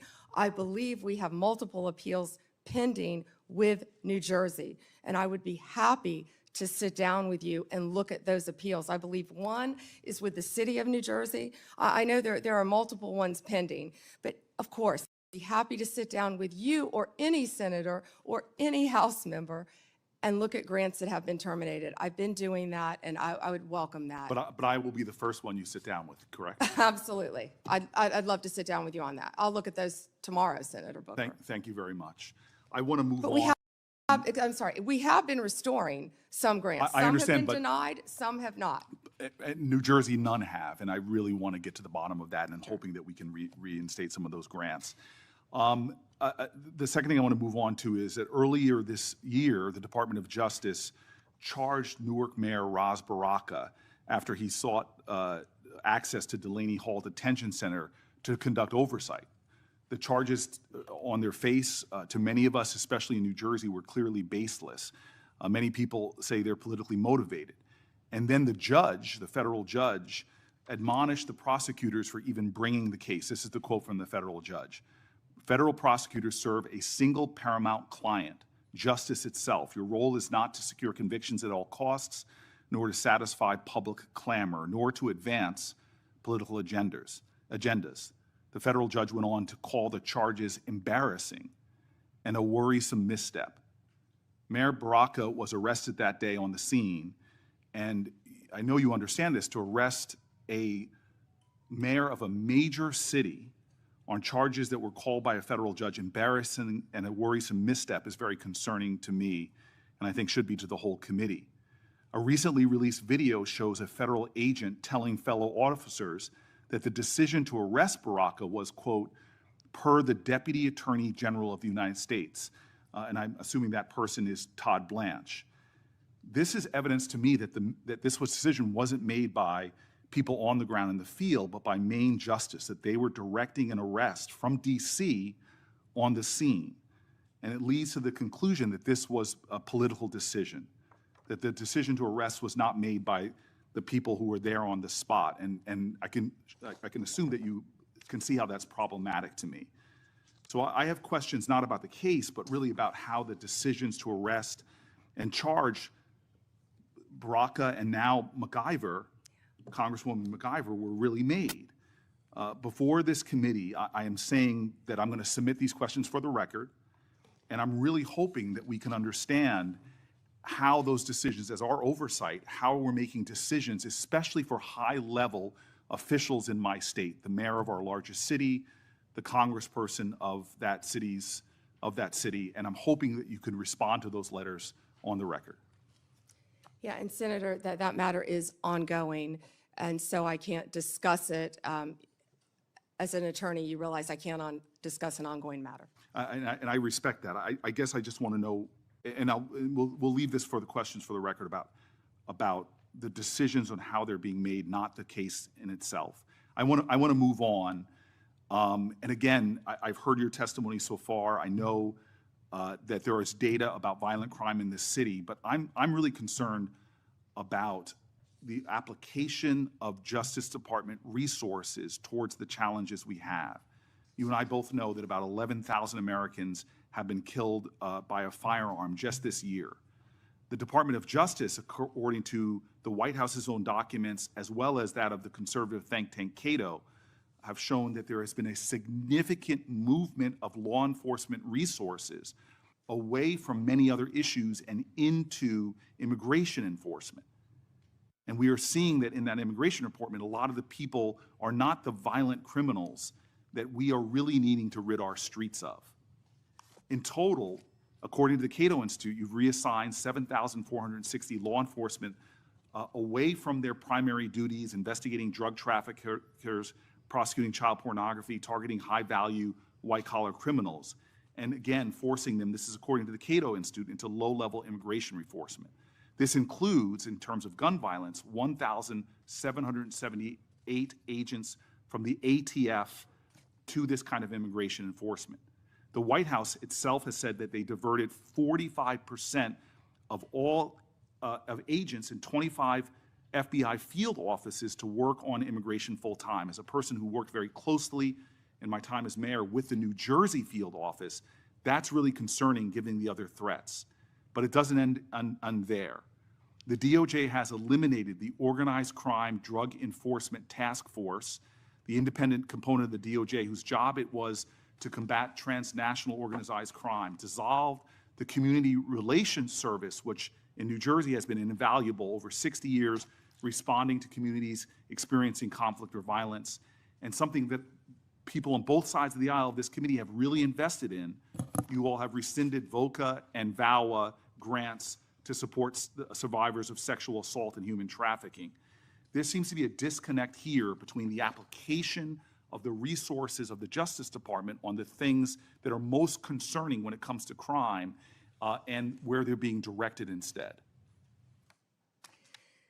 Senator Booker, first to OCDEF. The most important point is that the work of OCDEF is continuing. The executive office is being dissolved. We have said that, but the work of OCDEF is continuing. The resources that were previously provided to law enforcement organizations through OCDEF are now going directly to those organizations. I will assure you, no work will be sacrificed as a result of getting rid of the executive office of OCDEF. The agents and the attorneys are working with Homeland Security. They're all working together as a unit. Okay, Attorney General Bondi, I'm running out of time, and I'm going to put some questions in QFRs, because again, this is conservative think tanks and others are pointing about literally over 1,000 people being taken off of things that I think would concern the public. I'd like to get that, but I also just want to quickly mention that for the record, I want to ask about the Public Corruption Unit as well. We now have gone from a public integrity section that went from 36 full-time prosecutors to now only 2. And yet we know, Democrats and Republicans, there is a real problem with public corruption in our country. And we know that the DOJ has stopped enforcing the Foreign Corrupt Practices Act, disbanded the Foreign Influence Task Force, dismissed the indictment against Trump donor Andrew Weidenhorn, cut back on white-collar investigations. My list goes on. I'm running out of time, but I will ask for the record against not only reassigning officers and prosecutorial resources from the other things I mentioned, but public corruption is really important.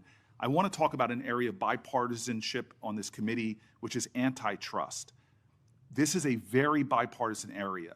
In June, the Antitrust Division finalized a proposed consent decree with Hewlett-Packard Enterprises and Juniper Networks settling the DOJ's challenge to the company's $14 billion merger. Reportedly, your Chief of Staff Chad Mizell and Acting Deputy Attorney General Woodard overruled career antitrust staff and approved the merger. This is a massive area of concern for Americans writ large. This is an area where corporate power is growing, corporate concentration in our country is happening at great degree. I'm grateful that the ranking member with Mike Lee on a committee that is really trying to get into this disturbing trend, and the issues right now in the Justice Department, the resources being put on it, and the appearance of improprieties that we're seeing are troubling. All I want to ask as my final question is, would you commit just to talk about antitrust, to coming before the Antitrust Subcommittee, led by Senator Lee, to discuss antitrust enforcement in our country? We're over time. May I answer, Chairman? Yes. Senator Booker, I work hand in hand with Gail Slater. She is doing an incredible job. I said that earlier. I will let Gail Slater handle all matters with antitrust. The HP matter, Juniper, is a pending matter still because, as you know, it has to go before the courts, even after a decision has been made, and that's where it's pending right now. If I can go back to your previous 2 questions, first about our agents being reassigned. Our agents are working tirelessly on their day jobs and with Homeland Security, and right now they're not getting paid, and they're on the streets during a government shutdown working to keep every city in this country safe, in New Jersey and in every state. They're working together with DHS on task forces, but they're also doing their core mission, and they're getting child predators off the street. They are working so hard with all the agencies hand in hand. That has not been sacrificed, and I'm so proud of the work that the FBI, DEA, ATF are doing. ATF agents have worked tirelessly. I am in constant contact with them on the incredible cases that they're making to keep our country safe and our world safe, especially our DEA agents who are stationed around this world, and now they're not getting paid. Back to the public integrity section, the last point you made. It has not been slashed. Those are going to the various U.S. attorney offices to be handled in each office around the country instead of one unit based in D.C. Yeah. Thank you, Senator. Before Blackburn, My Democrat colleagues continue to criticize the DOJ for their role in President Trump's historic immigration crackdown. They've talked about due process. They've talked about the lack of transparency and oversight. However, my Democratic colleagues were silent about the former Biden administration failure to vet Afghan evacuees. Instead of coming clean, the Biden administration dismissed and failed to answer my oversight request. Not a peep from my colleagues about these massive vetting failures. The Department of Homeland Security Inspector General confirmed these vetting failures. Senator Blackburn. Thank you, Mr. Chairman, and AG Bondi, thank you for your time before us today. I have found this hearing to be so instructive because it has pointed out to me the lack of caring from my colleagues across the dais when it comes to how the DOJ under Biden was weaponized, how they used this for political attack on their political opponents, and the smugness from some of my colleagues across the dais. I think they enjoyed it. I think they wanted it to continue.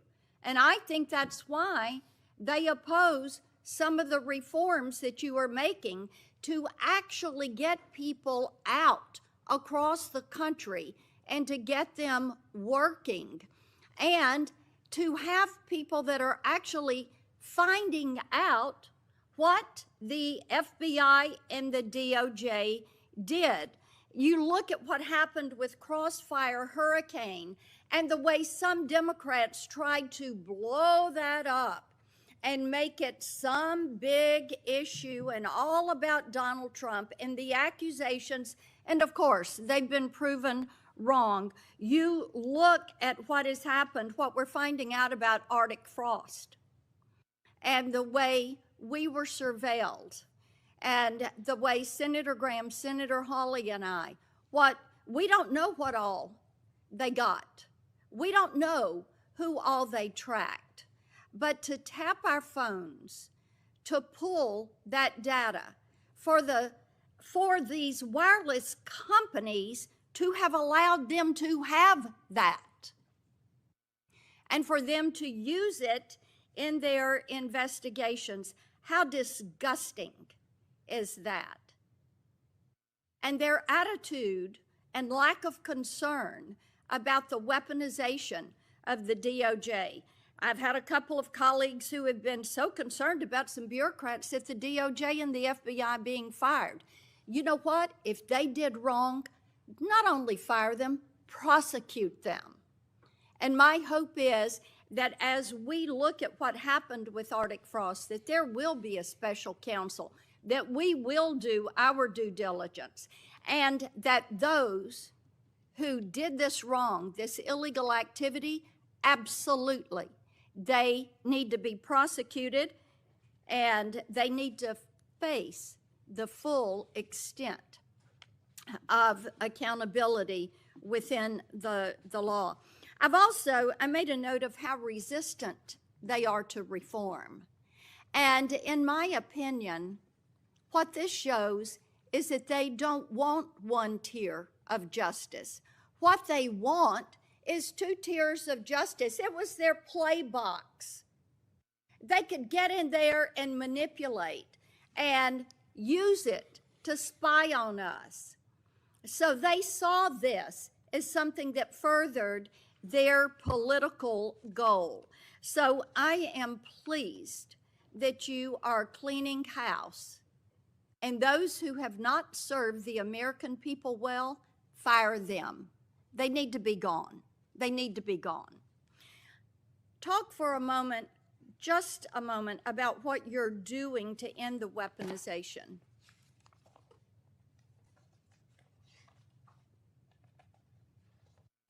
Senator Blackburn, the weaponization against you and your colleagues should greatly concern all of us. It should concern Democrats. It should concern Republicans. Yet, we don't see that. There was a two-tier system of justice under the Biden administration. We're learning that every day. We saw Jack Smith weaponize the Justice Department against Donald Trump. We saw the Biden administration weaponize the entire Justice Department, all of the law enforcement agencies, against Donald Trump, against his family members, against his friends for years and years. And that weaponization is over. No one is above the law, and there is a one-tier system of justice in this Justice Department. And we that's what we appreciate will that. continue to do. We appreciate that. And, you know, having vice chaired the president's transition in 2016, as you remember, there was surveillance that took place on the transition and on the transition team. So this is not the first time, it's the second time. And shame be to those that have furthered those lies and what James Comey did to this country, what Christopher Wray allowed to happen to this country. I want to talk to you about Memphis, the Memphis Safe Task Force. And you, President Trump, Director Patel, the work you're doing there is really quite amazing. I had pulled those latest stats, and we had 503 arrests with the FBI task force in July and August. We've added, with your Memphis Safe Task Force, just last week, 321 arrests, 83 firearms that were seized, 7 missing children that were recovered, 28 known gang members have been arrested, and the list continues to grow. We've also gotten over 120 federal indictments. But this is really quite a success story, and I think that cities like Portland and Chicago are missing out by not having this coordinated, focused effort. And the fact that there are 13 federal and state agencies working together to make Memphis safe again. And we are very grateful about that. One of the things that we are working on is to end a cashless bail. We have a very liberal DA in Memphis that has campaigned on avoiding cash bail. And we had a good hearing on this last week. And we have legislation, Representative Stefanik and I have legislation that would end cash bail, cashless bail in DC, and then also would remove funds from jurisdictions that practice cashless bail. Touch on that and the importance of having cash bail for that accountability, keeping those criminals off the streets. Yeah, Senator Blackburn, first to Memphis. I was in Memphis, as you know, a few days ago with Secretary Hegseth, and we had about 1,100 officers from at least 13 agencies working hand in hand. Your Memphis police officers care. They want to be out there doing their jobs. And what we said is we have federal law enforcement officers now who have their backs. They were thrilled to have us there. The mayor, Paul Young, is working well with us. Of course, Governor Lee was there. You have been a champion of this. Senator Haggerty has been a champion of this. You both, before I was sworn in as Attorney General, you both brought this problem to my attention. You talked to Director Patel, and Director Patel was on the ground right away in Memphis attempting to make Memphis safe.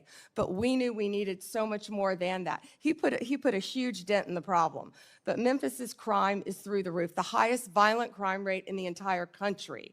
And that's why we went to Memphis. And Memphis has welcomed us. It's an iconic city. And we want to continue to work with Memphis. And we're going to do that just like we did here in DC. The citizens have been great working with us. Violent crime shouldn't be occurring in any of these cities. And as you said, I don't understand why Chicago, why Portland, why these sanctuary jurisdictions don't want to work with the federal government. No. Gangs are rampant. Transnational gangs are rampant in these cities because they're harboring them, no longer under Donald Trump.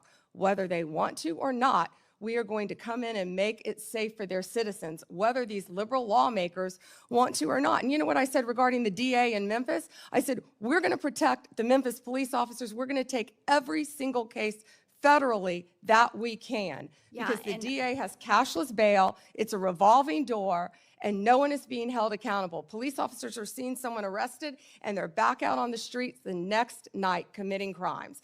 And Janine Pirro is working on that here in D.C. to change that as well. So thank you for your legislation. We appreciate that, and the Memphis mayor is doing great. We had a Shelby County official who was trying to dox some of these officers, and she's since taken this tweet down, but she's an elected official. And she goes, attention, on Peabody between McLean and Cooper, 4 fed vehicles and a trooper, men in full gear and guns on street. Hashtag pay attention, folks. This is the kind of action that is not called for. I mean, the fact that an elected official would do this, this is why we have legislation that would make it a crime to dox any federal law enforcement official when they are doing their job. And these apps, and Apple and Google say that they've removed these apps, but I tell you what, these law enforcement officers need to be protected. We appreciate that you are doing that. Thank you for being here. Thank you, Senator.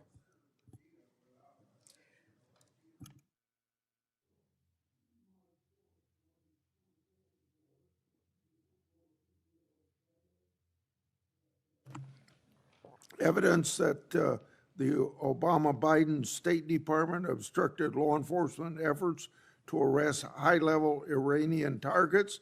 This objection, led by then Secretary John Kerry, was done because of political consideration of the failed Iran nuclear deal. Senator Padilla. Well, thank you, Mr. Chairman.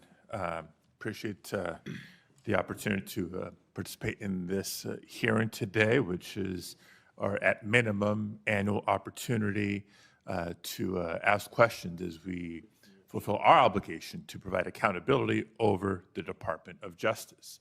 So just sort of to level set a little bit for folks in the audience and for folks watching at home, the Department of Justice is supposed to be the nation's guardian of fairness and the rule of law. The power of the Department of Justice is built on public trust and a belief that prosecutions are based on facts and law, not on politics or personal loyalty. And I call that out, Mr. Chairman, because when that breaks down, when the public trust breaks down, then justice itself is at risk. But under this Trump administration and the leadership of Attorney General Bondi, I believe the independence of the Department of Justice has come under attack. The department has been reorganized, it's been realigned, and repurposed in ways that we've never seen before. Important offices have been closed, key programs dismantled, and agents diverted, all without congressional authorization or transparent justification. Now, these are not minor bureaucratic changes. They represent a fundamental shift in the Department of Justice's missions and priorities, its policies, and its practices. And for example, career prosecutors have been pressured to change decisions in politically sensitive cases. Ethics oversight has been taken away from independent career professionals and handed to political appointees with little experience in these matters. Internal working groups have been created to revisit investigations involving President Trump and his allies. And together, these steps send a dangerous message that prosecutorial decisions can be driven by political loyalty instead of the law. Now, even more troubling is that the Department of Justice has pulled resources away from organized crime, away from counterterrorism, away from the protection of civil rights to focus on immigration enforcement. The American people expect a Department of Justice to pursue violent crime, as do I, to pursue corruption and threats to national security, not to serve as an arm of immigration policy, and in so doing, under-resource other critical missions. Now, the Justice Department's credibility depends on the public's faith in justice, and that the justice will be applied equally to every person and not reserved for the powerful or the connected. And that faith must be protected. And so it's in that spirit that this committee has a duty to ensure the department's work remains lawful, remains transparent, and remains true to its highest duty, the fair and impartial administration of justice. Now, that being said, I do want to get into some specific items with Attorney General Bondi here, beginning with the firing of Michelle Beckwith. Michelle Beckwith was a 15-year career prosecutor with the Department of Justice. She prosecuted in her career some of the worst in my home state of California: sex traffickers, transnational terrorists, those who this administration claims to care about and be targeting, prioritizing in taking them off the streets. And it may surprise some to learn that Ms. Beckwith was unceremoniously marched out of her office and fired from her job in July of this year. Why? Not because she failed to do her job, quite the opposite. It was because she had the audacity to remind Border Patrol Chief Gregory Bovino that he was obligated to follow a court order and the Constitution in California. According to reports, she was fired less than 6 hours after she told Bovino he couldn't arrest people without probable cause. 6 hours. So my first question, Attorney General Bondi, is a simple yes/no question. Do you believe that government officials like Gregory Bovino are obligated to follow applicable court orders, whether they agree with them or not? Yes or no? First, Senator Padilla, you have gone on for over 5 minutes, and I wish that you loved your state of California as much as you hate President Trump. We'd be in really good shape then, because violent crime in California is currently 35% higher than the national average. Property crime in California is 18% higher than the national average. That should be something that we should be talking about and working together on, yet we're not. And no, this is important. You're talking about all of my agencies, and I want to let you know what DEA has been doing, and they are working hand in hand with I Homeland appreciate Security. that, and I'm going No, to be you asking can't go some on for questions 5 for the minutes and record criticize as my agents well. who are out working asked a simple without yes pay or no right question. now because you voted Mr. to Chairman. shut down the government. Mr. They're out Chairman. there working without pay. Mr. Chairman, I asked a simple yes or no question. Attorney General Bondi is DEA, refusing 4,500 to respond. kilos So let of me move on to fentanyl the and next 50 million topic, fentanyl pills because off the streets. while under your watch, career FBI, prosecutors 23,000 Mr. Chairman. violent criminals. U.S. Marshals, Mr. Chairman, order, please. 51,000 fugitives. I'm not getting an answer to my question. I'm trying to move on to the next question or the next topic. Mr. Chairman, order, please. Thank you. Because under Attorney General Bondi's watch, career prosecutors are being fired for telling agencies to follow the law and uphold the Constitution. Meanwhile, there are instances of allies of the president who seem to be getting let off the hook. I won't reiterate what some of my colleagues have already brought up in terms of the dismissal of the investigation into Tom Homan and his alleged acceptance of $50,000 as payment by undercover FBI agents posing as business executives looking to secure contracts with a future Trump administration. Because if the reports are true, it's not just the underlying conduct of Mr. Homan, which would be absolutely unacceptable, but the dismissal of the investigation charges raises concerns about the influence of the White House on the Department of Justice. Again, a simple question, and I'd appreciate a simple and brief answer. Whose decision was it to end this investigation? I have answered that question multiple times, yet you didn't have the courtesy to be sitting in here for the hearing. I'm not going to answer it again. And I find it interesting that you want order in this proceeding now. Excuse me, Senator. Then You I'll want ask a order in this follow-up question. proceeding Mr. now. Chairman, order, You sure please. didn't I'll have ask a order when follow-up you question. stormed Secretary Noem Mr. Chairman, at a press Mr. conference in Chairman, order, California, please. did you? I will ask a follow-up question. Would you commit to either releasing the tape or at least making it available for members of this committee to review, yes or no? Senator, you have not been sitting in here this entire hearing. I've answered the question, and I also want to tell Have you that not our answered ATF a agents question have about seized whether or not you would release 25,000 the tape, Ms. illegal Bondi. firearms. So we will try again and move on to a in different your topic. home state, we are prosecuting Chairman, illegal order, aliens please. who have Mr. raped and Chairman, murdered young order, please. girls. Thank you. So when I haven't been in this hearing, I've been watching from my office, monitoring the entire hearing, just so everybody is aware. But since I'm not getting answers to my questions, I'll try to ask one last subject area. Now, again, there's been increasing concerns about the politicized decision-making and the erosion of internal safeguards that protect prosecutorial independence.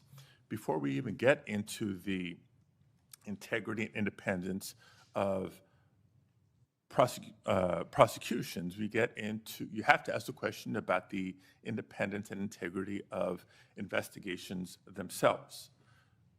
The director of the FBI, Director Patel, was here before us just a few weeks ago. Attorney General Bondi, you are the Attorney General of the United States. Director Patel reports to you. Do you believe he's doing a good job, yes or no? I believe Director Patel is doing a great job. You know where he is right now, Senator Padilla? Right now, you asked me a question. Yes, Director I know Patel where he right is, now and I know is where in he's headed Chicago, because you said Senator it earlier Durban, in the hearing. fighting to keep You've said it Chicago earlier in the hearing, and yes, I have been paying You know, attention. you want order in here Chairman. now, yet you stormed the Director of Homeland Security, Kristi Noem.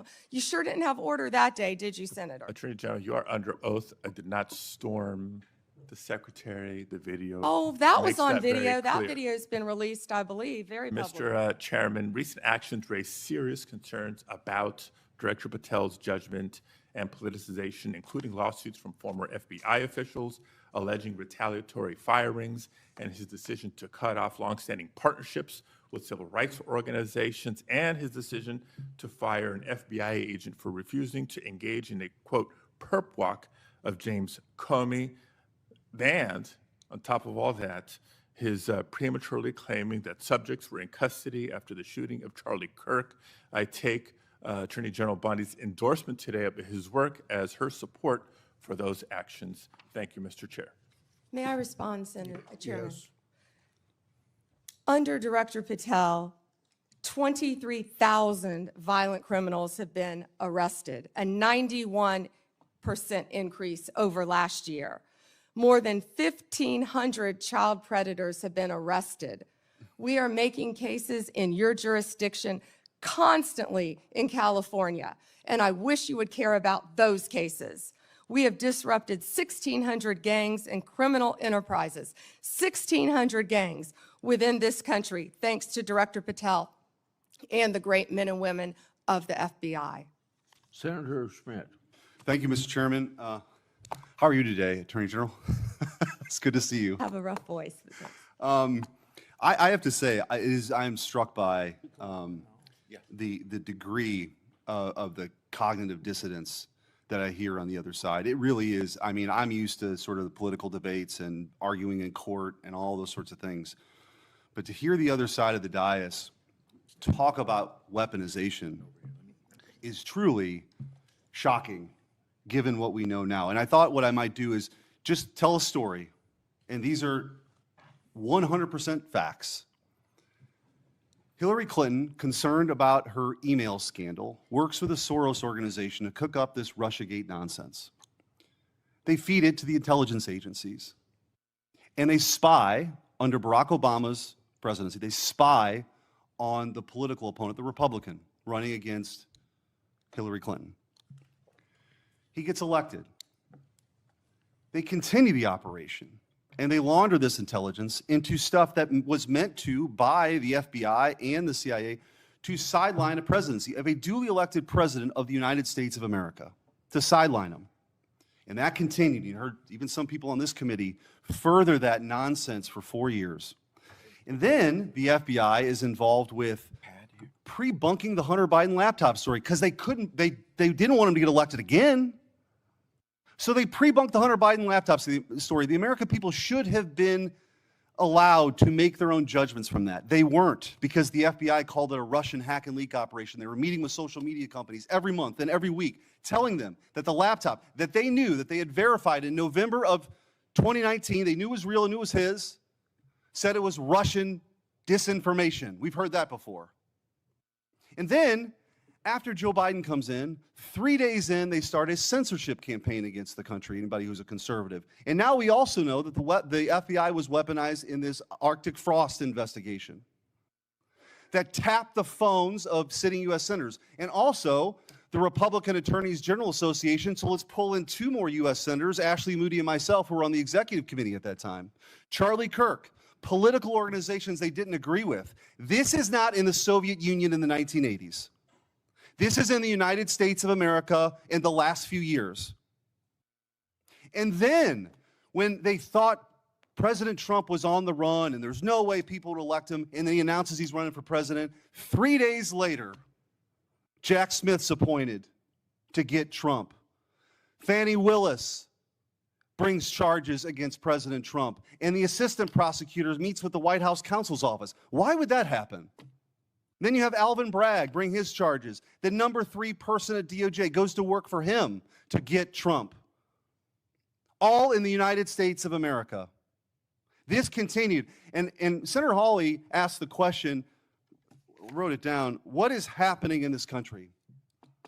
And I hope that MSNBC is still broadcasting this, because I'm sure their viewership hasn't heard this story that's gone on for 10 years. The truth is, they never forgave President Trump for coming down the escalator at all. They didn't like him. They didn't like the disruption. And they've spent the better part of a decade not just going after him, but demonizing half the country as fascists and Nazis and threats to democracy. And they have fueled this division in their inability to accept the fact that half of the country isn't deplorables, as Hillary Clinton called her, bitter clingers, as Barack Obama called them, or trash, as Joe Biden called them. That they rose up and they sat in their own jury box and they saw all this stuff play out over a decade and they rejected it. And now you have come in, clean that up, and you are doing a great job in doing that. And let me make this clear. There is a big difference between what happened under the Biden regime and the weaponization, and then holding those people accountable. That is not weaponization. If that doesn't happen, this will happen all over again. So your job, as you talked about in your confirmation hearing, is so important that this never happens again. And holding people accountable who are part of this conspiracy is absolutely your job. And I'm also taking, you don't have to comment on this, your unwillingness to answer questions that have come up. I am led to believe, as a former attorney general, that that might mean there's an ongoing investigation. You don't have to talk about it. The statute of limitations may have run on some of this stuff, but not on a conspiracy. And if you're a co-conspirator in mile marker 1, even if you want to get on the exit ramp in mile marker 5, you are liable for the conspiracy in mile marker 10. And we are at mile marker 10. And I will also say what's happening in this country. What's happening with the assault on ICE officers is truly shocking. Deportations are nothing new. Bill Clinton deported 12 million people. 12 million people. You didn't see this. The radicalization that's happened on the left that plays out with political violence is real. And by the way, let me also point out that if we had a scenario where John Thune was on the Supreme Court steps saying, "You've reaped a whirlwind, Supreme Court justices," and then a right-wing assassin tried to kill Ruth Bader Ginsburg, and then a Republican-appointed judge only gave that person 8 years, there would be riots on the streets. Cities would be burning right now. So let's just call it out. We need the cleansing here. Let's just be truthful about what's happening. This left-wing political alliance, violence is not a both sides thing. It's not. And so, Attorney General, I do want to ask you a couple questions about that, because I feel like we have got to get a handle on this. Despite the overwhelming evidence that the political violence threat right now comes primarily from the left, the media just won't do it. They won't go along with it. They cite a few ridiculous studies to say that right-wing political violence is the main problem. For example, one of those studies was written by an Antifa-affiliated professor, and others count classes on prison gang, and the others count classes on prison gang violence as right-wing political violence, but refuse to count anything from the 2020 Summer of Love.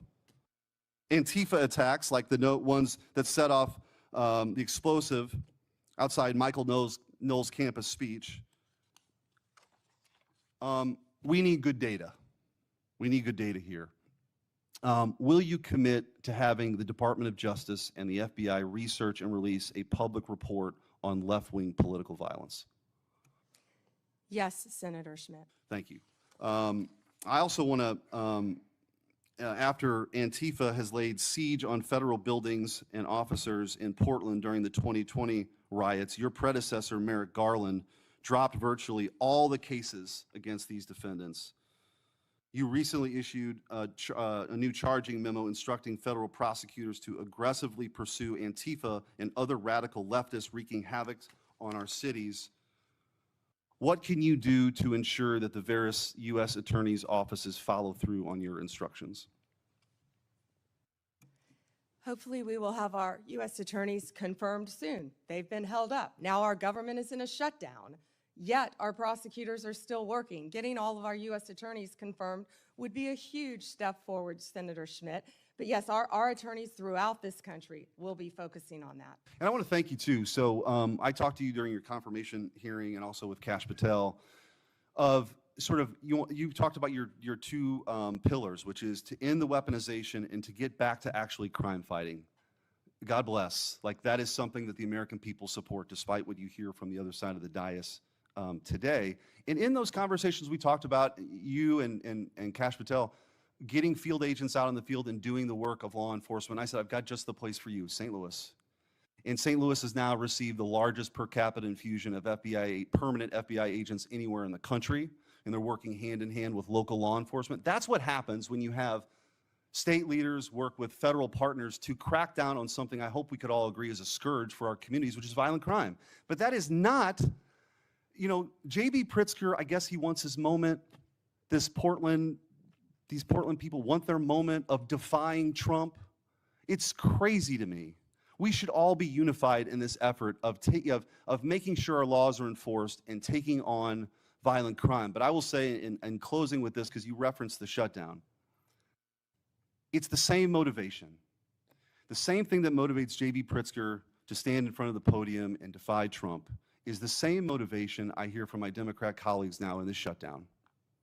It's not about anything other than the fact, and this is a clean CR. This is what they have lectured us on making sure we do 13 times in the last 4 years. This is about appeasing an increasingly radical base to prove that they're willing to stand up to President Trump. And I don't know how we get through all this unless there's a real reckoning on the other side about that reality. But in the meantime, I'm glad you're doing what your job is, which is to be the chief